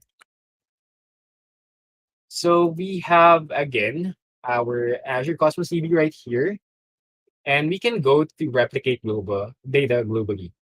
And you can see here, these are the available regions. Like if you can see, there are some that are grayed out, so they don't allow it for you to replicate on those regions. But those blue ones, you can actually replicate on those. And you can just pick one, or maybe two or a couple, however you want. But this would cost you a lot more money. And again, in the capacity calculator, you'll see how much you need to pay for that. Anyway, I actually have already replicated. My initial region is East Asia, but I've already replicated mine into West US. And I've also enabled multi-region writes that allows me to write on two regions, from East Asia or from West US. But if I don't have this enabled, I can actually only do writes from East Asia. And when someone tries to write from West US, it would write on my East Asia instance. So again, I've already had this enabled because I really don't want you to wait for 15 minutes or more. So let's jump into my demo. So let's say that there are two users, one's from East Asia, one's from West US.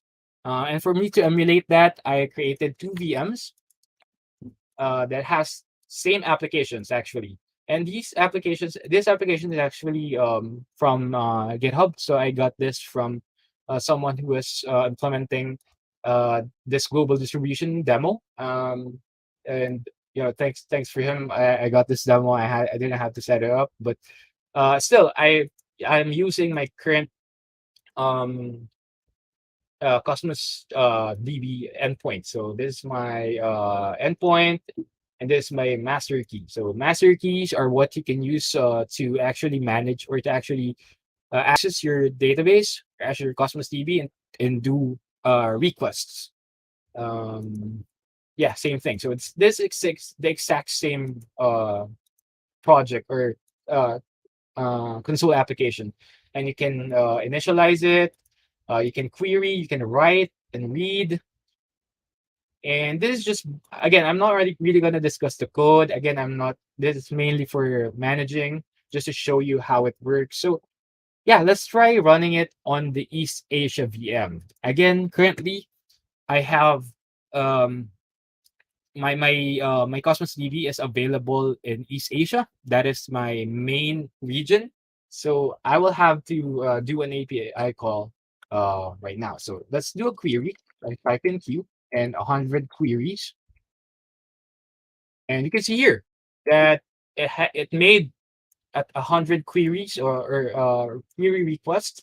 And one thing that you'd notice here is that the RU is the same. Again, if you're doing the same query, it would always cost the same. And it is only 2.83 RUs per second. But what you notice here is that the latency, which is right here, takes like one single digit millisecond. Right, yeah, single digit. It only took a single digit millisecond for it to run, and maybe at the beginning it's a bit slower because it's kind of like, maybe it was in a cold, kind of like a cold start. I don't know, but basically, these are all the requests. It retrieved the values right here, but it only took me 2 seconds to run all 100 queries, and you can also run the right query, or rather the read query of 200, and that costs only 1 RU. So as cheap as that. And only took me less than a minute, less than a second to do that. And one more is write. So how long does it take me to do writes? So it only took me a second as well. And it is again much more expensive because it's a write. So yeah, that is how it basically works. Now, let's try to query from our West US VM into our East Asia Cosmos DB. So let's do a query, and same thing, 100. Let's see how quick it is. Oh, sorry. So it is actually quick. Maybe I did not change something here. Maybe yeah, sorry. Let me just change this part because this is actually the surprise. Um, and right now you're not surprised anymore because I've already showed you how quick it is. But let me show you how slow it is right now. If we try a query, 100 queries from West US into an East Asia Cosmos DB. So as you may notice, it is much slower. So if I compare it to our query, it took us like some of them are, well, most of them are a single digit millisecond. While this one takes zero point 0.1 second each of them. And that is very slow, you know. But again, we're not really querying 100 queries all the time, but still this is slow. And if we try to read, it's still slow, even though it again costs the same. As you may notice, costs the same. It is 1 RU per second as well.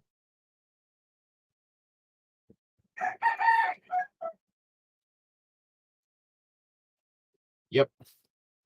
How about the write? The writes, it took us a second, I think, to execute all of them. This takes a long time.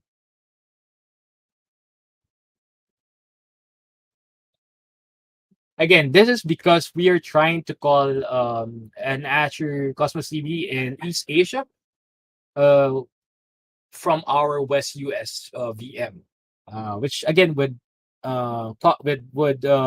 result into a high latency. And as you will notice here, this is 1 second for the whole 100 writes. This is 16 seconds for all 100 writes, and we don't want that. So we can actually use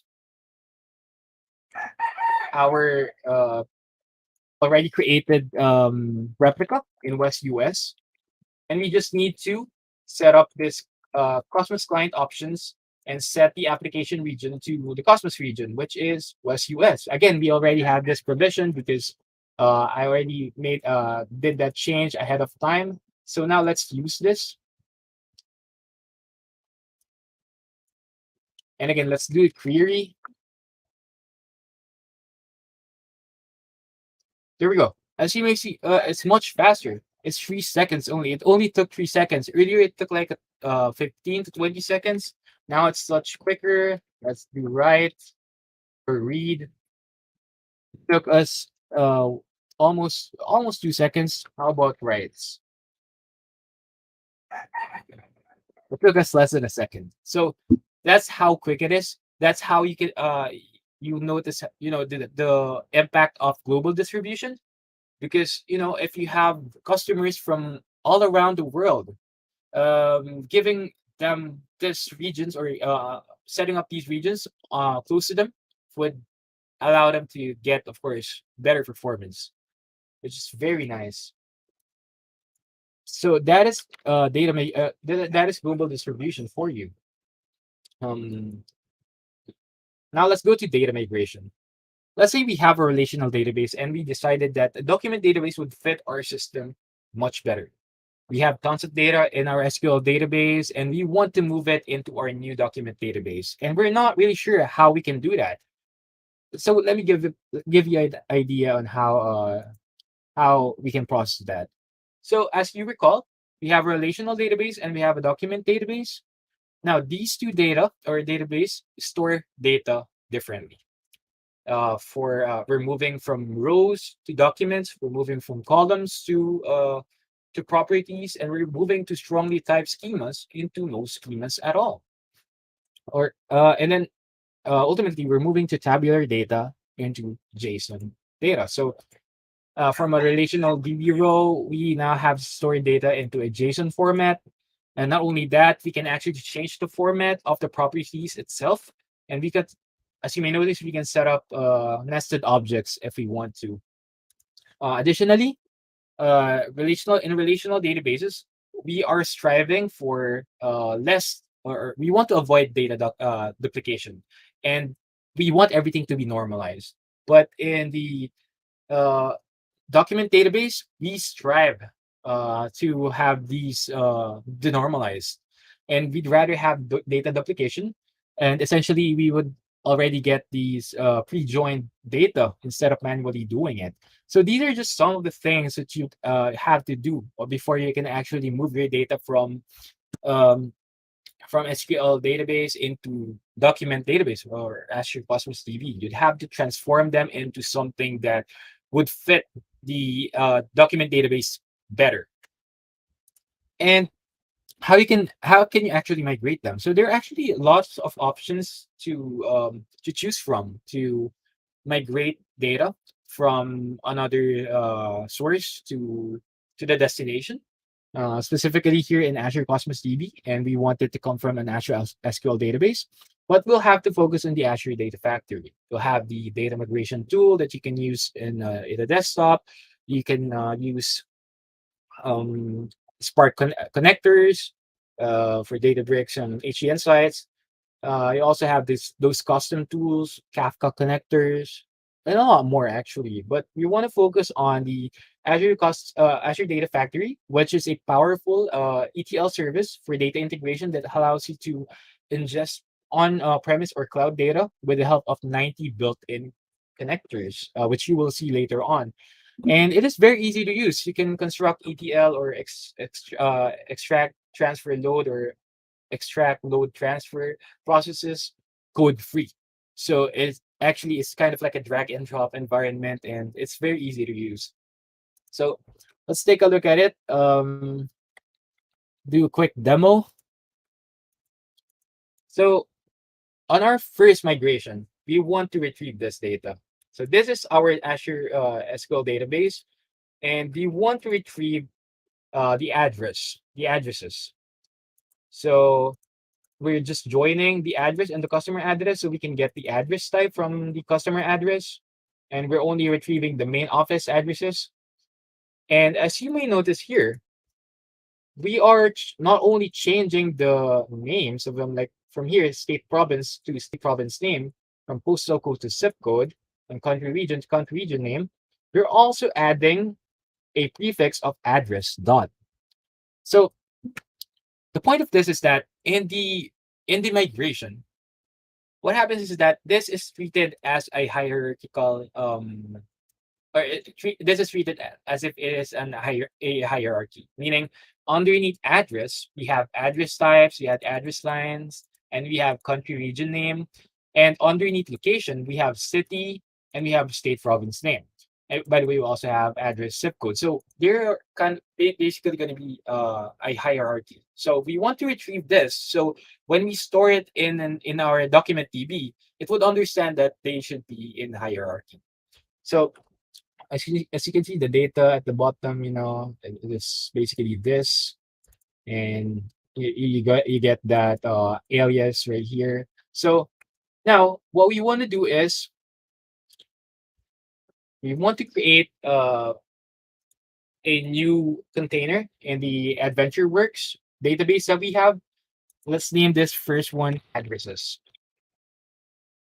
And the partition key, let's say address zip code.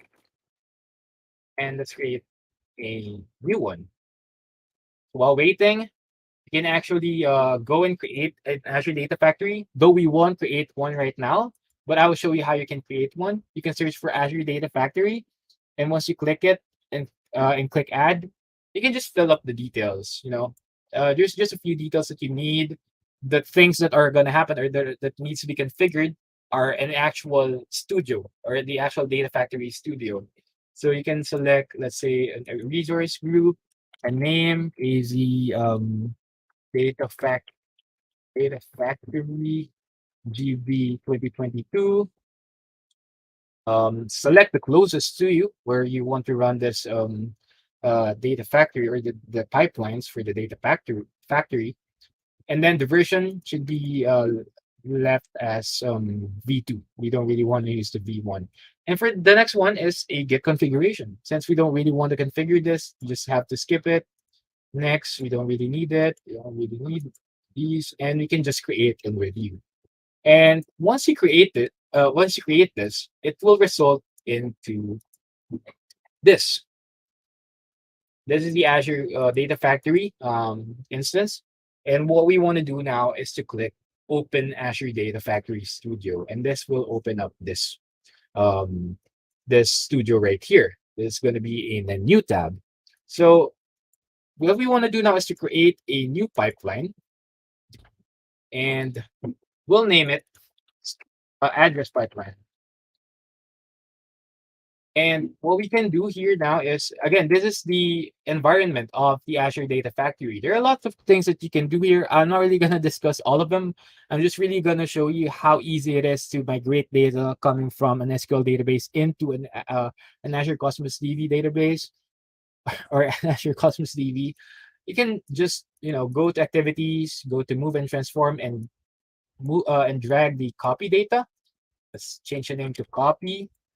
And we just need to fill up two things here, the source and the sink, aka the destination. So let's go to source, and we need to create a new source data set. We actually have a few, but we want to create our own, or our, so you understand how it really works. So our data will again come from an Azure SQL database. We can name it AD ADV source.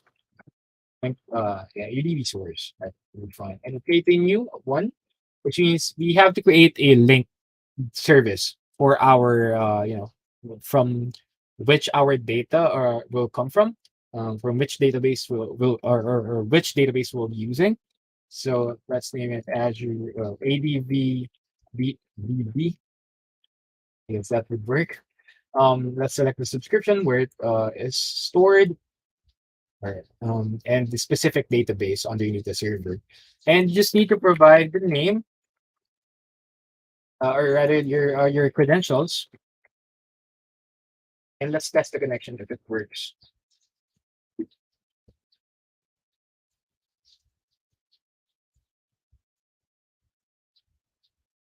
Mhm.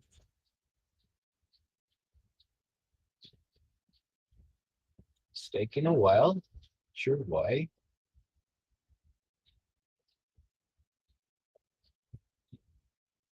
So let's just wait for it to finish. But mainly, what's happening here is basically we want to make sure that our the details are correct. So I'm not sure why it's taking a while.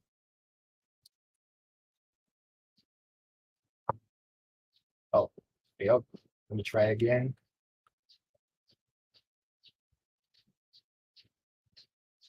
There we go. Maybe it's just kind of like an idle because our database has been idle for quite a while.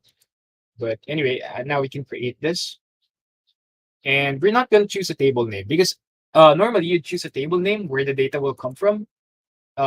We want because the data again will come from a query because it's a join value of or records of data coming from where is it? This one. From address and customer address. So we just need to paste it here. And I've explained this earlier. You can just now preview the data to see if the query actually works. So it does work. So we can just you know continue with the sync. Now we have to select or create a new destination, which is again an Azure Cosmos DB SQL. Let's name this Azure AZ uh, CDB ACDB. Okay, that's probably a good name. Azure Cosmos DB. Let's say uh, is Azure Global Azure. I mean Global Azure 2022 um, sync, and we just need to set up the connection. So the right Cosmos DB account and the proper database name, and press create. And this time you will have to select the actual container from the collection, which is addresses. Now press OK, and that's all that we need. Now we just have to publish this. So you can see that these are the ones that needs to be published. That the data sets that we created, and we just click publish.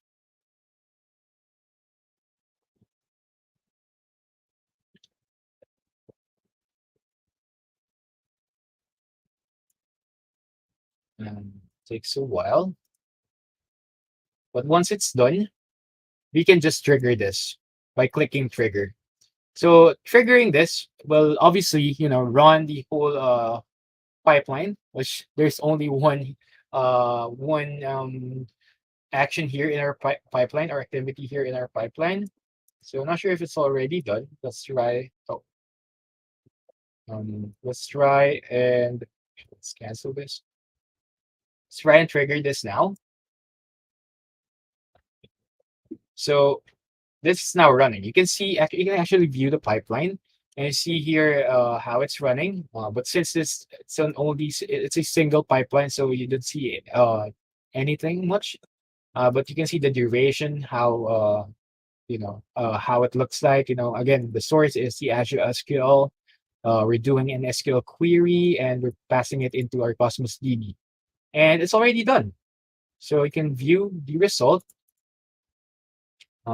Clicking refresh, I think, and then clicking this glass icon or eyeglass icon, and you can see it took 8 seconds to copy all 407 data or rows. So now we can go back into our database and check our addresses and see the items. And there we go. We now have new items here. We're migrated, and as you can see, as I've mentioned, it's now hierarchical, or it's set up as an hierarchy, as a hierarchy. So we have address, and underneath address, we have the address type and address sign, location with city and province name and zip code, and we have again the zip code as our partition key, and we have the additional columns or properties added by Cosmos DB. So that is our first demo. Let's do a bit more complicated one. Let's create a new container and store orders. And let's use the customer ID as our partition key, and let's create. So where is this coming from? So we had again this thing right here. So we have the sales order header and we have the sales order details. And the sales order details are well, we have a one-to-many relationship here. So in every single header, we have multiple or one or more order details. And what we want to do is to convert them into a JSON document wherein we can have a single header with multiple or all of their details or order details in there. You know, what it may be none, it may be one, it may be more. So we want that to happen. So we want it to look like this. So now going back to our Azure Cosmos DB. So now we have, I believe, our orders um a container shouldn't have any data. Yep, no data. So now we want to go back here in this in our pipeline in our Azure Data Factory uh, studio, and we want to create a new data flow. So data flows are much more capable of some other transformation when it comes to transformation. So again, we want three things. You want the ordered header, sales order header, which we'll add here. We can create a new data set coming from Azure, again, SQL database. We can use the DB that we created, the link service that we created earlier, but we'll select the proper uh, table, which is order header. And for the other source, actually, let's change the name, order header, um, demo, order header one, and this one is order details. And again, let's create a new data set coming from an Azure SQL database. We select the ADVDB, and we select the sales order details. Now, there's a couple of more things that we need to do for the order details in order for us to join it into an order header, because we don't really need all of the data, all of these data, or all of the columns or properties in our order document. We want only a few of them, and we also have to update some of them because of some circumstances for the Azure Cosmos DB. So to do that, we have to click the plus button or plus icon and click aggregate. So we want to create an aggregate, let's say detail, and we'll call it details. We'll call the column details, and we want it to group by sales order ID because again, sales order header, that is basically their ID.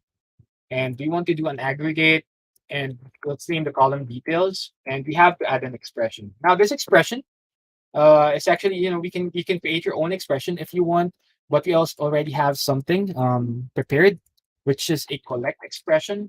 This basically means that you're collecting data from the specific table, and we're only trying to retrieve the order quantity, the product ID, the unit price discount, and the line total. And you can see that we're also converting these values to a double because these are originally decimal. This again stored in an Azure SQL database, so we need to store them into we need to convert them into double. So let's just save. And now we have this aggregated details object, and now we want to do a join. Now we want to join join, and we want to join order header and the details aggregate or details object. And what we want to do is to get them to have the same order ID, and that's it. So we have this now, and we want to clean up something more. So we want to change all these decimals to a double, like what we did on the details aggregate. But instead, what we're gonna do here is you're gonna create a column pattern. So what is this? Basically, we are only looking. We only have we have this pattern where we're only looking for the columns that has the subtotal, the tax amount, freight, and total due column names. You just need to save them, and we need to look. We need to say that every column name with this expression, meaning they're kind of like in a um uh currency format. You want to change them or to update it into a double. And lastly, we now want to move them into a destination, which is the orders destination, which is again coming from an Azure Cosmos, which is in an Azure Cosmos DB. And again, we want to connect to the sync that we created earlier, and we want to store it in the collection of the orders. So yeah, that's basically it. We're trying to retrieve the data coming from the order headers and the order detail. We created this aggregate called details where we only retrieved the data that we needed and converted them into double. And then we joined them, the order header and the details.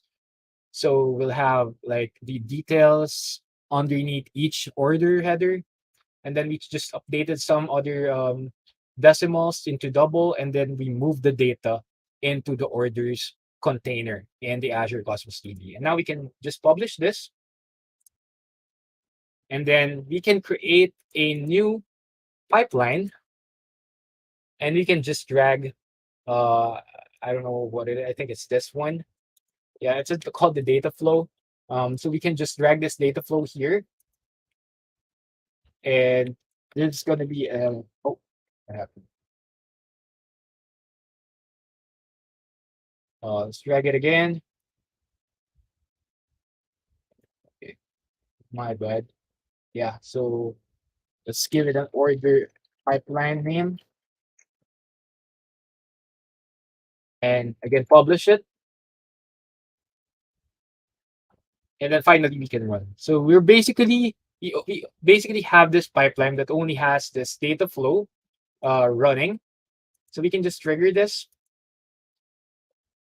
and look at the pipeline run, and you can see that it is running. It is now in progress, and if you take a look at the inside of the data flow, you can see the all the things that we've set up. So yep, right now it will take a while. We can revisit this, but this would definitely take at least 10 minutes, I believe. Right now it's still in queue, so let's just revisit once it's done. Instead, let's continue um with our slides. So I want to talk about quickly about security and access control.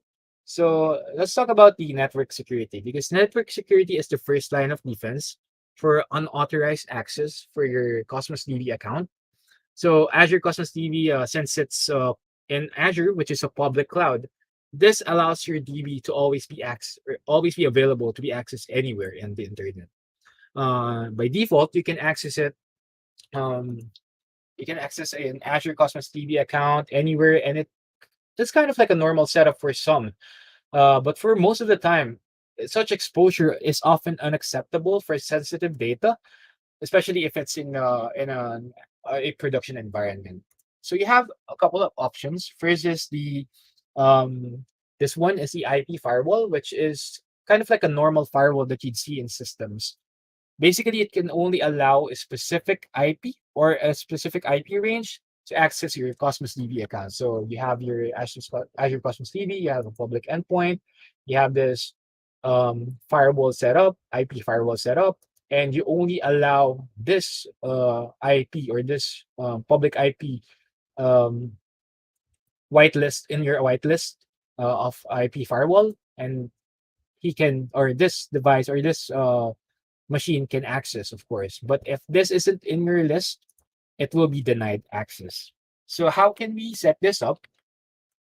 You can actually set this up in the Azure Cosmos DB firewall and virtual networks. Right now, we're allowed to access. It is allowed to be accessed from all networks. but you can select only specific networks. And as you may notice, we have two here. We have virtual networks, which we'll talk about later, and we have the firewall one. The firewall one is what I'm talking about. So you can add your firewall if you want this, or rather your IP if you want this. My IP right now, and you can even add an IP range. So if you want like all the IPs here from this and that it will be available. So I think it's I think I forgot the actual setup or format for the IP range, but basically that's how it works. You can also, as you notice, you have these exceptions here as well. You can accept all connections coming from public Azure data centers, meaning anywhere, anyone who's using Azure and they have their services, they have their resources, they can always access this if you allow this, if you set this up. Now, if you untick this one, the allow access from Azure portal, this would mean that uh the API calls from, or if you try to use the Azure Data Explorer, you won't be able to access the data. You won't be able to do any queries because yeah, that's basically how this works. So you should always have this enabled if you want to use the Data Explorer. Um, so yeah, I can just save this and I'll be able to, um, be able to access only. I'm the only one who's going to be able to access the Azure Cosmos from that point. And we have this Azure or security, which uses virtual network through a service endpoint. So now, if you don't want to use, just store IPs that can change every now and then, if you change networks, network connections, you can set up a VNet to secure network access to all clients hosted in a VNet, regardless of their IP addresses. So you basically can have this Azure Cosmos DB be available for clients within a VNet, regardless of their IP. So you have this VNet, and through a service endpoint, you can basically access the Cosmos TV. And again, this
Hi, everyone. I think we lost Brian for a couple of minutes there. I'm pretty sure he's gonna come back soon.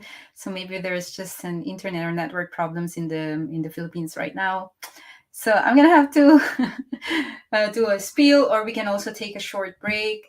We have been on for 4 hours already, 4 hours, and it's 8 o'clock in the morning my time.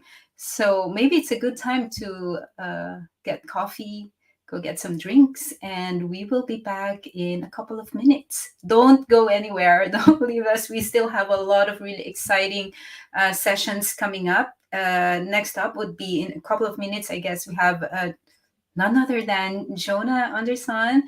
And then we have also Seiji coming up as well on static web apps. And Jonah is going to come back later to end the show and talking about tech communities. So don't go anywhere. Take a short break, stretch out, and we'll see you soon.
Brian is Hi, back. sorry. So I think you Yeah, just I'm need to sorry. conclude. Oh, sorry. It took me a while. What did it, or was it just a couple of I think minutes? you've been out for about 3 minutes now. Four Oh, okay. I minutes. didn't know. Yeah. Yeah, I Right. guess I'll just conclude just quickly. Sorry, I did not notice actually. But anyway, Go I'm just gonna ahead. share my screen and I'm just gonna finish this off. Uh, I didn't even have time to make my coffee. I was supposed to make my coffee, but now just finish it my off. bad. Let's do it when it's Jonah's turn. All right. Okay. Yeah, this is just gonna be quick. Yeah, we're gonna talk about a couple more actually, but let's skip that instead. I'm just gonna show you the result of um the pipeline, the data factory. Again, we created this data flow so we can copy data from the order header into our order header and the order detail into our orders container. And now it's already done. You can take a look at it if you want to. Just check pipeline runs.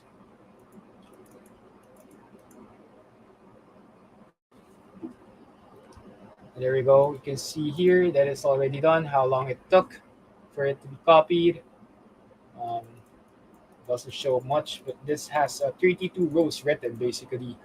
Now, if we go back to our Cosmos DB and we check the items for our orders,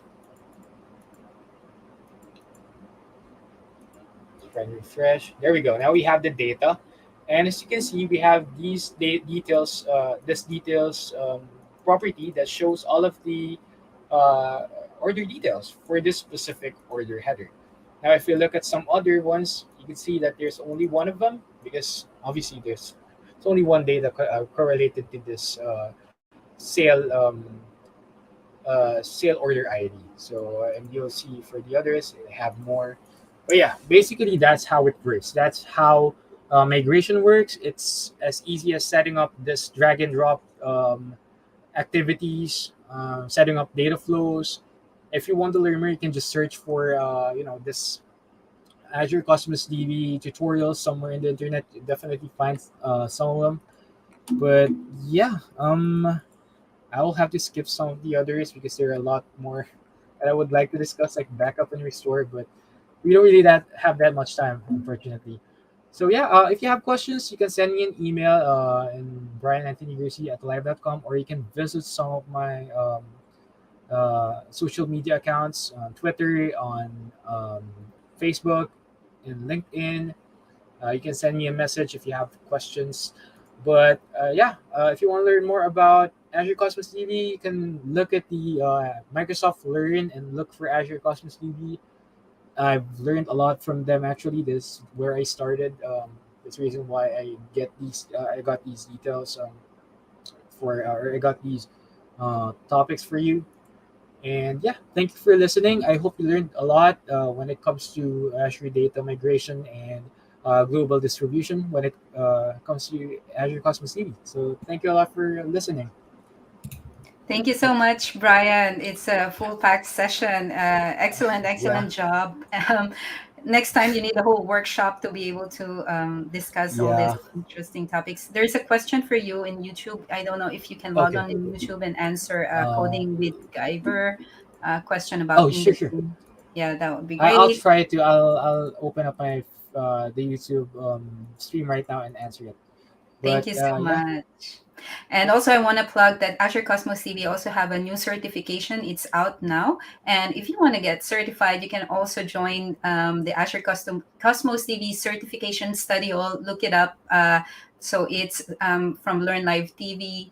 And there are a couple of sessions and it's still ongoing. Very helpful stuff. So yep, that's thank right. you so much. All And right. now I'm very excited to introduce our next speaker.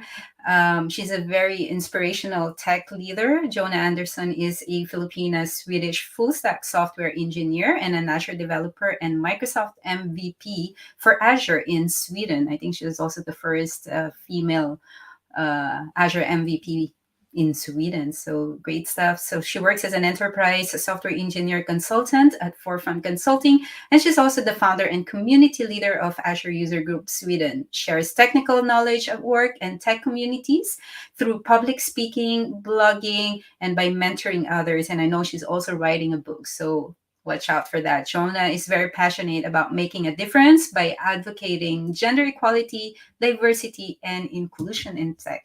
I'll invite you here, Jonah. I'm so happy to see you here. Yeah, I think you're muted. Ah, yes. Hi, everyone. Hi, Marilag. Thank you for that very nice introduction about me. Makes me proud to be Pinay, a Filipina in Sweden. Yes, and hi, everyone that are tuning in to us today in the Philippines. Kumusta kayo? I hope that you're doing great. You're stretching the quick stretch that we had today. Yes. Kumusta ka na, Marilag? Are you in the Philippines or back in I Denmark? just got, kakabalik ko lang ng Denmark nung May 1. So, Ah, medyo okay. hindi pa ako over. May hangover pa ako ng Philippines. So, I still really miss it. I can't wait to go Yes. back. So that kaya siguro it wasn't so hard for you maybe to wake up like 4 a.m. today. I saw that you posted that you woke up 4 a.m. Yeah. today to host.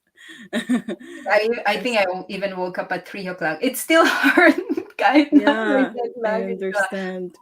I'm very energetic now, so Yeah, don't but worry. congratulations for all the great things that you achieved in the Philippines. I saw that you also opened the WISE office in Manila, so that's great. Thank you so much. Likewise, Jonah. So Yes, I'll bring you on the yes, stage. yeah, So sure. So we save so I don't take the other speakers' time. thank you. Yes. All right. Hi, everyone. I will be doing my session in English, and I would like to tell you in advance that my voice is kind of like tortured from yesterday's like training. I did the AC204 trainings, but I'm very thankful and glad that I could make it today, and I didn't have to cancel my session because I love Global Azure and community. So today I want to share with you the beginner's guide to Azure Network Services. And Azure Networking Services is something that I myself is, to be honest, is a beginner, not in the expert level yet, but it is something that I really want to learn. Along with, for example, hybrid connectivity, knowledge as well as security in Azure, because I believe it is important to understand, especially for us Azure developer, about Azure networking services that we have, and to know what to choose when you need something to solve in certain specific scenarios. But before I start, let me just introduce myself. So, my name is Jonah Andersson. I am also a Filipina. I'm from the Philippines, but been based in Sweden for almost 11 years now.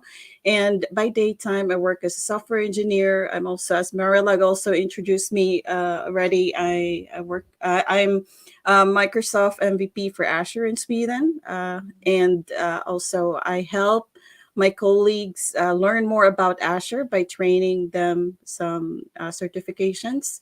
And outside work, I am very passionate about mentoring, for example, in some nonprofit organizations, including ulap.org in the Philippines. And I'm writing my first book, Learning Microsoft Azure for the first time. And it's still an ongoing journey. And also a leader of Azure User Group Sweden. And I love inspiring tech to others and also lift up others. So, what I plan to do today is I want to go through some of this overview, like the global network of Azure, some Azure networking fundamentals, some of the a list of networking services that you need to know that exist in Azure, as well as some use case and purpose of each of those networking service, and of course, recommended learning resources. So, before I go through them, I want to share with you about this photo. I think Marilla can relate to this because I watched her session in the Cosmos TV in Skåne, Azure Skåne. It was recorded because I couldn't make it in person, but I saw also that Marilla shared a picture of her experience, her tech story that at her early years in tech, she was already fixing networks by hand at her school or experience. But I want to share this with you because it is something that I myself can also relate when I was studying computer science back in the Philippines. I am from Dumaguete, so I'm Bisaya. So in my school, I saw that not even in school, but there are also like networking engineers, IT administrator that you see roaming around in school, and you will see that they are setting up all the computers with all the wires to interconnect the computers in the classroom. And the point that I have here is that our traditional way, or the good old days when we deal with networks, is that we have to deal with wires, which means that as a network engineer or an IT administrator in an organization or school, you have to deal with like physical stuff, like the router. You have to really set it up, the switch, the cables, and also set up your firewalls through a software in your computer to protect your infrastructure. But today, it changed. Like since this cloud started for the past decade, so networking in the cloud plays a vital role in what we're doing in the cloud, not just operations that we do in our applications, but we also, as developers, as we build, as we code it, and then as we build it together and interconnect it. And when you are a network engineer in the modern generation that we have today, you do your networking or your work in the cloud. So as you see the difference here on the left side, you see that this network engineer is not handling wires physically. He's doing the networking in Azure or in on the computers logically. So when it comes to networking in cloud, the network endpoints are logic, and you don't have to deal with wires because those physical networking assets are actually taken care of already by the cloud provider like Microsoft Azure in the background, like in the data centers, which are secured and protected in different layers. So when you work with networking in Azure, for example, you would use like modern tools, like for example, Azure CLI, the Azure Resource Manager, the PowerShell, and etc. So there's a lot of ways to work with networking, including Azure Portal as well, for those that are not familiar with the command line interface of CLI or PowerShell. So you can already get started with networking without knowing all these command lines. And if you're gonna try it, there are a lot of help tools for that as well. So just like networking that we have, the internet, that's how also the global infrastructure of Azure is. As you can see, it's everywhere. We are here. I mean, I'm in Sweden right now, but here in Sweden here, but in the Philippines, we see from the Philippines to Sweden to US to Europe, we have interconnected global infrastructure of Microsoft or Azure all over the world, which makes our application globally accessible and scalable and available wherever you are in the world. So, for example, in Azure's global network, for example, if you when you run your workloads on Azure, it may travel from all so far. Actually, it actually depends on where you're setting up your resources or region that you're trying to choose when you set up or provision your services in Azure. So it's all connected like a network. And one of the major technologies that are used in the Microsoft Global Azure is the Global Wide Area Network, which builds the entire infrastructure of Azure. And this is an introduction to networking, just to give you the big picture, the overview of what it is in networking and cloud. But if we zoom in, I mean, if we zoom down to the details, actually behind it are Azure virtual networks. So, for example, when you design a network, it usually the approach is actually bottom up, which means that when you create it or set it up in Azure, you would need to create like a first the place where you want to put everything. You would need to create a virtual network, which is in short also called VNet, and then you need to configure your IP range, and IP is another aspect. There are like specific details to that I can get into the next section. And you actually have the option to define your IP address custom in a custom way, either through IPv4 or IPv6. And then you can also, when you have your IP range already, you would need to create subnets, and you can have multiple subnets in your IP range. And then subnets, once you have set up your subnets, a subnet are actually used to assign your IP address to your virtual network interface. So that's how Azure Virtual Network works, which is also part of the global infrastructures, or what we're using every day in our work in the cloud. So this is how, I mean, just the basic of IP addresses and IP allocation. There are two types of IP address: the public and the private.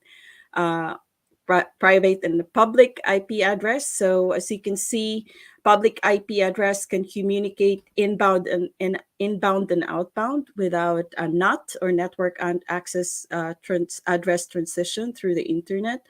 However, the private one is the opposite. It communicates within a virtual network uh, and on-premises network with the requirement of NUT.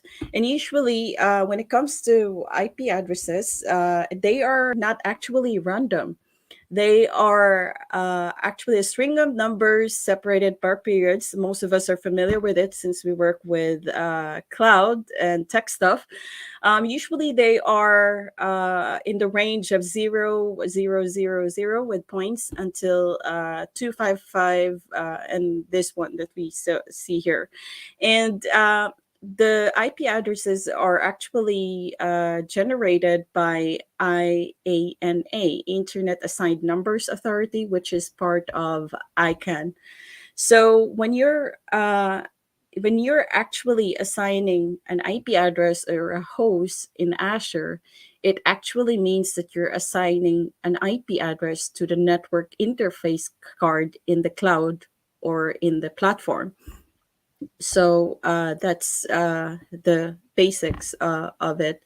So this is how it looks. IP address range, just to those that are new to this, since this is a beginner session.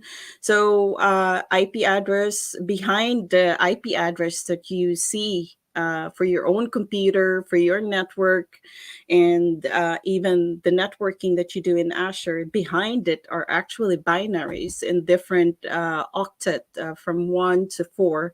And so it's good to, when you have time, spend time to understand it, just to, if you're gonna dig deeper into networking in Azure, because it's always good to know what you can do with the different IP addresses that's available. And when it comes to the entire Azure Virtual Network, there are actually important concepts that you also need to know and be aware of. So, Azure Private Network is what we get actually when we set up our account and then we create a resource group. That's the private network in Azure. Then, when you set up an Azure private network, you actually deploy it per Azure region, and then it's also deployed per subscription. That's what I mean there. And then the scope of connection by default is that the resources within an Azure network can actually talk to each other by default. So when you create an Azure virtual network and you have resources in it, automatically they can talk to each other. But however, if they're outside the VNet, Azure VNet, then they won't be able to do that, and you would have to configure it or set it up. And the purpose of Azure Virtual Network as well, it is that it allows us to communicate with the internet, and also between resources in Azure. Like if you want to connect your virtual machines to your Azure virtual machines to another Azure resource within Azure, so you can also do that, as well as communication with other on-premises network and resources that are outside Azure platform, for example. And you can also use it to filter and route network traffic in the cloud. And of course, network integration with Azure services, you can do that. And uh, just good to know, there are actually no charge for using Azure VNet in when you set it up. The charge happens, the standard charges happens when you add in resources to your Azure VNet. Okay, so those are the concepts in around the cloud that's worth checking out. And when it comes to Azure networking services categories, there are all the Azure networking services that we have today are actually categorized by purpose. So there are services that are for connectivity. There are also for application protection, and there's for application delivery. There's also a set of services for network monitoring, for example. So when it comes to connectivity services, so they are the type of networking services that will help us connect resources, Azure resources, between Azure and an on-premise network. And you can also communicate, for example, VNet to VNet. And also, if you want to communicate with networks that are on the other premise or on premise. So one example of that service for connectivity is the express route. So express route help us actually to extend our on-premise services or network into Microsoft Cloud over a private connection using connectivity provider. As you can see here, there's a partner edge, as well as there's an express route. You create an express route circuit, and that's how you connect from your customer network to the Microsoft Edge, where you have your, for example, this is your resources in the cloud, and here as well that are, for example, we have your databases, your VMs, and other resource groups with resources in it. So in here, the red one, this part is for that are exposed to the public IP address, like Office 365, Azure Public Services, and here the light blue ones, they are the one that you have for private or private virtual network for Azure private peering. So that's express route, and there's also VPN gateway that can help you create encrypted cross premises connection to your virtual network from on-premise locations, or create encrypted connections to VNets, for example. So here we have like VNet that it's located in West US, and then in between that you have you use the VPN gateway, and then some tunnels to connect to VPN IPs in different on-premise sites, local site 1 and local site 2. Okay, that one is a repetition. Yeah, so this is another example here as well for site. This should be an example of a site-to-site VPN in here. So we have an express route and a point-to-site VPN, and here we have our remote site, like headquarters and some branch of the office, and then some remote users, and all around it are VNets, and then it communicates to the internet. And another community service is called is Azure Bastion. So Azure Bastion is used to it's actually a platform as a service, which allows you to provision inside your virtual network. And one great feature of it that are commonly used and it's popular is to be able to RDP or securely connect to your virtual machines, either through the portal or over the TLS. And you don't actually need to, if you use Bastion, you don't actually need to have an RDP or a remote desktop tool. I mean, you don't need to remote desktop that you can actually access it also through your browser on any type of computer. And another feature of it is that you don't need a public IP address, and it is actually recommended to use this to connect to your virtual machines securely. As you can see here, here's the Azure portal, and it uses an SSL connection, and in it already has a network security group, and the Azure Bastion is used to connect securely to the VMs.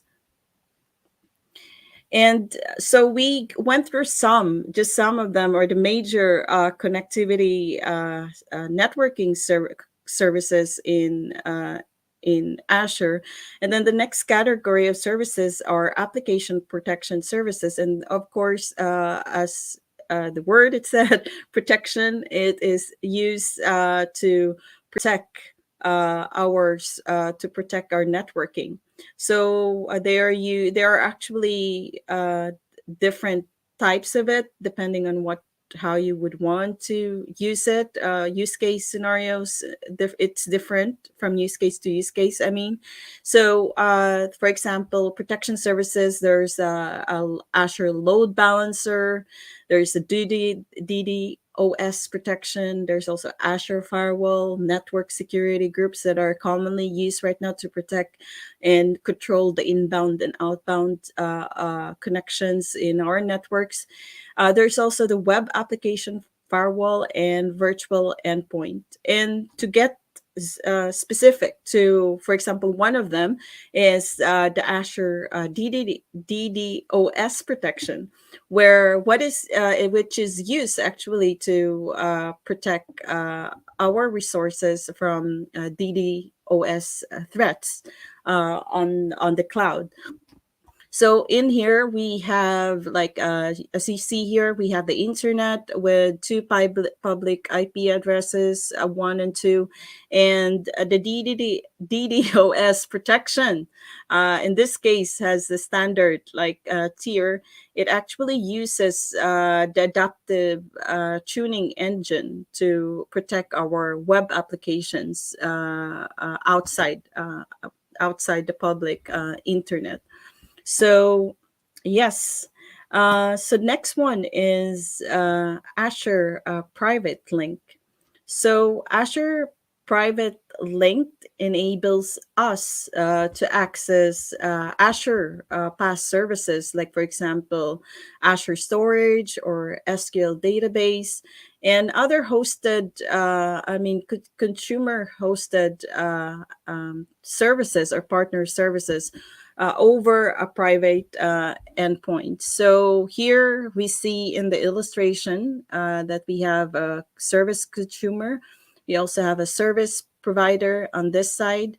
And we have a virtual hub network in it. And we use the private endpoint or private link to connect to different resources on premise and even partner services in the cloud or on the internet. Next protection service is Azure Firewall, which is a cloud-based firewall or security. So it's not the firewall that we install like Avast on our computer, the traditional way to protect ourselves, but this is the firewall, Azure Firewall, that we build in Azure, and it is commonly used to protect our networks, Azure virtual networks and resources. So here we see that you can actually in your VNet, you build your Azure firewall to protect your communication from on-premise, for example, by filtering the traffic around it. And then when using the Azure firewall as well, by default, the traffic is by default the traffic is denied from this direction, and then you can actually control every access that you have in all your resources. For example, one simple example is you have a web app that you're an app service that you provisioned in Azure. You can actually set it up in your security using the help using Azure Firewall to block access from external IP address or public IP address. You can build an app in Azure where you can set up your own private IP address or private network. So that nobody else can access it. Sometimes you don't have to expose your applications to the public directly. So Azure Firewall is a good service. And then most of all, we have network security groups. I saw Brian named the previous session by Brian. He named some networking security tools as well. I believe he mentioned network security groups partially. So network security groups allows us to filter our network traffic from or to or from Azure through it with our resources. And with network security group, you actually protect your virtual network where your resources resides or deployed. So you have your, for example, here in a virtual network, we have 3 subnets, and in every subnets we have VMs, NIC, network interface cards, and you can actually create several network security groups to protect your your network out from the outside public access, for example, through the internet. So that's the network security group. And next type of services that is a category in Azure is networking services used for application delivery, and those application delivery services includes Azure CDN. It is a content delivery network in Azure, and there's also Azure Front Door Service, as well as Azure Traffic Manager. So Azure CDN actually are used to. It's a global solution that is used to access our applications globally. Like as you see here, uh, you are if a person is, for example, is on a different location, Alice or other users. Alice would be able to access your applications quickly and efficiently without any issues, even if she is a long away from the origin of your application or location, because of the technology of edge servers behind the content delivery network. So because it uses the technology of point of presence, so wherever the users are accessing your applications, he or she will be able to access it without any latency, and it will be speed because the content are cached locally wherever they are in the world. So that's Azure CDN.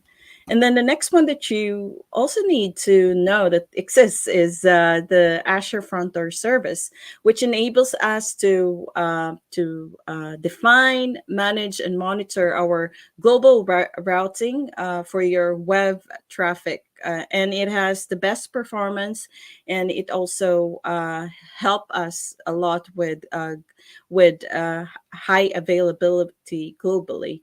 So this illustration is something from Microsoft documentation that I borrowed. So in here we have our application called contuso.com, and then we have our global network, Microsoft Global Network, and in our Microsoft Global Network we have our edge location, and it's this symbol is the Azure Front Door Service that help us route our web traffic globally in different regions. So here we have region 1, region 2, region 3 with different set of applications. So Azure Front Door Service is really useful if you have use case scenarios that needs global routing.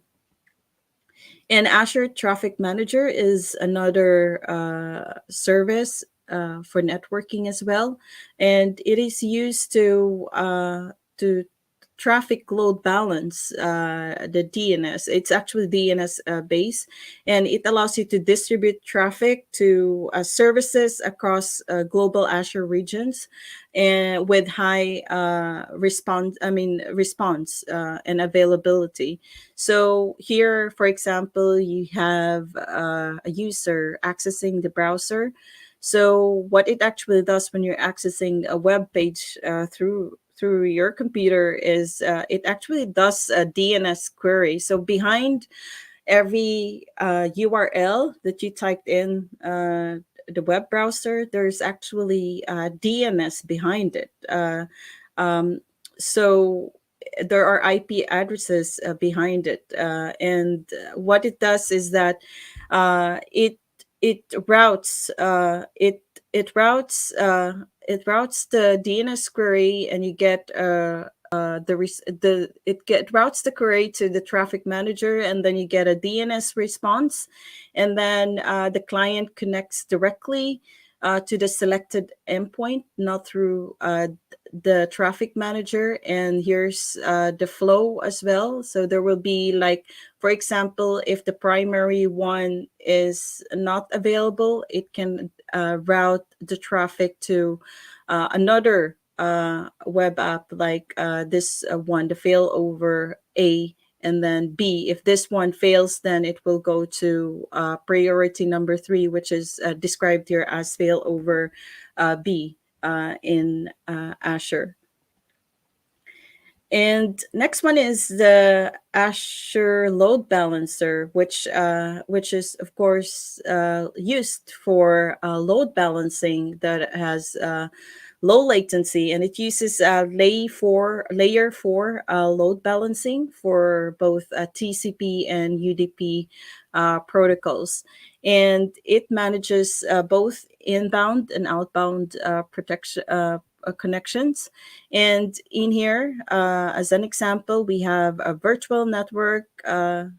Just like other resources, everything is boxed in virtual network, and we have a public load balancer where there are two subnets, web tier and business tier. I mean, for the web tier and the business tier, yes. And in the subnet, the first subnet, the web tier subnet has several VMs, and also the business tier has several VMs with different IP address. So here, there's like it uses port 80, and the business tier uses different IP address. And in here, there's like two types of balancer actually. So you have a balancer that are exposed to the public to port 80, and here as well you have in between the subnet web tier and business tier, you have a specific load balancer for internal, which means that it's not exposed to the public. So you can do that with Azure Load Balancer. This example is a two-tier example, so you have two levels, but you can actually expand it in different tiers depending on how much or how many resources that you want to load balance, for example. I myself haven't tried it myself because I haven't worked with lots of VMs so much, but this is a good thing, a service to know, especially if you have a lot of workloads to handle and you want to load balance it. So this is good stuff. So next one is the application gateway, which is used to load balance this time the web traffic uh, to our application. So this is a simple illustration. So you have a web browser, and then you have your application app gateway with an IP address for the front end, and you have like a listener that uses either HTTP or HTTPS, and then you have like a rule or a setting or configuration about your how you would want to load balance your traffic, and this is how it looks on the back end as well for the VMs, the VMSS, and also the on-premise servers. And this is the last category. So there are, of course, we want to deliver connectivity. We want to deliver connection between Azure resources and on-premise. We also want to know what are the services that you can use for monitoring as well, because monitoring is very vital, especially if you want to fix things, you want to know what's going on, and it also helps us identify the inbound and outbound traffic in our resources. So there are actually a top 4 that I listed out here when it comes to network monitoring. So there's Network Watcher. There's also Azure Monitor Network Insights. There's a monitoring for Express Route, as well as the Azure Monitor, which is widely used in Azure resources, for example, with application insights for web apps. So those are the ones, but I don't know. I didn't want to dig deeper in them right now. I think the most important is before we end our session is to know what to use for what. So Microsoft has, I can share the link later. Microsoft has a lot of like great documentation for learning as well as references. And in every service, they actually have a guide, like a table.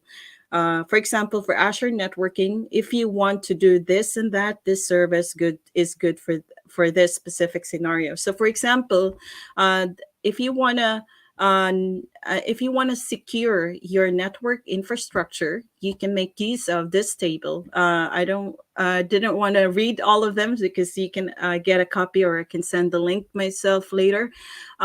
So, for example, just to pick one of them.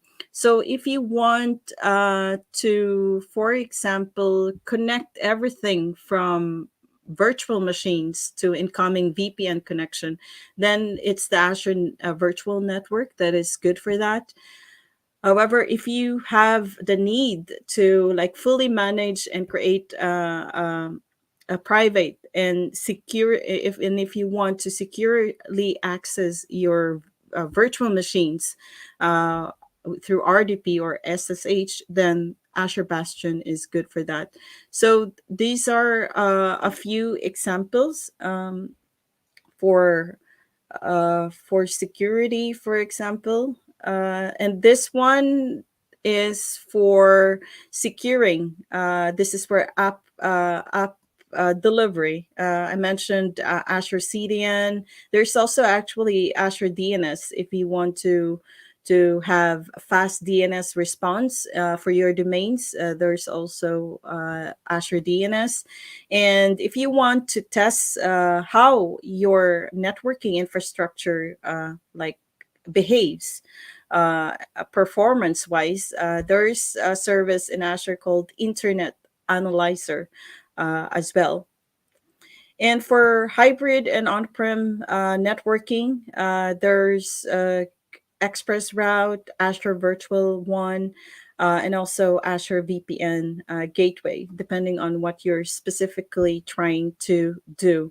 And then remote connectivity, you can actually use Azure for remote working, especially today after the pandemic times we've faced for the past years. There are services that you can use if you want to create and build something for remote working. So Azure VPN Gateway is something, and also Virtual One if you want to, for example, connect business offices to certain locations, and also use DDoS protection, of course, to protect your network. And edge computing and 5G technologies has been a trend also today. These are new services in the Azure networking side. There's what we call Azure Private 5G Core, which is used for 5G wireless network for private, and also Azure Public MEC is also used for edge computing. And yes, finally, I supposed to do a demo, but I thought I would let you learn by doing, and also to save my voice. Yeah, so if you want to learn more, Microsoft has great documentation for Azure networking on Microsoft Docs. It's called Azure Networking Fundamentals. You can go through them, some overview, and there's also a learning path in Microsoft Learn called Architect Network Infrastructure in Azure. This is just one of them, but there are actually a lot more. So check this learning path.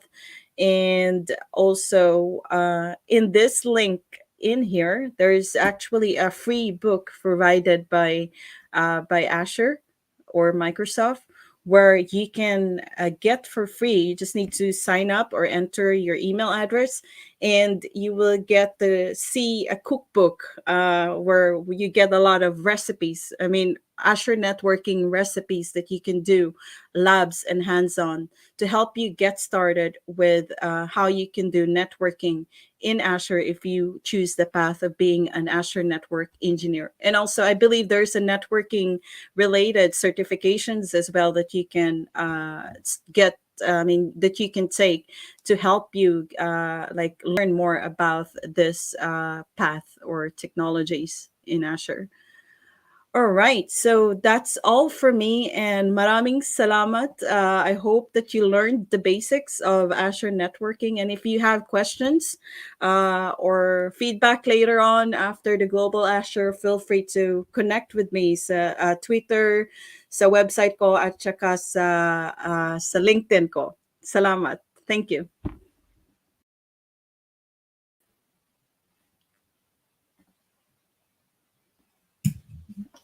Salamat, Jonah. Yeah, thank you. Sorry na you have some issues with your voice right now. I hope it gets better. And Yeah, yes. Actually, it's because on Fridays, I work Monday to Thursdays, my consulting job, but on Fridays I've been training AZ204's forefront in my office.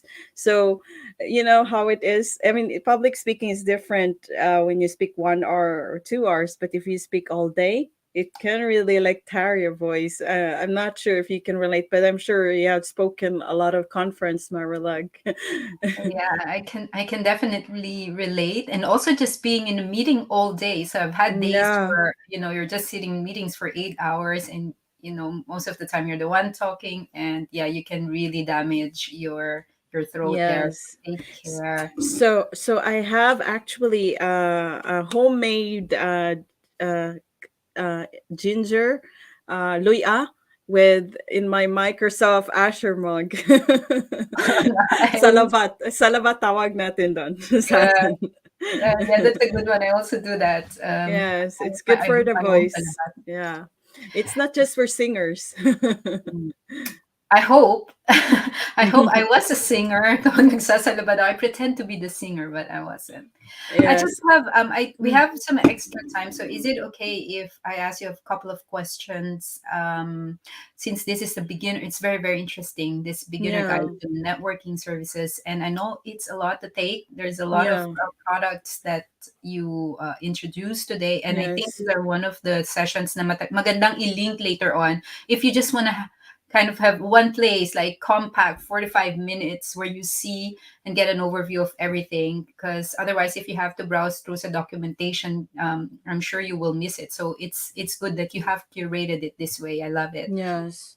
I think my question would be like me, if I was a beginner in networking in Azure, which maybe three resources products that I can pick. Siguro yung most commonly used or yung most practical for me to learn, because I Mm. can't learn 20 different things at the same time. So what would that be? What would you suggest? Yeah, that's a great question. I think it's good to the main one. It depends on what you do, of course, for role, diba? So, for example, if you're working with security, of course, you would go through the security type of networking services. Pero, and then if you are, for example, if you're a web developer or a developer working with web apps, maybe you would be interested to work with Azure CDN in the front door. So it actually depends. But my suggestion of all the categories that I picked is pick one of each category that are good to learn. Like, for example, so security, it's good to know the top two, like the Azure firewall and the network security group. When it comes to application delivery, it's good to start learning, check out the learning resources for Azure CDN and front door, which is also very important in app development in the cloud. And the monitoring part, it's good to get started with Azure Monitor, because Azure Monitor has everything: App Insights and Expert Routes Monitor. So those are the I think if I also is a beginner, actually. I admit it, I'm not the expert level on this, but I'm a type of person that if I learn something new, if it doesn't matter what level I am, I want to share it. So yes, that's how we would do it as beginners. I would count myself as well. I'm very humble, but yes, that's how we do it. And if you get stuck, Marilag and I can help. No, the best we can, of course. Certainly, I'm not the biggest network expert at all, and actually, which brings me sa second question, no. So, maraming mga cloud developers or cloud engineers that they start thinking, oh, we're gonna put everything on the cloud. We don't Mm. need networking folks anymore, and then they get surprised. Like for example, they take the Azure developer certification or whatever, they start their journey na karamihan pala, majority of the things that they have to learn is actually within networking, even if Yes. you're a developer or a database administrator. Yes. How do you feel about that? Like, what kind of advice would you give to, starting cloud engineers and what to prepare for in terms of, networking? Kasi karamihan, di ba, parang nakalimutan na yun nung college. They didn't tackle Oh. it anymore, and then all of a sudden they have to learn that again. Yeah, yeah, I agree. I mentioned earlier sa presentation ko because I saw your sessions sa Azure Cosmos, and I saw that your tech stories. So the old picture of you doing the networking stuff. And I think for my advice, my answer to the question is for those that are beginning in the cloud engineering is to to get started with the basic, yung for example, to understand ano yung VNet, ano yung IP address. Kasi when you start working in Azure, sometimes in one way or another, anytime you might be asked by your leader, tech leader, or your project manager that you need to set up a virtual network and protect your application in Azure through these services. So knowing the networking fundamentals, at least yung VNet at ano yung IP address, ano yung difference siya ng public or private, it's good to know. And you don't have to know all the details and everything. It's just what you need. Just learn small baby steps at the time. Yeah. Thank you so much. Yeah, just don't be surprised that you have to work with networking again across, I guess, all disciplines sa cloud. Like kanina yung session natin with Pio, he also Mm. discussed network security when dealing with SQL, Azure SQL, and yeah, you mentioned Brian as well. He talked Mm. about how to do network security on Azure Cosmos DB, or how to design or deploy Azure Cosmos DB with the network considerations. And then, of course, also earlier today, when Jess talked about static web apps on Azure Yes. storage. But then there's also something around, configuring the IP and the custom domain. Oh, this is some networking principles. So Yes, I agree. And the reason why I decided to talk, because I usually talk about serverless and Azure functions, but this time I want to try something new that's kind of like missing in most of our sessions or public speaking. It's talking about security and networking. And I want to make the first talk an opportunity today in the Global Azure Manila to share about this. And I'm more of a beginner side. I like helping beginners to come into tech. So I usually try to have beginners level session. So I'm very glad and honored to be part of that today in one of my sessions. fantastic. Last question is spoiler alert. Is there going to Yes. be a chapter in your book about networking? Yes, actually, I already wrote it in my draft in chapter Ah, 4.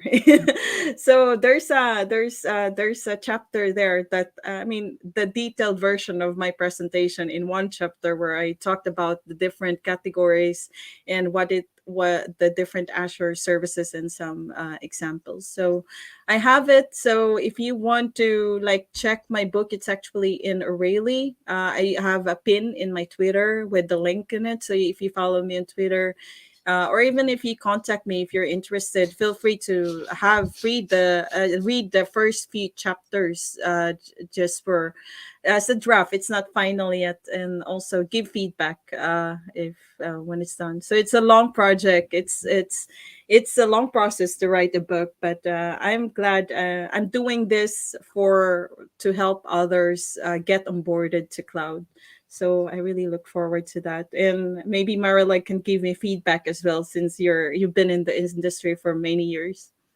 Certainly, Jonah. Yeah, very inspiring. And thank you so much. And I'll see you again later. Maybe we can have a Yes. bit more chit chat about tech Yeah. communities and Yes, we mentorship. will. Bye Thank you so bye. much. Thank you, everyone.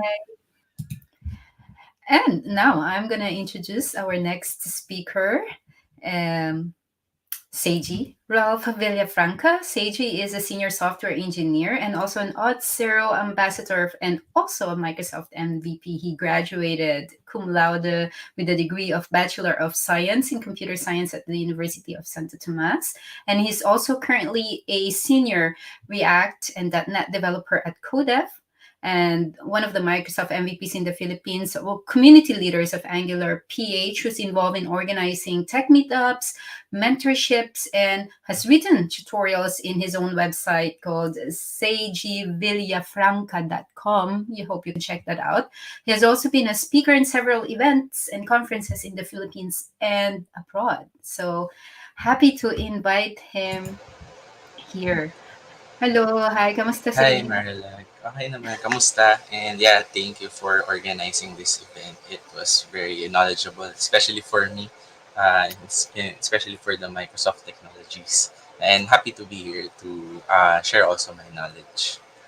Thank you. It's your time. I know Yeah, it takes a lot of time to prepare for a talk. I know that myself. So thank you for it. And it's even a Saturday and 3 o'clock. I would rather go somewhere on a Saturday than to a yeah, talk, my but you're pleasure here. also. Yeah, as MVP, we're really spending our weekends in conferences and talks. Yeah, it's fun spending your weekend with that with speaking. I know what you mean. So thank you. So one thing is earlier today, Jess also introduced Yeah. static web apps, but that's more within Angular. But then he was also showing Azure DevOps pipeline. I'm sure there's something that you can add on to it or reiterate what Jess has put. So very excited to see your talk. Take it Yeah. away. Thank you, Marla. Yeah, I'll share my screen for a while.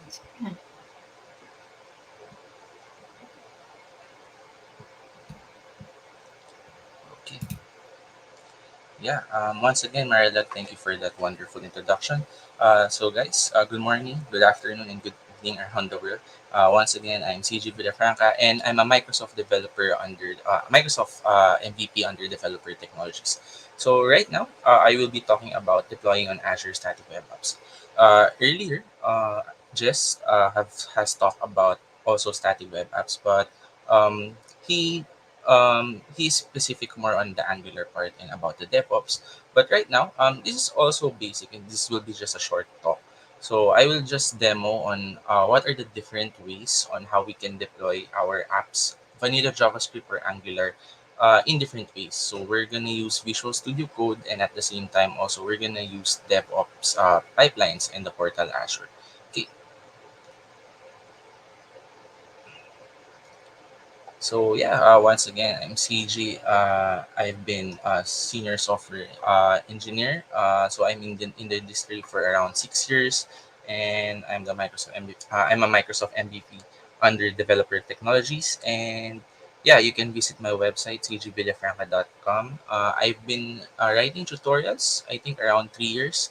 And I have open source project also in CGV13, and I also have my tutorials there. So you are free to pull my tutorials, my example code. So if you want to learn several frameworks like Angular and React and other Microsoft tools related, so yeah, you are free to use that. And I'm also a community lead of Angular Philippines. So I'm one of the tech community leads here in the Philippines. And it's also my job or my responsibility to organize events like this, Global Azure Manila. Yeah. So I've been into several events already, and yeah, in different countries and local. I started speaking at meetups, and uh, fun fact, it's my first year of being an MVP in the Philippines. Okay, so right now let's discuss first what is Azure. So this is just an introduction. So yeah, it's a cloud computing platform that provides many services, and actually it's a one-stop shop. Why? Because it offers the three main parts of a service. So number one is the infrastructure as a service, and the platform as a service, and lastly as the software as a service. So You may not know the difference, but it services or these three types has a base ground of differences. So the first one is the software as a service. So this is the one or mainly used by developers to make our development easier. So this is the software as a service, and platform as a service is the one being used technically for deployment, and infrastructure as a service also is related or packaged as a whole. Okay. Yeah, so services offered by Azure, I think there are around 200 plus already in terms of services being offered.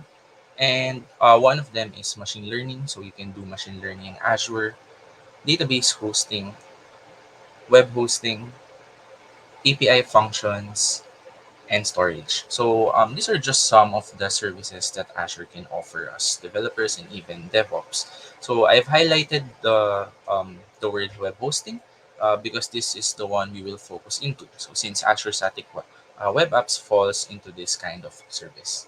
So yeah, you can see on the right side that this is just a sample UI or sample layout of the Azure or the portal Azure. Okay. So yeah, as I have said a while ago, Azure is a one-stop shop since it offers many services, and you can deploy your site, you can apply machine learning in your front end, your back end, and other stuffs like database. So yeah, it is considered now as a one-stop shop, and you can place everything in one platform already for Azure. Okay. So the common question is, so I've been using Azure around for 2 years already, and also I have experience of freelancing. So one of my basic needs as a developer or a freelance developer is I want to deploy my web apps on a lightning speed. So um, what services that I can use in that are available in the cloud already. So this is one of the basic needs based on my experience in terms of developing my web apps. Even in my portfolio in or in other websites that I do as an hobby, or for example, I create contents and tutorials. I want to show the world websites without any hassles in my sleeve. So yeah, I don't want that to happen. So we are saying that yeah, everything is fine, but uh, honestly, or behind the back, so you're not really fine. Everything is not going well. Your deployments, your builds, and at the same time, it's not really that easy to configure. So what's the answer for that dilemma or that issue? So the answer for that one is the deployments for Azure. So these are the services that are under web hosting. So the first one is the static web apps. The second one is web apps, and the third one is the Azure Blob Storage static websites. So web apps and Azure's Blob Storage static websites, they are existing for years already, but there's a new technology that we are discussing right now, which is called the static web apps. So static web apps made things easier, especially in configuration. So static web apps is just released around 2021. So when I found out that this was released, so this was really a big help in terms of deployment. Okay, so yeah, as I was said, it was released on May 12, 2021. So quite new. It's yeah, it will have its anniversary, so 5 days from now. So it's not yet a year after before it was released. So, the use and advantage of Azure Static Web Apps over other services that Azure is offering in terms of web hosting.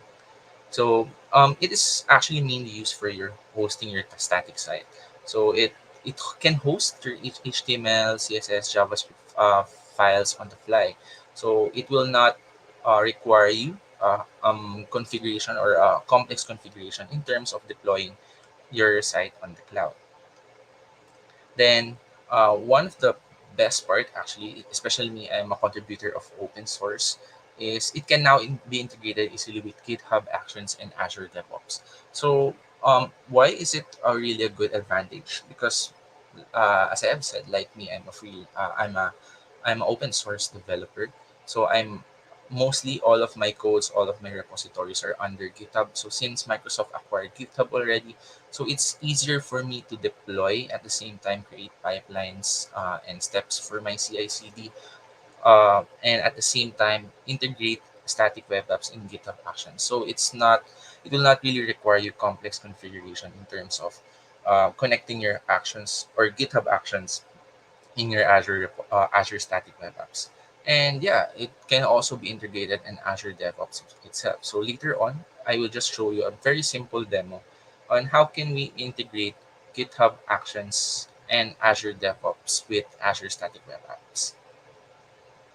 Okay, so yeah, this is also an advantage. So me, I'm a full stack developer and I am using Angular and React as a front end framework, and for back end, it's Node or .NET. So actually, it now supports a latest front end framework for deployment. So it doesn't require you also a complex configuration in terms of Angular and React, and especially Vue and other frameworks like Svelte and using other frameworks like Gatsby. So it will not require you too much time, and at the same time effort on the configuration to deploy your apps on the fly. Okay, so yeah, and is this one I will show you this also later. So actually, I really appreciated this tool because why? Because one of the main advantages here is I will not tab out or will not switch from one window to another, because VS Code extensions has also its Azure tools. So once you decode, once you have accomplished your code, or once you have accomplished your changes, so you can just directly open the extension and see all the steps if your code has problems or issue, or rather it has been deployed on the cloud. So you will not have to open the portal Azure itself. So VS Code offers also the extensions for your configuration, at the same time monitoring your build. Okay. And yeah, other thing that we might need is we want to deploy our site under HTTPS. So Azure Static Web Apps offers SSL certificates, and it's free of cost. Okay, so let's go with the flow of Azure. So let's just have a brief background on how Azure Static Web Apps deploy our application. So even it's a vanilla JavaScript or a React or an Angular. So let's see on how it can deploy. So this is just low level. So the first one is, for example, we are connected already to our GitHub repository, and we have our code changes, and we have already pushed it on our master branch. Then after that, so it's on our master repository. So our pull request has been approved already. So our GitHub actions will be triggered, but it's still depending on how we want to trigger. So sometimes our pull request it already triggers GitHub actions, but it does not deploy your app since it's still a pull request. But if it's now merged on the master, so it will trigger the GitHub actions. So if this is the one if you're using GitHub, but if you are using Azure DevOps, so it will now trigger the Azure pipelines. So once all the steps under your actions or your pipelines have been successful, so and its build is accomplished, so your static content or your files will now be displayed. So it will now be displayed on the HTML, CSS, and JavaScript will now be hosted on your Azure Static Web Apps. And even if you are using Azure Functions for your analytics, for example, so you can easily integrate this also with Azure Static Web Apps. So you do not need other configurations as well if you have already existing Azure Functions on your portal. Okay. So the main question here is, what do you need if you have, or if you what's the prerequisites if you need to deploy your Angular or your application rather into the Azure Static Web Apps. So the main prerequisites here is simply you have an Azure account, and the second one is the GitHub account. So if you will not use a GitHub, so you should have also your Microsoft account for the Azure DevOps. So it's basically free, similar to GitHub account. And VS Code, it can be a prerequisite. It might be not, but I would rather recommend you because from what I have said from the previous slide, so it offers Azure tools that will make your development easier and faster. And yeah, so the VS Code extensions that we can download using Visual Studio is the Azure Tools and Azure Static Web Apps. So I will show this later in our demo on how can we use this Azure Tools and Azure Static Web Apps in our VS Code. Okay, so right now, if you want to visit Azure, so we will go to the portal that azure.com. But in my demo, so we will not be on my first demo. We will not be using portal.azure, but we will be using Visual Studio Code on deploying our application. Okay, so I guess yeah. So the first demo for this one is I will be using GitHub Actions. So the GitHub Actions is we're gonna place obviously we're gonna place our code repository in our GitHub, and the second one is the Azure pipelines. Okay, so let's go to our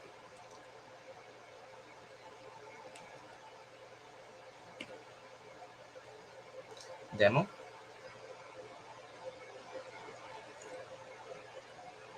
So this is a very simple demo. So I might zoom this in because I'm not sure if my code is visible on your side. Okay, okay, there. So, on my first demo, as I have said a while ago, this is I will use GitHub Actions at the same time GitHub repository. So the first one, I will download all the extensions that I need. So since in my code I already downloaded the extensions, but if you want to download the two extensions that we need, so the first one is the Azure Tools. So just search Azure Tools under the extension tab and the Azure tools. So you just want to install this. So after installing this, you might just need to log in using your Azure account. And at the same time, you will use the Azure Static Web Apps or download the Azure Static Web Apps. So after you download all of this, or the two extensions that we need, so we will see a tab that is called Azure. So in this case, my account or Azure account is already connected to my VS Code. So I will see the different services or the resource group tabs under the Azure tab. So the static web apps, for example, you have not downloaded it yet. So you will not see the static web apps on your tab. So you need to download the Azure Static Web Apps. And as you go to the static web apps, so you can create your new resource or you can create your new static web apps. So under this one, I have two subscriptions. So I will just use the Visual Studio Enterprise subscription. So in this case, I have created a very simple website. So this is just a very basic website. So it only consists of an index.html and style CSS. So this is just it. So I didn't create any other sites. So I'm just showing you how to create or how to deploy a very basic websites under Azure Static Web Apps. So right now, for example, I've created a changes. So Azure site is here test. So hey, I've made a change.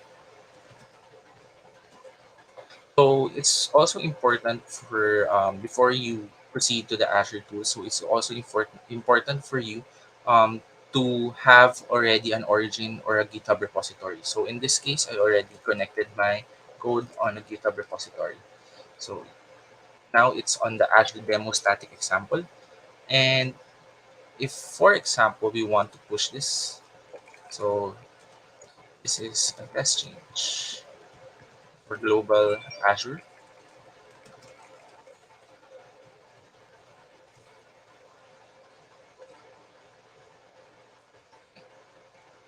And once I push the changes,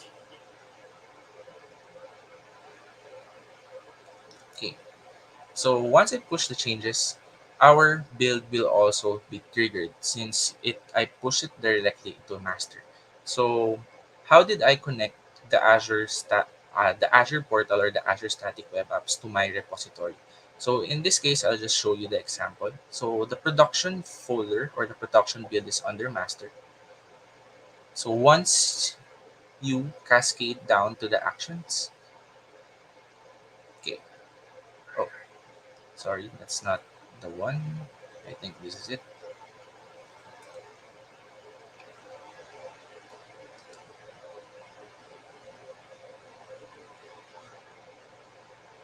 Yeah. So once you push their changes on your Azure static actions, so you will see your changes or your steps that are being triggered on your static web apps tab. So how did I connect this static web apps on my application or my repository? So we don't need to go to the portal at the same time because we already have our Azure static web apps. But in order for you to create this, let's just have that plus button. So select your Visual Studio Enterprise subscription. Then I guess let's just create an example name for the static website. So Global Azure. And you will select your server. So I guess we will use, since we're on Asia, we're gonna use East Asia. And you're gonna choose what framework you're using. Since we are not using any frameworks, so we're gonna click the custom. And since our root project is under the slash folder, so this is our root. So let's just go enter and enter build. Okay,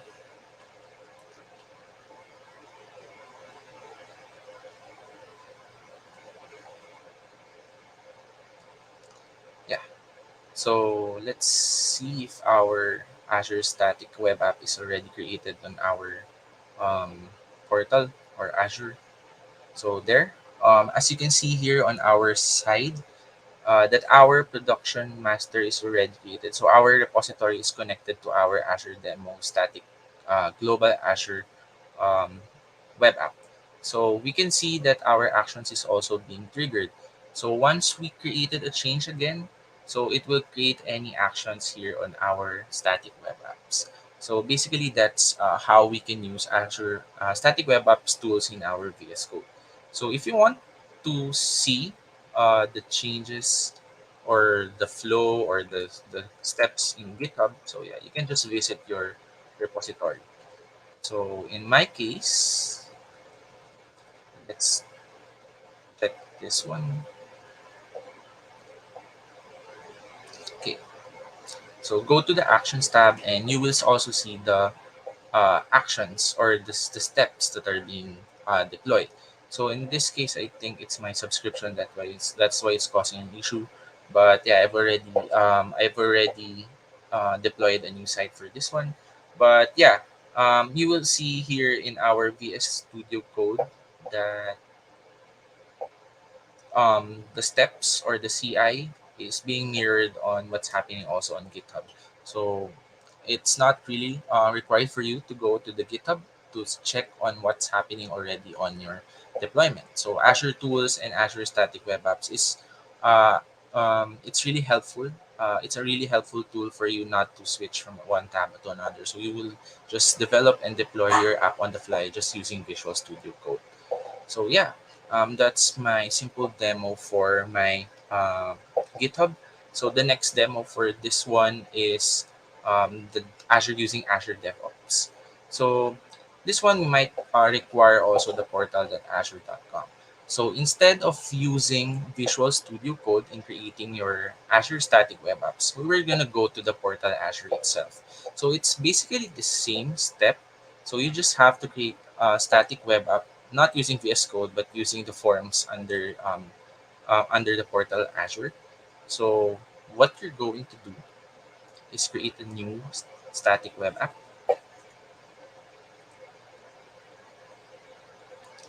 Yep.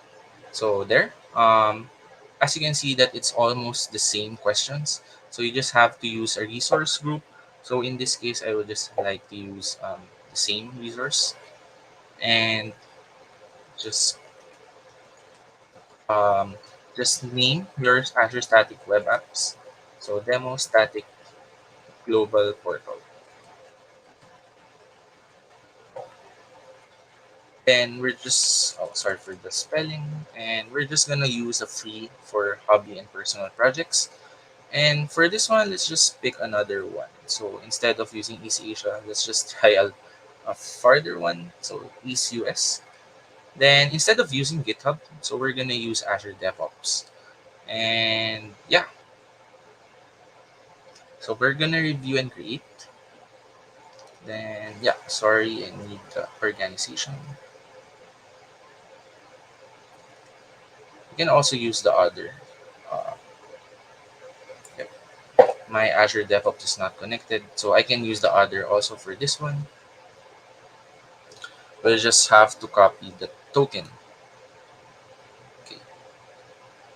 So once we're done doing our static web apps, we will just wait for it to be deployed. So now it's now deploying in progress. So yeah, it's will just take you around some time. So the go to resource. Okay. So we have created already our Azure Static Demo Global. So that's a very long name. So I just did that for us to recognize what's the static web app being created on Portal and what's the other one being created on the VS Code. So what we need here is just a managed deployment token. So in my managed deployment token, so I just need to copy that, and we're going to go to our Azure DevOps. So you can access this by using dev.azure.com. So we might want to deploy our site, for example. So in this case, it's pretty the same. So we just need to create um, our own repository. So in this case, since we might not have as much time, so I need to create I have already created a sample repository on on my project. So in this case, I'm not using already a vanilla JavaScript. So for example, I'm using already an Angular application. So with this one, static awesome app. So it's not that different. So you just need also to put the root or place the root on your YAML. So for example, we want to create a new repository. Okay. So let's create a new repository by dropping this down. Then in this case, let's try Azure Portal Global. Okay. So after creating your repository, so you might want to set up your build. So for example, you already have your code there, your Angular code, your React code. So you might want to set up your build or your pipelines in your YAML. Okay. So for example, we want an existing Azure pipelines YAML, or we want to um, other existing YAML file. So DevOps already have that. So if, for example, you're using a uh, simple vanilla JavaScript or a Node.js, so you don't need to write all your YAMLs from scratch. So for example, I'm using my Angular application. So I would like just to choose the Node.js Angular. So right now, this is the script. So you just need to npm install dash angular slash CLI, npm install and ng build dash dash prod. So this is like the common build or the common steps that we need for building our Angular. And usually, for example, I've just created here a simple test. So we want to point our oops, my battery is low. We want to point our location in the disk folder. So I just created other task. So other parts or other steps like the lint and test. So if we are doing this in our enterprise project, so we require this also in our task. So I have mentioned a while ago that we need the management deployment token. So just want to copy it here. So in our variables, So you can see here that I've already created a dynamic variable. So in this case, let's have deployment token and variable. And basically that's it. So your pipeline is connected, or your Azure Static Web Apps is already connected to your DevOps. So this is just an example. I don't have any code for it right now, but this is the basic way of how to connect your Azure Static Web Apps into your DevOps. So as you can see, there are two ways, or actually there are other ways on how you can connect your static web apps in your repository, and or how can you deploy your apps using GitHub Actions or um, Azure DevOps. So this depends on the criteria or the project that you're working to. But these are just the basic examples on how can you deploy your apps. Okay. So once we deploy that, so we can also see our resources on our portal Azure. So you can see here that my resources and my static web apps are already here, and they're being deployed right now. So I guess we're not gonna wait for that anymore, because I think let's just have an example. So this is my example. Excuse me. Yeah. So this is one of my sites that I think it succeeded. So this is the one, Azure Static Web Apps. So yeah, that's that does not need any configurations for or complex configuration for us for Azure Static Web Apps.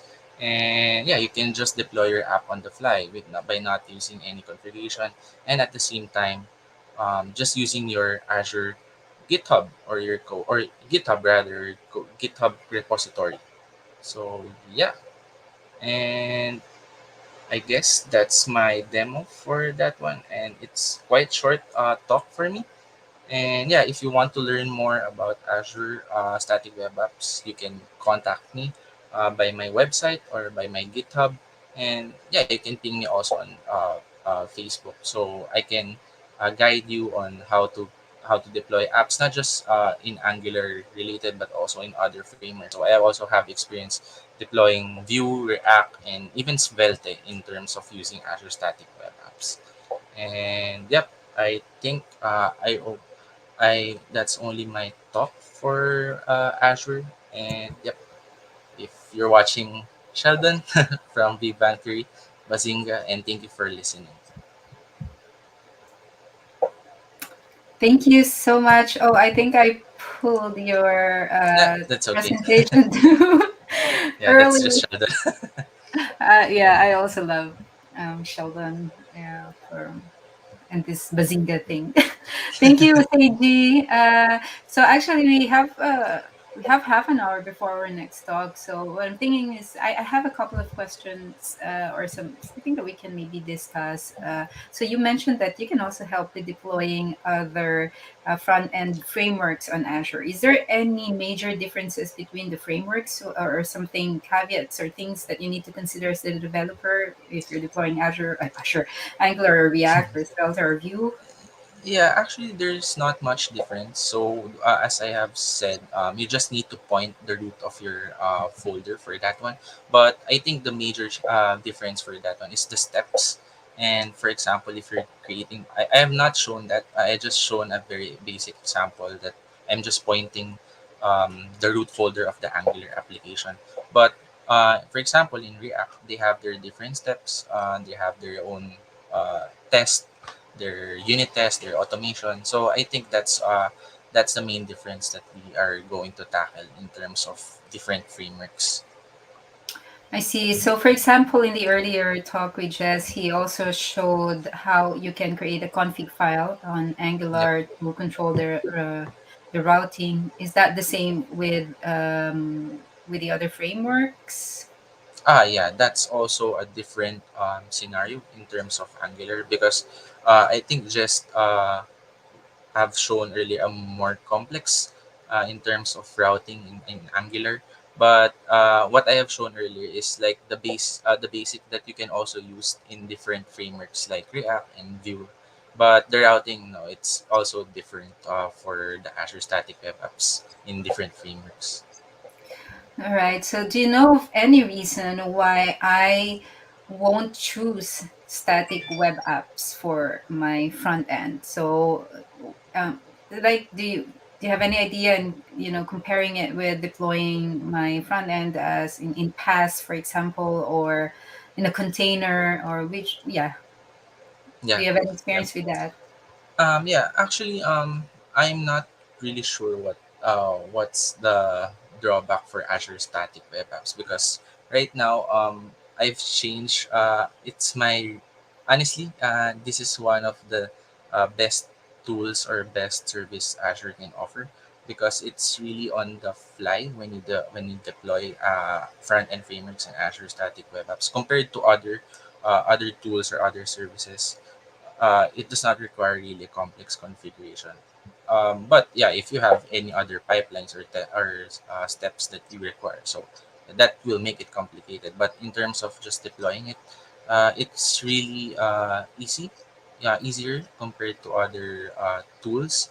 But I think the major drawback here is I think this applies to also other Azure services is the cost. So the free part, I think it only offers a limited storage for Azure Static Web Apps. So if you are deploying your static content or a more complex or a more that requires more storage,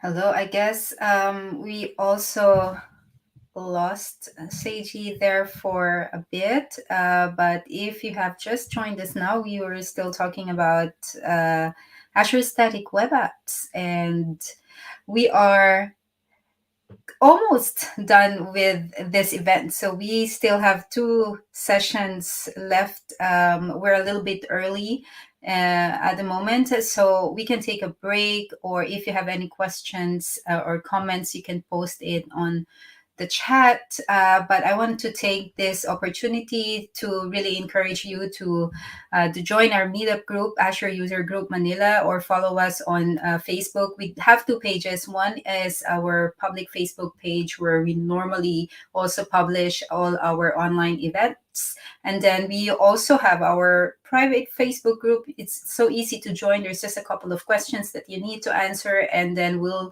of course, let you in. And yeah, and if you're already a member of Azure User Group Manila, please encourage your colleagues, your friends, your teammates at work to join us so that we can continue to grow our community. And also, if you're interested to become one of the speakers in our meetup events, right now it's everything is virtual, but we're of course planning to go back to in-person events. But if there's any topic that you're interested in sharing to the community, and please reach out to us. You can also find me on Twitter at Marilog, or write us on Meetup, or write us on Facebook, and then we'll try to put you on, or find a slot for you so that you can join us on our Meetup. Or if you know someone uh, who's interested in sharing their knowledge on Azure, please reach out to us as well. So we're always on the lookout for more speakers. The more, the merrier. And I wanted to also remind everyone that you don't have to be an expert on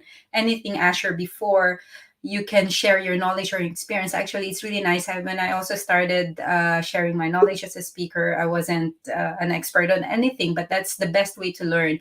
Like what Jonah has mentioned earlier today, when she was sharing about Azure networking services, she herself is a beginner, but she's taking this chance and opportunity to learn by already sharing it to the community. And this is ultimately what tech communities are for. So please join us, and we'll be happy to have you on our events. We're also always looking for sponsors, partnerships that can help us grow our community as well. So maybe by the time that we can start with our in-person events, that if you want to host us on your event, or kind of lend us your venue, your offices, please reach out. So yeah, thank you very much. I think Seiji is back, so I'm gonna just pull him Yep. again. Hi, Hello. Marla. Sorry about Mm. that. Yeah, problems of having an online event.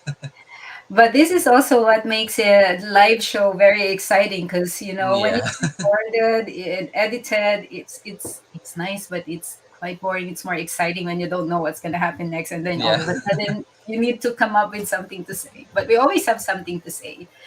Yeah. So we were talking about what we were talking about I again. forgot what we're talking about. Yeah, for the difference about the frameworks, I think. Yeah.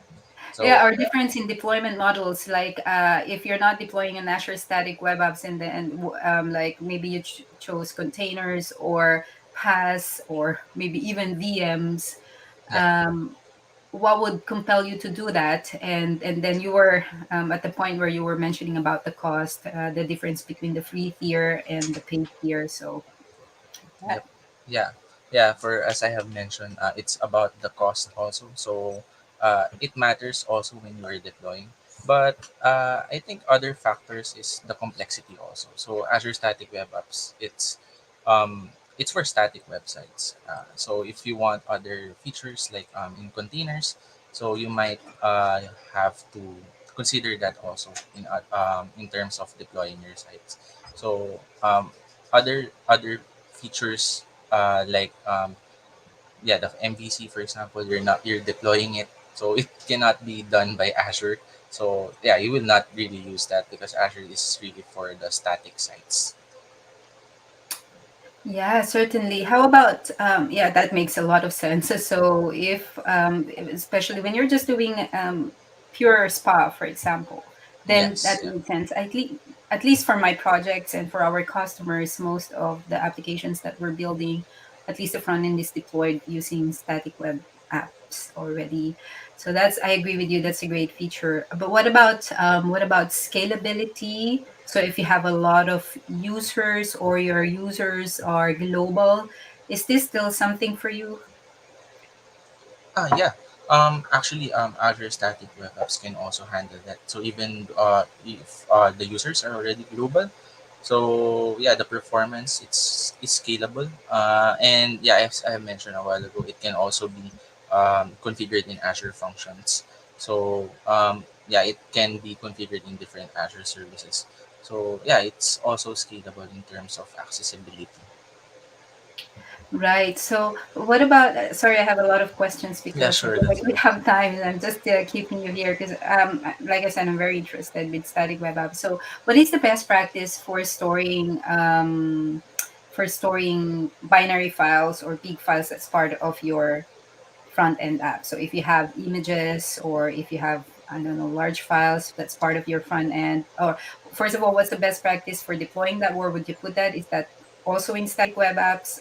And also, when you're doing build, one of our experience, so there are two questions. So first is that, and the second one is, the size of your application. Let's say we have experienced that the Angular, both of the Angular or React as well, the whole build files so large, so big that the whole pipeline takes sometimes even 10 minutes.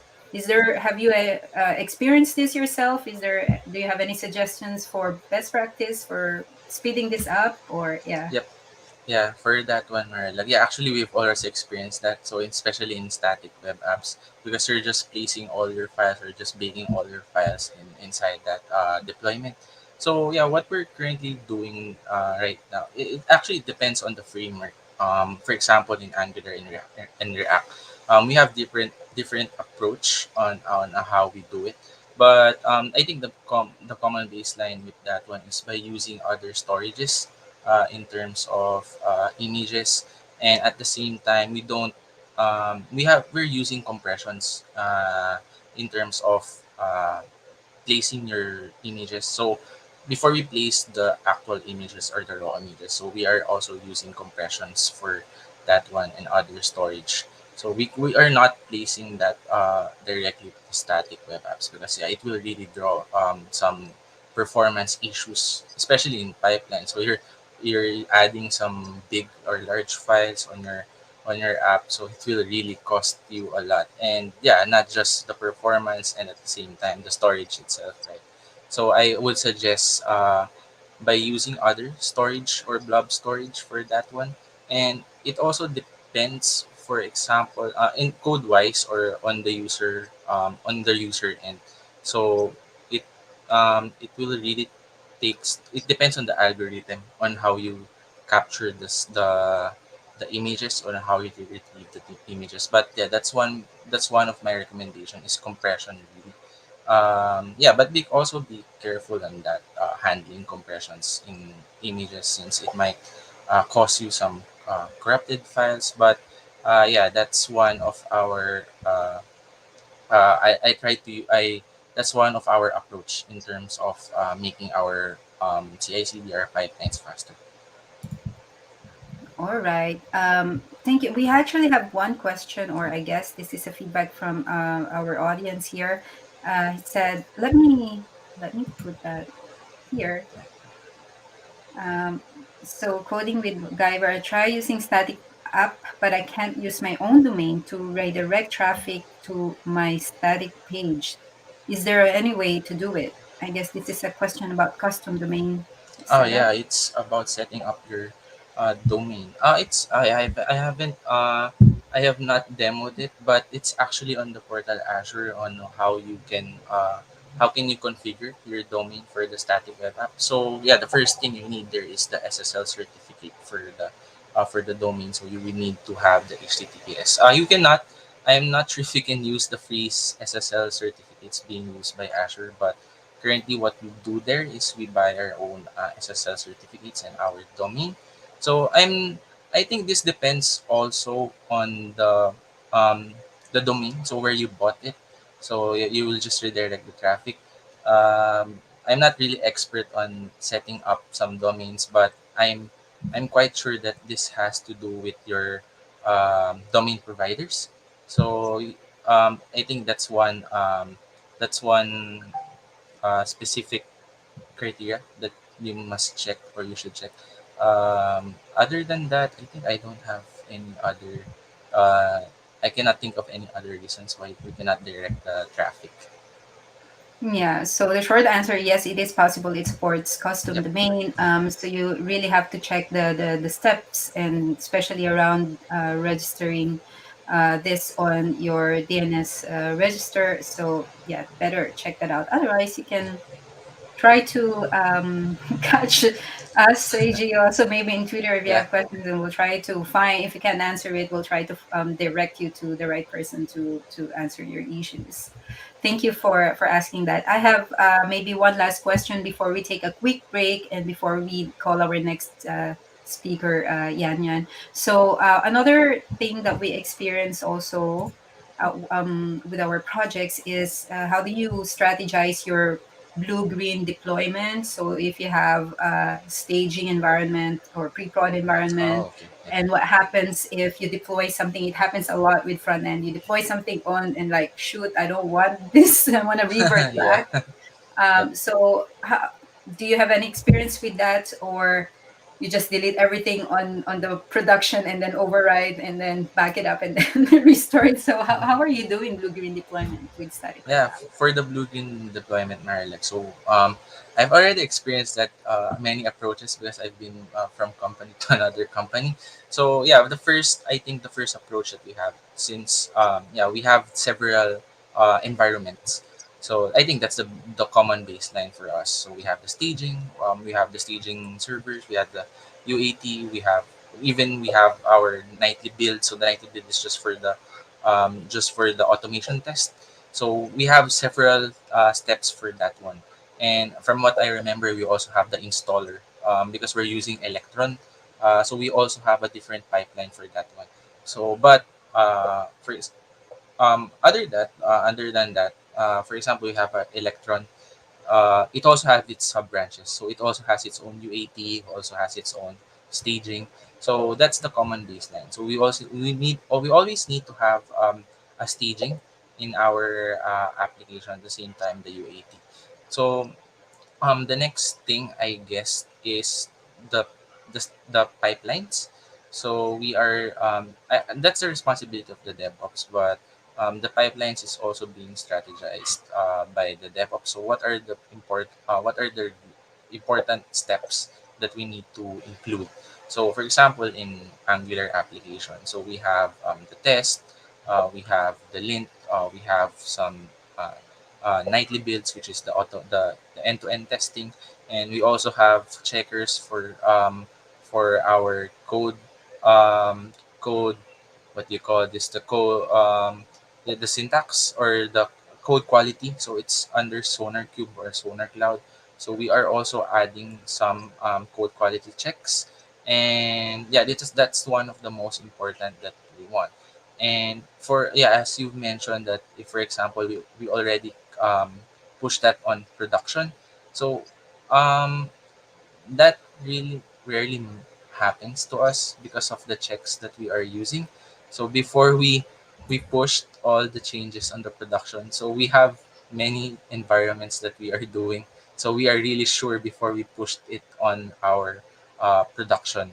So we have several checks. So any frameworks, any frameworks that we are using, we have really different levels of checking in pipelines. So that's the strategy, or that's the approach that we are doing in terms of blue green deployment. So yeah, other than manual testing, that's the main. I think that's the most important one. Right, amazing. Makes sense. Yeah, Now we got into testing. Super interesting. I have lots of yeah, questions. Maybe you can share maybe any framework that you want to recommend when it comes to yeah, testing, especially Angular.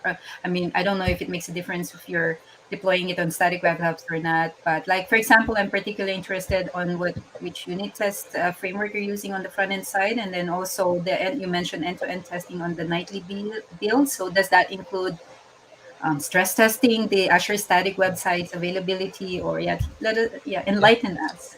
Yeah, sure. I've already used several testing. Currently, I'm a React developer. So in React, first, the test that we are using, unit test, we are using Jest and React testing library. But we mixed it up with Enzyme. Why? Because Enzyme is easier for us to query DOM elements. So yeah, you might want to try that out. So Enzyme JS. So it's for unit test. For Angular, we are using Karma and Jasmine. So Karma is the runner, Jasmine is the test itself. So it's also useful, but you might want to read also in the framework, what they call that, Spectator. Spectator is a new. It's actually, it's not new, but it's, I think it's a better approach on using unit tests in Angular. So that's also a good framework for unit testing. And next is for automation. So this is new. I think this is quite trending right now. So this is Cypress IO. So it's very it's easy. It's easy to learn Cypress IO. So it's really straightforward. It's like you're just learning English and English while coding. So it's a good tool for automation test. And for stress testing, I guess this will be used for the APIs for the backend. So you can use Artillery IO. So that's the main framework I've been using for Node.js, Artillery IO. So you will write your stress test using YAML or XML. Sorry, YAML. Yeah, it's YAML. So you will just use YAML for writing your test. So that's one way of testing. And yeah, as I have mentioned a while ago, the Sonar Cube and Sonar Cloud. So actually, it's a good tool for us to use. So in my previous company, we're using that with Azure. So we're doing code coverages, we're doing data analytics. For example, we have an analysis for our code. Hey, your code is performance is really important for us in terms of the user. Yeah, the performance of the code, the performance of our app. So we are also checking the quality. So we have data analytics for that one, and the code coverage. It will check the quality of your code. So for example, you have 10 nested for loops. So that will not pass on our code. So that's the responsibility of Sonar Cube and Sonar Cloud. So yeah, you might want to check that out also, Sonar Cube and Sonar Cloud. So at least if you have that on your project, yeah, it will be fully tested, and you're sure that the code that you you will push on your production is effective, and at the same time, maybe not 100% bug free, but at least it will not cause that much issue, especially if it's on production. Well, thank you for sharing that tool set, Seiji. And yeah, there's a saying: we don't roll back, we only roll forward. So if you deploy something Yeah, on your front end, you yeah, just patch it right away the next second. But that's why I also asked about the average CI/CD pipeline runtime. That you need to also be careful with that, because if you just need to patch it right away because of some issue and it takes 10 minutes to build a whole React app and also deploy it because it's very large, then you have an issue there. So yeah, yeah, we should have a different session and maybe a different user group just dedicated on testing, because this is a hot yeah, topic, a very old topic, but it's still a lot of people don't get it right. So I hope we can do maybe co-organize some stuff together with your community, and yeah, beef up our testing skills yeah. in That the that would be great, Philippines. Marilyn. Yeah, testing is really important. So other companies actually, um, they don't really see the importance of unit test. So I've been into companies that I'm the one who structured the unit test. So I'm the one who introduced it, and if I didn't introduce it, so they will not see the importance. But it will actually help you in terms of regression testing. So if you don't have unit test, I I doubt that you will have a good quality code, because especially in large companies, you are changing code from time to time. So there are big chances that you might miss something, some changes, for example, that are being made by developers, and it might cost some, maybe minor or worst case scenario of major issues. So you might miss that. So unit test will be the one help you with that one. Yeah, certainly. I'm also a big advocate of test-driven design. Mhm. It's easy to say that you don't approve a PR without an associated unit test, but Yeah, sometimes you need to fix something right away. yeah, And okay, let's just do it. We're all guilty of that. But I hope we can promote test-driven design across all stack, not just on, of course, not just on the UI, but most yeah, especially on your APIs, right? Just also kind of wanted to add and share, because I'm really interested in this topic. We also experience writing first writing the behaviors using behavior driven design. So you have Gherkin and Cucumber, and yeah. then writing your test up against that. So all these frameworks that you have mentioned work with Cucumber, and then at the same time we have played around or actually implemented PowerShell based framework or tool set, Oh, which is pester testing, and you can write everything in PowerShell, and then you can also use PowerShell. In pester test for Gherkin, so you can also run your tests against your specs, behavior specs, and of course all that from your CI/CD pipeline. So interesting stuff, yeah, right? All right, thank you very much, Seiji. I managed to keep you here for the yeah. rest of the session. I hope you don't have any other appointments Yeah, for your no, no side. worries. I think my talk was very short. It was just the basic fundamentals. Yeah, but very interesting as well and very helpful. So thank you for joining us, and I hope to see you in another event. And good luck with everything, and have a nice weekend, and see you Yep. around. Thank you, Marilag. And Thank yes, you. have a good day also, everyone. Thank you. So we are down to our second to the last talk. This is a lightning talk coming up from Yan de Torres, and he is the developer product marketing manager for Southeast Asia of Microsoft APAC. So as a developer PMM, he's actually responsible for driving the adoption of developers and IT pro communities across Southeast Asia. So welcome Ian here. Hello, Ian. Hello, hi Marla. Can you hear me well? Yes, perfect. Thank you Yep. so much for joining us today, for using your Saturday and helping the Yep, no community. worries. If it's community, definitely I will definitely go into it because for developers, it's always been our in Microsoft. It has been our priority uh, to empower every developers in the Philippines, and not only in the Philippines but across across Asia. Yeah, and now you're the whole responsible for Southeast Asia. That's a very big Yup, thing. yeah, correct. It was quite a big role for me to step in because coming from the Philippines, now managing different countries is really a game changer for developers. And the next coming months, there will be a lot more programs that we created for the developer community. And hopefully, when we approach the endemic, we'll definitely have in-person events, and we would love your community to have our in-person events in the new Microsoft Office home, so in One Ayala. So hopefully, cross fingers to that. Certainly, I'm looking forward to that, and I'm in Manila again. We didn't get to meet in person this time. I was only there for 3 weeks, and I actually Yeah, yeah, managed yeah. to meet only Brian. But I hope next time, maybe around October, Yep, that we sure, get to. definitely. Yep, Yeah. looking forward to tour you in the Microsoft Office. Oh, I would love that. Yeah. Thank you so much, Ian. Thank you for all your support to the community, and I'll leave the stage to you. Yep. Okay. All right. So, good afternoon to everyone, to all of our virtual attendees for this Global Azure 2022, organized by the Azure Users Group Manila. So, like Marilog said, I'm Yanyan de Torres. Uh, I'm the product marketing manager for Southeast Asia, covering, of course, the Southeast Asian countries like namely Philippines, Singapore, Malaysia, Thailand, Vietnam, the new markets and emerging markets like Bangladesh and Sri Lanka, and Malaysia and Indonesia. So I'm part of the developer relations team.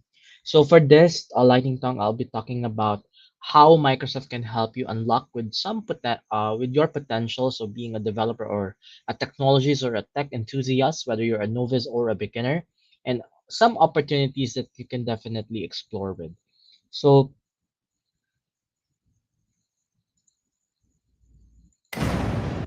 So with that, let me start first with you've been hearing this where digital transformation with regards to the innovation that we have right now, and uh we with Satya Nadella, our CEO of Microsoft.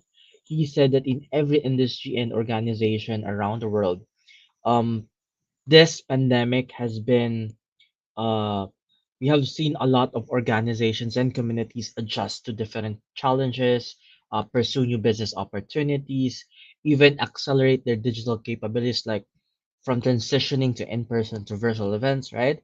Uh, it has been reshape our world, and with that, we've seen organization begun their digital transformation journey, felt better equipped um, to respond to rapid and unpredictable change.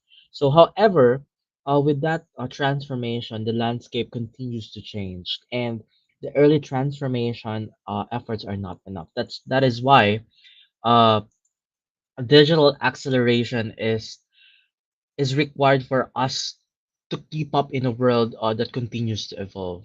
So, before I proceed with some of the programs, let us look back of what happened 15 years ago. What are the technologies? What are the innovation that we have right before? As you may be thinking, uh, and what are those technologies that we are currently using 15 years ago? So around 2007, 2008, 2009, something like that.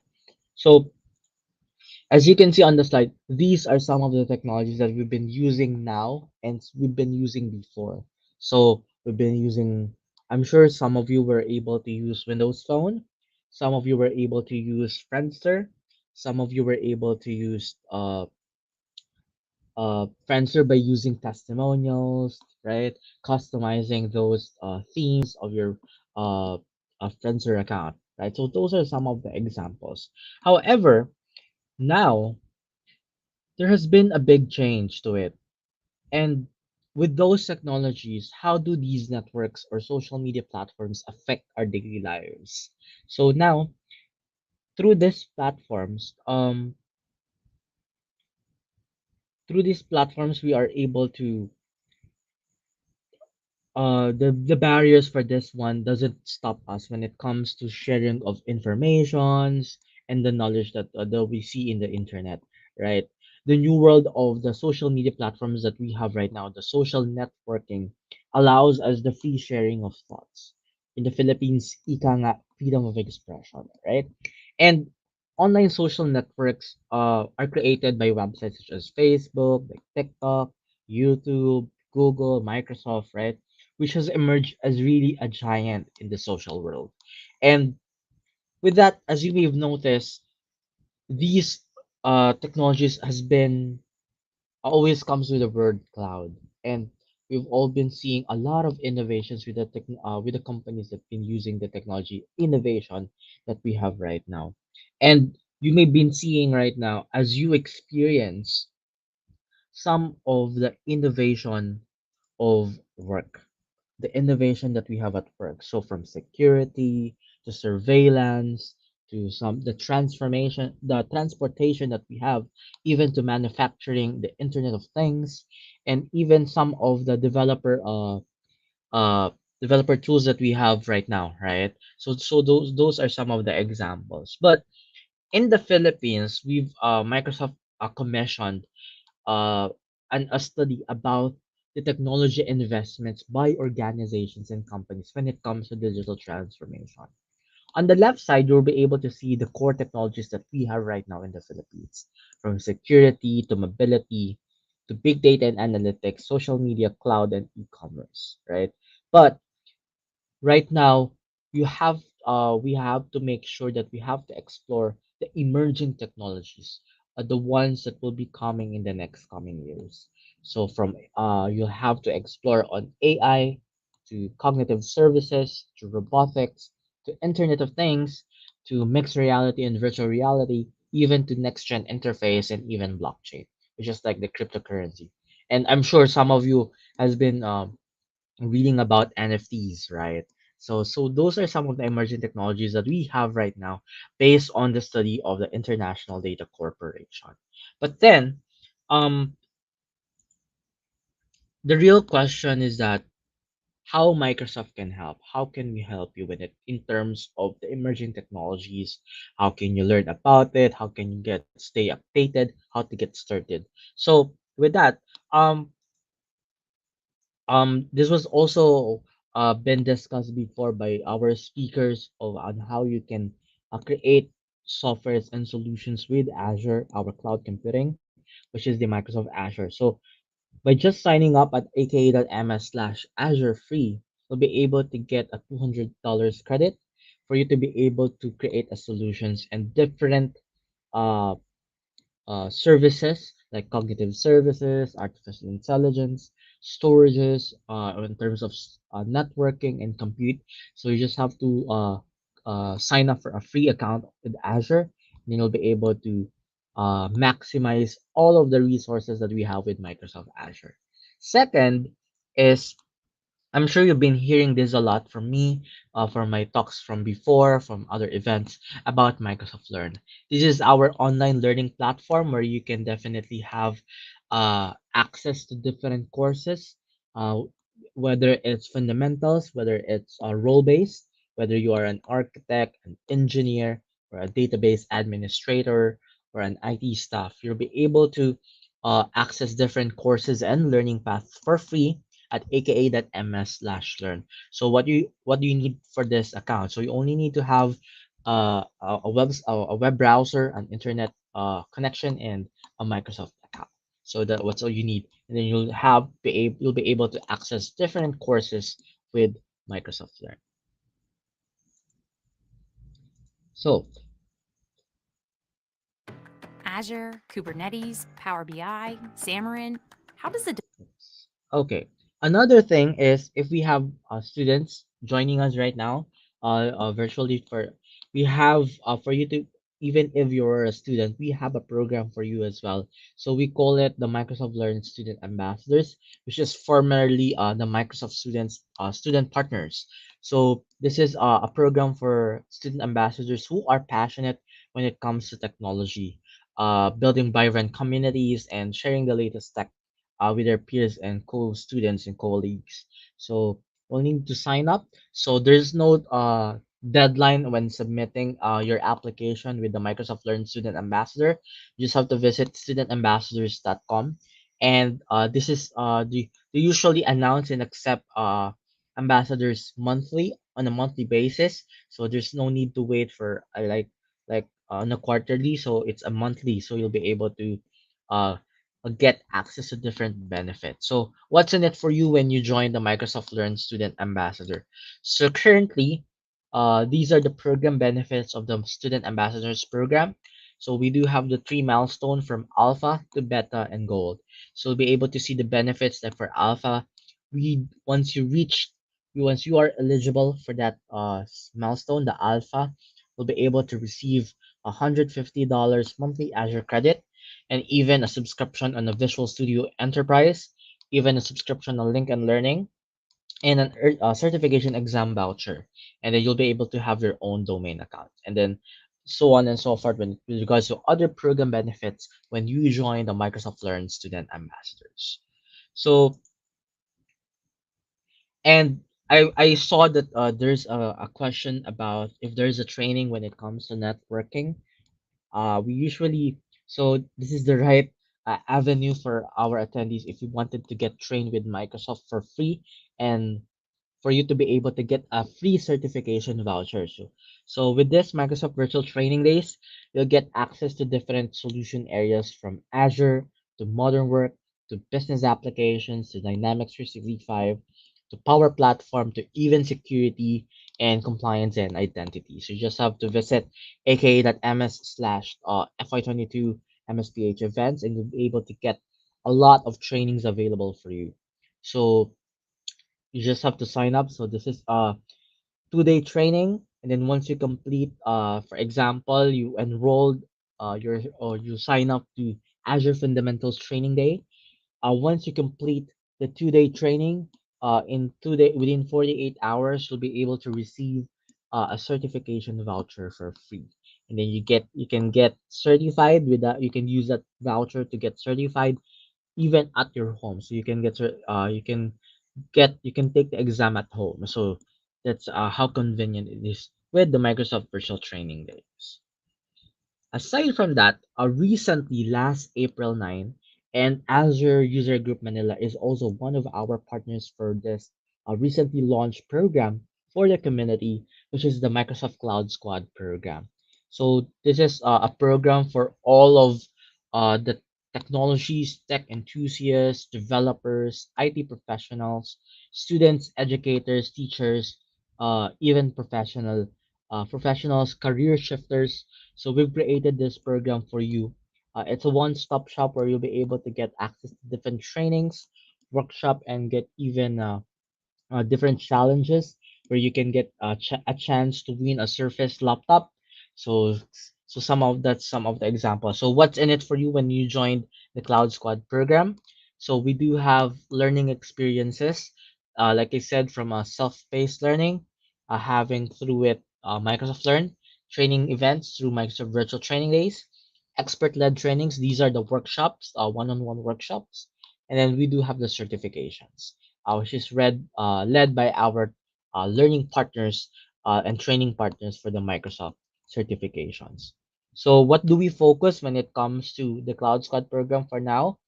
So, we do focus on the cloud data and developer skills and even Microsoft 365. So, the program started April 9 and it will end at June 30. So, we'll have our graduation on June 30. So right now we have over 200 Cloud Squad members joining the Cloud Squad program. So if you wanted to join the Cloud Squad program, you just have to sign up through this link, the aka.ms slash Cloud Squad PH. And once you've already signed up, you'll receive a confirmation email on how you can join the Facebook community group and our Discord channel for you to be able to get access to different resources that we have for the Microsoft Cloud Squad program. Okay, so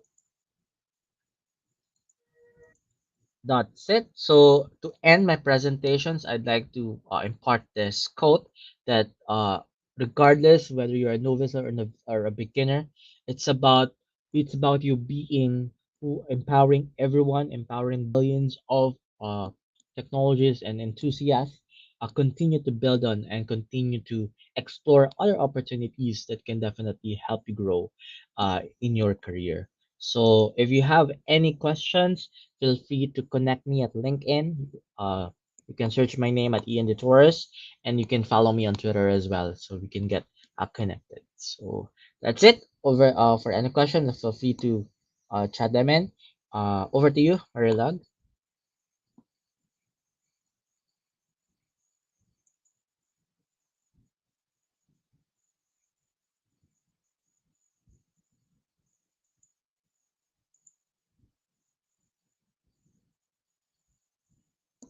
I think you're on mute, Marilag. Of course, I am. Always. Thanks, salamat, Ian. Thank you for your time again. And I just actually want to ask about the virtual training program. That sounds very Mm. interesting because I mean, you get to attend the training. Is that based on Microsoft Learn? Is that live or is it a recorded session? And is it something that's ongoing or you announce it as an event on the site that you have linked? Yep. Actually, there is a catalog. So let me. Is it okay if I share my screen Sure, here? yeah, yes, please. Share. Okay. So, this is the catalog, the event catalog for Microsoft Philippines, for the Filipinos that we have. So they'll be able to see all of the events that we have Filipino time. So they just have to register to it, and then they'll receive a confirmation email. So it is by via on 24. It's a learning platform of Microsoft for the trainings.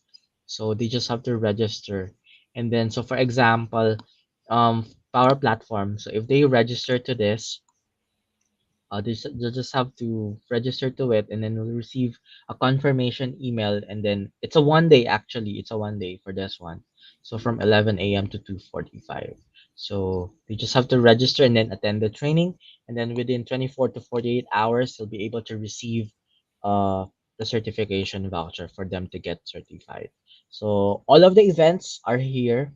So they just have to choose whether it's on Azure or modern work, dynamics, and uh, others. So we also have on-demand uh, content that they wanted to, if they wanted to learn other workloads as well. So That's yep. Yeah, that's really nice. So for the events, so if they sign up, is that an instructor led training or they get an access to a training platform? It is an instructor-led training. So uh, they just have to log into on 24. Wow, So yeah, and it's free, so they don't have to pay anything. So yeah. that's excellent. Is it limited slots or No, no, actually no? not. Oh, No, wow. actually, just actually a fact that this Azure Fundamentals series helped me pass the Azure Fundamentals from Easy 900 to AI and data. So it helped me a lot to get certified on those areas. So by just attending the virtual training days. So yeah, so this Amazing. is a good opportunity for them. It is indeed. And then also the reason why I mentioned, as you know, I also co-organize ulap.org. So this is going to be very excellent for our scholars and volunteers as well. So Yeah. make sure that our mentors also support our scholars and then just join this training and then they get free certification from Microsoft. This is very generous and yeah, amazing. Yes, correct. Yeah. Thank you, Ian. And yes, and hope to see you in other events. See you around. Bye bye. Yep. Yep. Thank you so much. Thank Thanks, you. guys. All right, and we are nearing our end now. We have the last session is actually not technical, but as important, anyways. We have Jonah Andersson that who will join us to talk about tech communities and mentorship. and she will join us shortly. We actually have 20 minutes in, so but I think she's here already and she's ready. So we're just gonna start early, and maybe you can gain 10 minutes of your time again back, and then you can just have a nice Saturday evening if you're going out to, I don't know, if you're in the Philippines. I'm sure that you're quite busy monitoring and following up on what's going on with our election.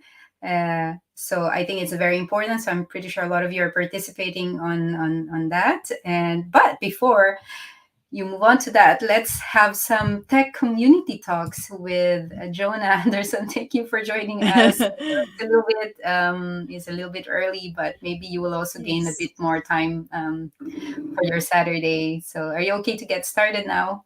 Yes, yes, good timing. I just like connected in like before time. So yes, so we're pretty punctual today. Yes, yes, I agree with you. I heard what you said in the backstage about the elections coming. I actually submitted. I'm an overseas votee, so I did passed my vote already. So hopefully it will make a difference in our fellow Filipinos in the Philippines. So yes, have you voted already, Mary? Like, No, but I'm going at the embassy on Monday. So what happened is yeah, that they sent the ballot while I was in Manila.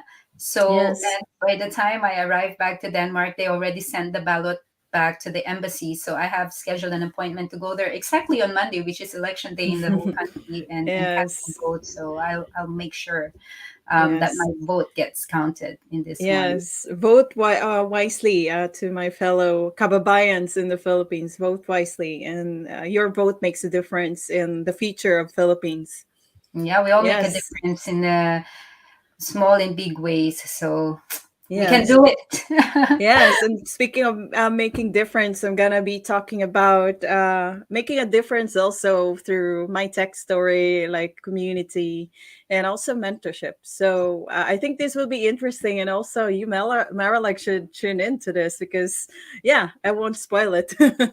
Yeah, maybe I will Yes, join in a while before we close and yes. have a little chat with our Yeah, we experiences. can close together if you want, so we can end the session. Yes, thank you so much. So, hi again. This is my second session for today, and the last for the finale of the Azure use. I mean, Azure Global Azure Manila, Philippines today. So, I'm planning to share with you briefly. This is not a long talk, so we will see how long it takes, but hopefully, maybe 20 minutes. I will be sharing with you about the importance of tech mentorship and communities, and even my tech story, why I got into tech, which I believe plays an important role in what we're doing today, whatever the role that you have. So, yes, I don't have to repeat myself. This is who I am in overview. I presented myself earlier, so I don't need to repeat it. But my name is Jonah Andersson. I'm also a Filipina based in Sweden. I work as a software engineer and a Microsoft MVP for Azure. And before I go through the things that I am passionate to share about, I want to share with you about passion and compassion. This is a word that I just like added in my presentation just this morning when I had my coffee. I thought I would add this because it reflects about this topic about passion. So if you're passionate for something, it might be a technology or mentoring or whatever it is. It also kind of like increment it with compassion, because when you have that passion, that means you work hard to learn for it. Like, for example, learning something new like Azure or programming language, you're passionate about it, but once you've learned, you also gain that compassion. Compassion means like you're sharing that passion to others, to your company.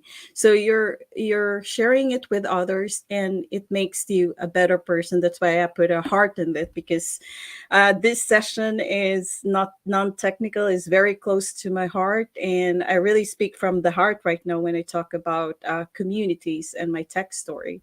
So passion and compassion brings us to community where we help each other, we share, and we try to support those who are in need. It might be like food or any need, in even education, and the things that we see everywhere that lack something. And we know, you know, that you're passionate and helpful when you see that there's something missing in this specific field or situation that you can contribute to.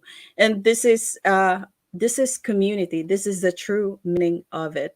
And personally, as a person who's been very active in the community, I like reading books. So I cited a quote here from one of my favorite authors, Simon Sinek. I said that finding why is the process of the discovery and not invention. And this is the reason why I'm on stage with you virtually right now, to share with you my personal why statement, because sometimes you do things and you don't know why. And I know Marilag have blogged something about finding your whys, why you do what you do. And my personal why statement that I actually sat for a few hours and reflected is this: I want to use my skills and experience in inspiring others to be the best of themselves, and so that we can do great things together and collaborate together. So that is my why statement. So every time I do community work or like contributions, I this is what I carry with me. That's as my why statement. And if you're someone who don't know what your why is, it's worth it to reflect about it and think about what you think that you can do to help others, to make you a better person in your job, in your family, your friends, and your circles all around you. It can be a group of friends or collaborators that you have. So finding your why is important. So today, just briefly in this lightning talk, I want to share a bit about my tech story, why I am here, how it all started. I will share also about tech mentorship, why I'm doing mentorship, and why I think it matters, and communities, why I value my connections in tech communities, and why I serve communities in my free time, just like Marilag also is doing right now. She's organizing the events, and I'm also using my Saturday to spend time with you to share knowledge and share all about this.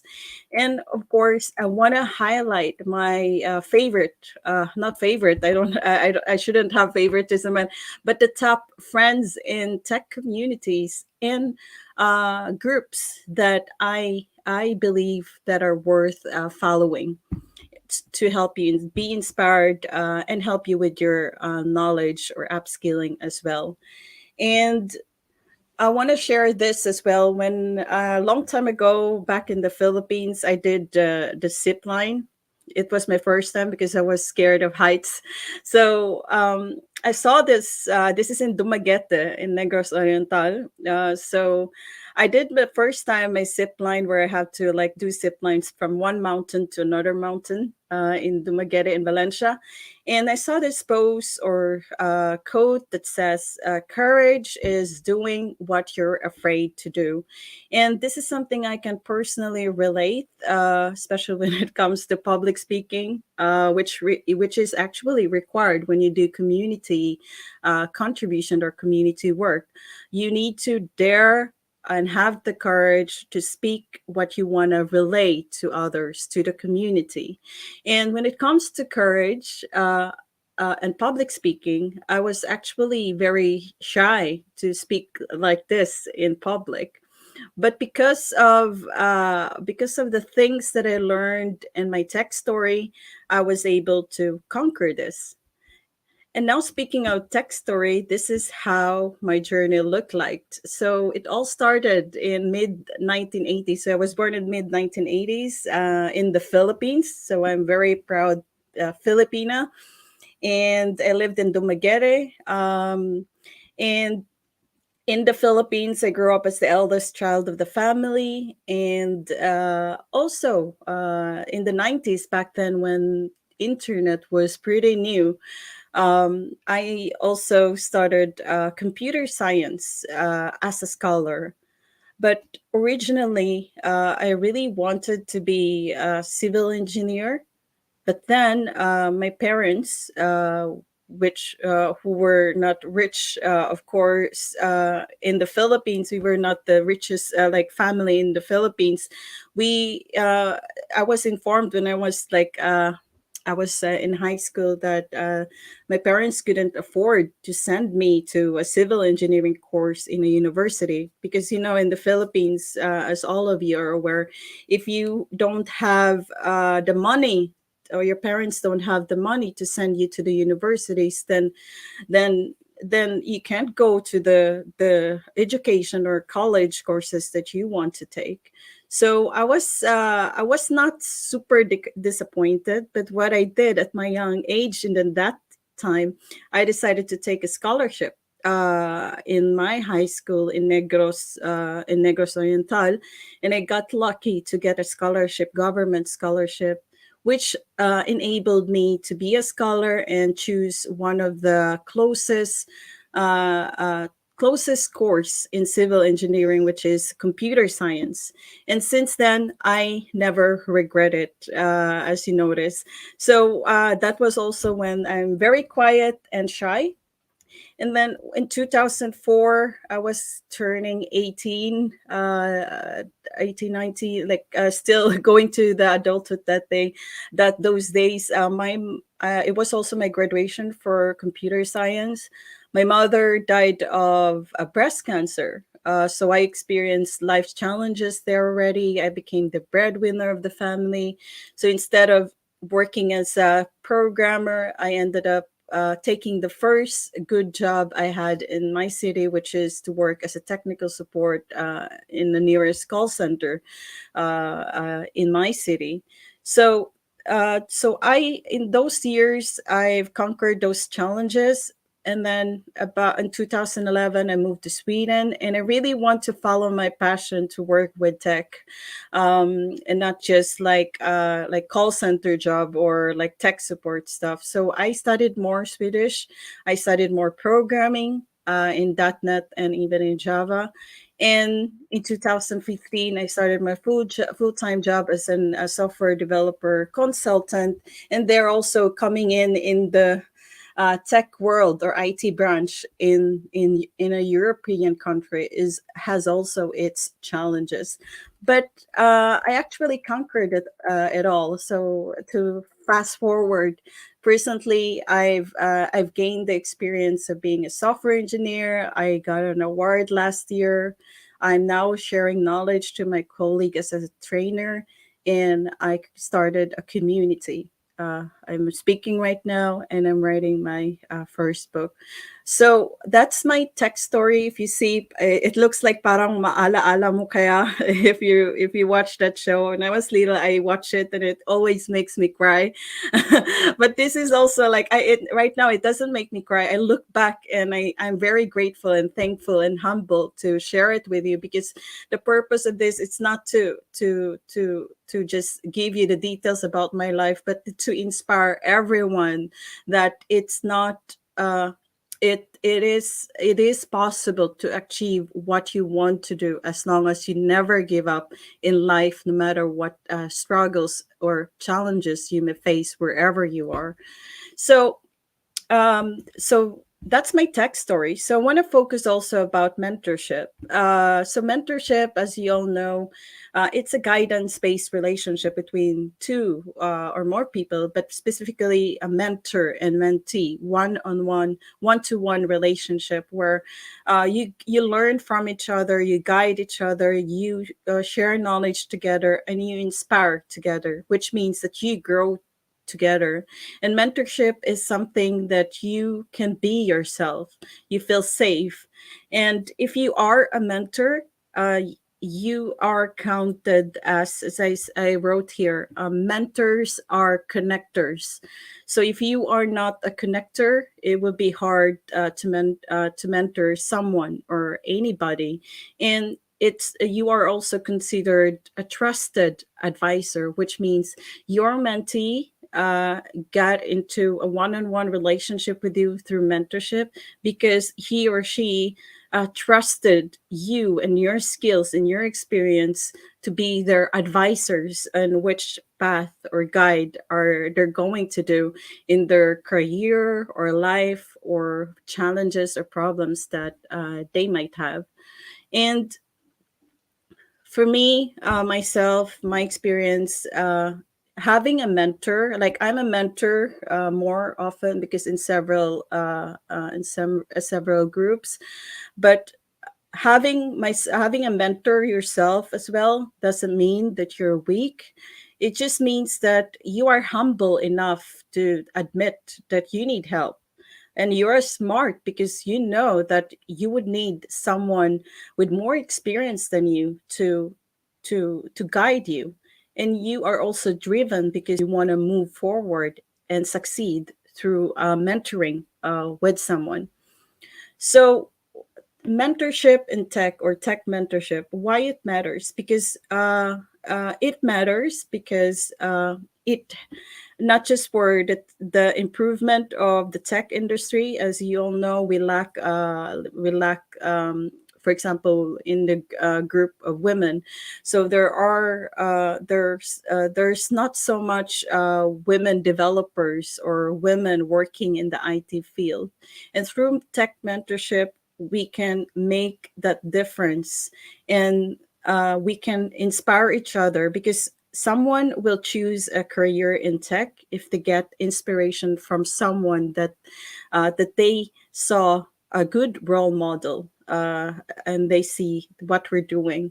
And aside from that, tech mentorship help us with learning together, communication skills, leadership, and also it broadens your professional network in a way that if you have a mentor, as a mentee, you have a mentor, your mentor can refer you or recommend you to the right people that might help you in specific type of topic or areas that you want to improve or you need help from.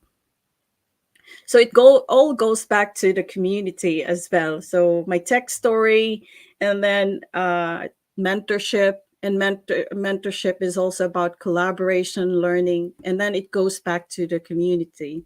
And now I want to also tackle why tech communities matters.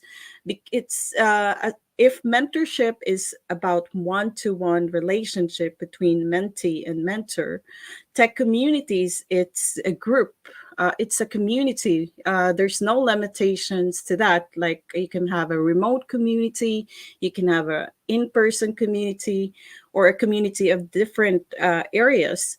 But the main point of communities, why it matters, is that it gives the power of knowledge sharing and collaboration as well, and you feel the sense of belonging that most of us needs as well. So as a developer, of course, we do our job to deliver our programming tasks. So usually when you work as a developer, you work alone. I mean, you work alone when you solve the problem, like specific problem, but you also work with a team. And then outside work, we also need that sense of belonging with others. And tech communities allows us to be inclusive, to learn how to respect and value each other, and of course, diversity, which is a great impact when it comes to collaboration. Diversity means that you are getting a lot of great ideas from different perspectives, from different people. And I like this quote here that I shared by Robert Ingersoll. I hope I pronounced his name correctly. He said, "We rise by lifting others." And I really like that because because the more we help and lift others, the more we actually get inspired. And that's what I feel actually since I became an MVP, since I started sharing knowledge and volunteering. So this is why tech communities matters.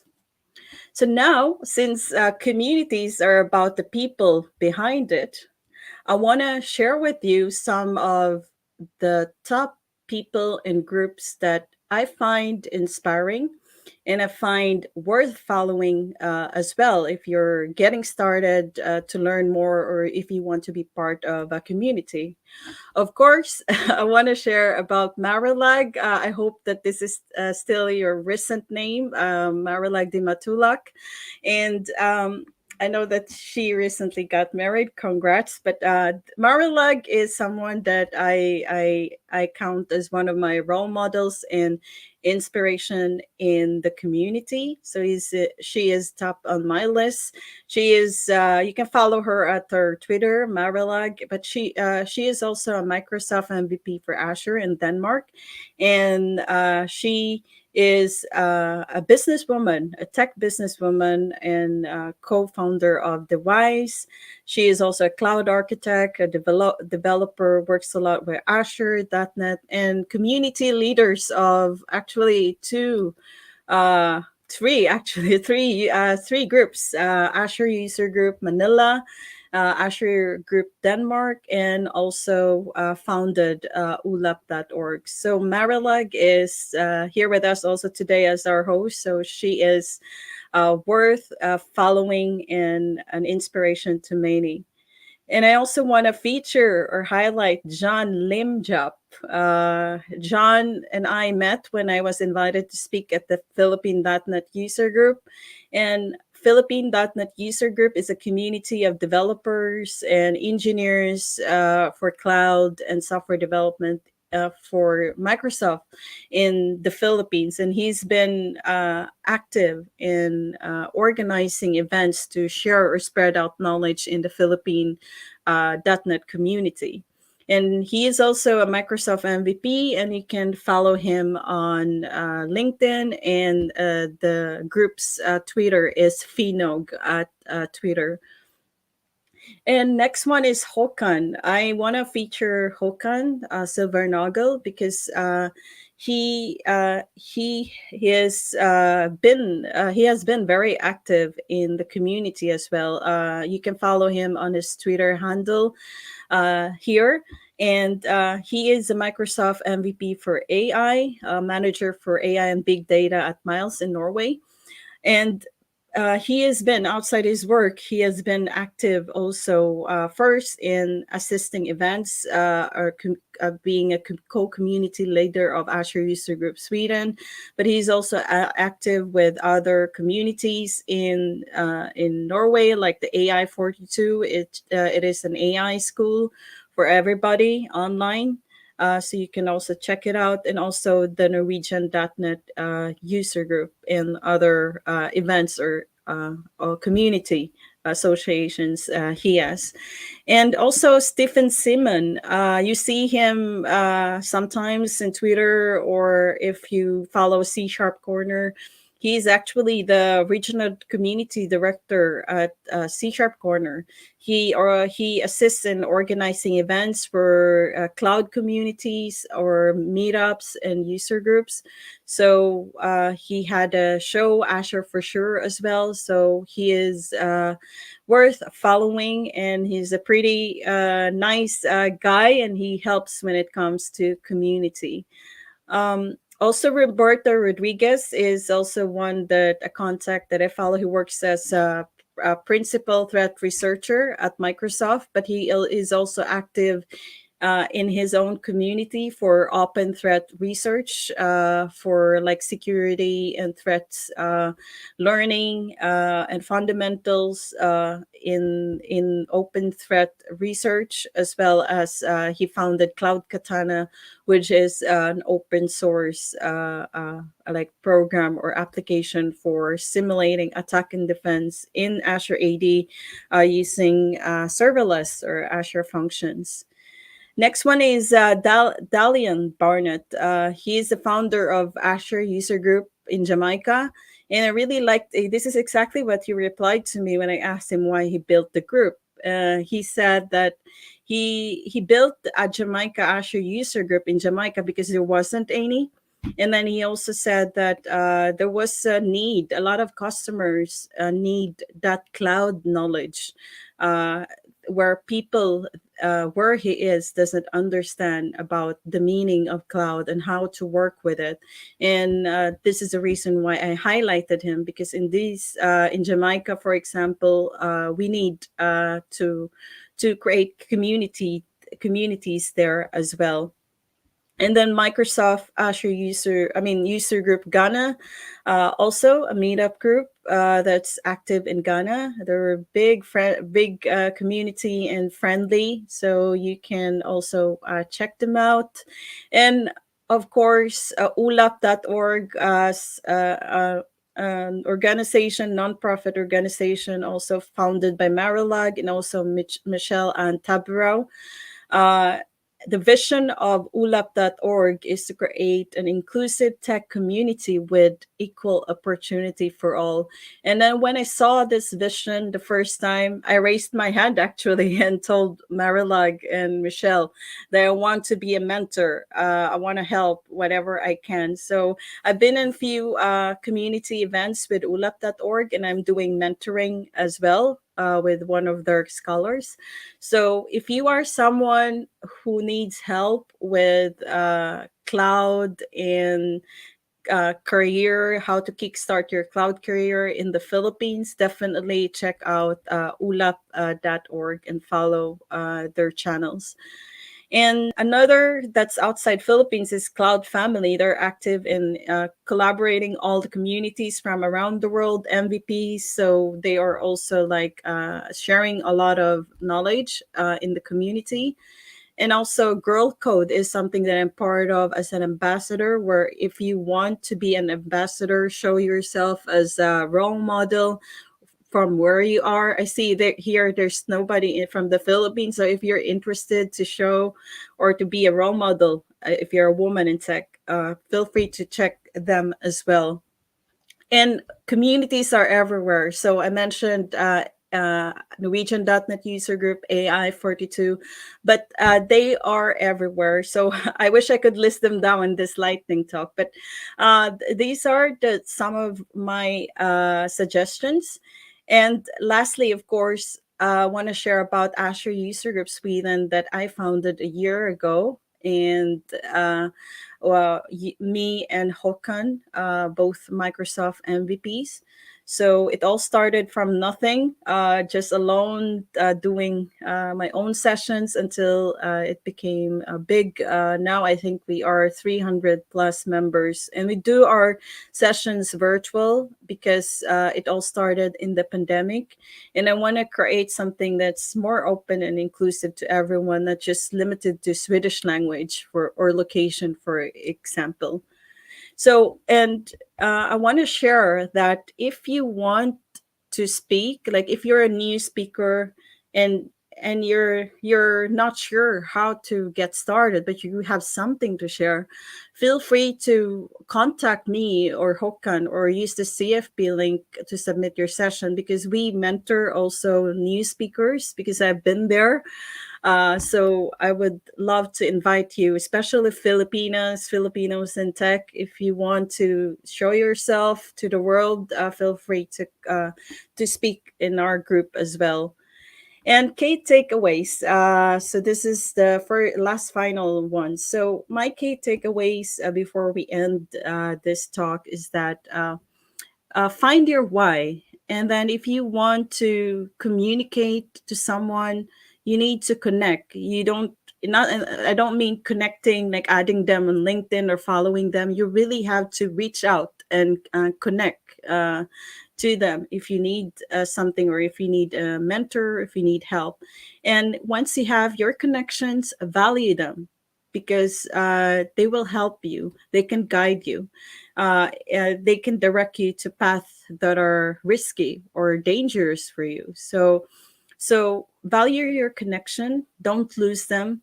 And of course, you value your connection, but at the same time you choose your connections, because just like in friends, you can be influenced by bad friends as well. You can be influenced also with bad connections. So value your connection and choose your circles around you, or the connections that you keep. And knowledge sharing is power, just like Ernie Baron. Sharing knowledge is important. You don't have to be an expert, but if you have something that you think is valuable for others, share it. Don't be shy. Just share it in any way. Your blog posts, your social media, anything. And be a mentor. If you have something to share, if you have that experience. But if you don't have one, find a mentor, and that's important. And lastly, be genuine, especially when it comes to what you do, public speaking, and don't fear in advance. Yeah, everything can be conquered, and be yourself as well, because that will definitely take you so far in your career. And also, looking back from tech story, tech mentorship, and community, I want to share this with you with Jose Rizal. In school, we learned that ang hindi marunong lumingon sa pinanggalingan ay hindi makakarating sa paruroonan. That's a translation in English on the right side. So my I want to share this with you because of all the experience that I have from the past to now and my achievement now. I want to share that I remained passionate and humble, and I never forget to look back where I've been before, who I was before, or where I am right now, and I'm sharing or paying it forward back to you. And I want to share this with you as well, to do the same when you reach your the top of the mountain. Don't forget to look down for those who needs help as well. And that's the meaning of community. And lastly, alone we can do so little, but together we can do so much. That was Helen Keller that said that. So maraming salamat, and thank you so much, Global Azure, Azure User Group Manila, and also Marilag. Thank you for having me. It's our pleasure. My pleasure. I'm so glad that we actually have a couple of minutes to stay together and chat, because Yeah. I know you and I are probably quite busy with different schedules. So the last times I think we also saw each other in a different event. I just introduced you and then said hi and then back on stage. Yes. So I think Yeah. we take this Yes. opportunity to have a couple of minutes to just Yes. catch up. So Yeah. Yeah. first of How all, are you? It's been long day also for you. Did you get yeah, some coffee? yes, I'm so glad it's almost the end of it. Well, of course, it has been really fun. So first of all, I'd like to thank the people who have joined us since the start from 10 a.m. Philippine time, and I hope you're still here. Otherwise, people come and go in events like this, I know. So I'm pretty sure there are going to be a few also watching the recording, and thank you for dropping by and supporting the community before anything else. So but Jonah, again, thank you also for the feature. I mean, the people that inspire, yeah, that you promote also on your social media accounts. Thank you for for the shout out. I almost felt like crying, but I tried not to be emotional about Yes. it. But Yeah, you're welcome. I actually decided, instead of like talking about what community is, I want to highlight the people behind the community, because the community won't be something without the leaders behind it. Like I know that you're a superwoman when it comes to community, Mara. Like you started from the Philippines, and then you've been pretty active in AZUGMNL, and also ulap.org. So, and also you have your own job as well. So that's why I want to highlight, you deserve it in all the list of people that I added, and some of them I missed. But yes, I hope that many will be inspired. I like talks like this, because that's what makes an impact. I mean, the non-tech stuff also.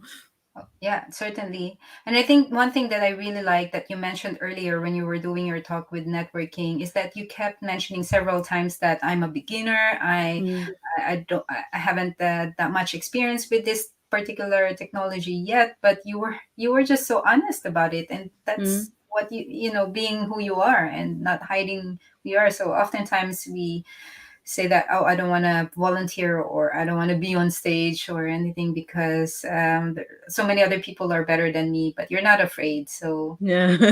Yes, I conquered a lot of stuff in life. That's why I dare. Yes, yeah, is there yes. anything that kind of triggered that, or you just went from one Jonah to another Jonah? Or is Uh, it a I process?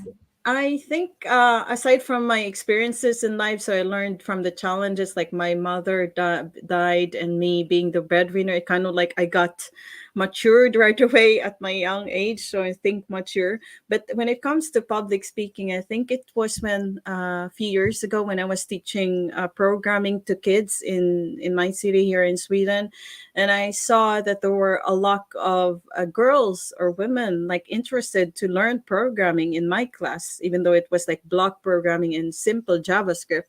So I decided I need to break that barrier and do something. And I'm a woman in tech, I'm a programmer, so I decided I'll slowly stepped in to speak and show myself. And thanks to you, actually, Marilag, I started public speaking because I remember over a year ago you invited me to speak at AZUGMNL, and I started my first public speaking virtually when I shared about Azure virtual machines, and then you said organize events for Filipinos in tech.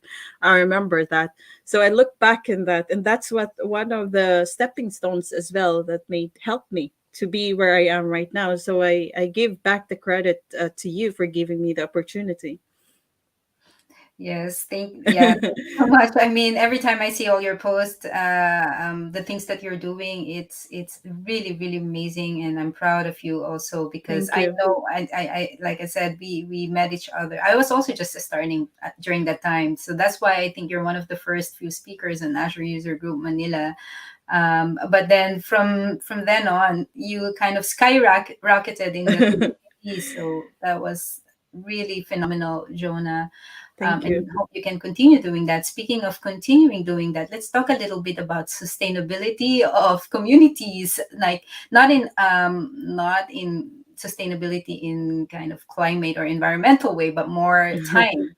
So Yeah. it's hard to sustain a community because life happens and Mm. something personal things happen, or maybe you find a different wise. So but in your case, when you have how do you first of all manage your time, or what times when you feel like, okay, I have other things to do, I need to prioritize. How do you deal with it? Can you share that?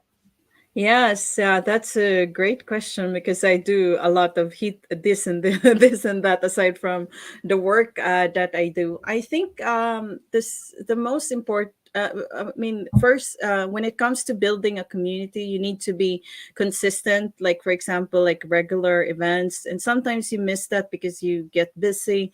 But I think the secrets to keep it stable is to have someone to help you, because you cannot, as I said on the last quote, we cannot do all things alone. So I'm glad that, for example, I have Hokan that's assisting with co-hosting, for example, and we help each other. And also the community, like if you know someone that might have the potential, then lift them up and be part of it to get involved. So that's like, because community is not about it's all about who are in it, if you know what I mean.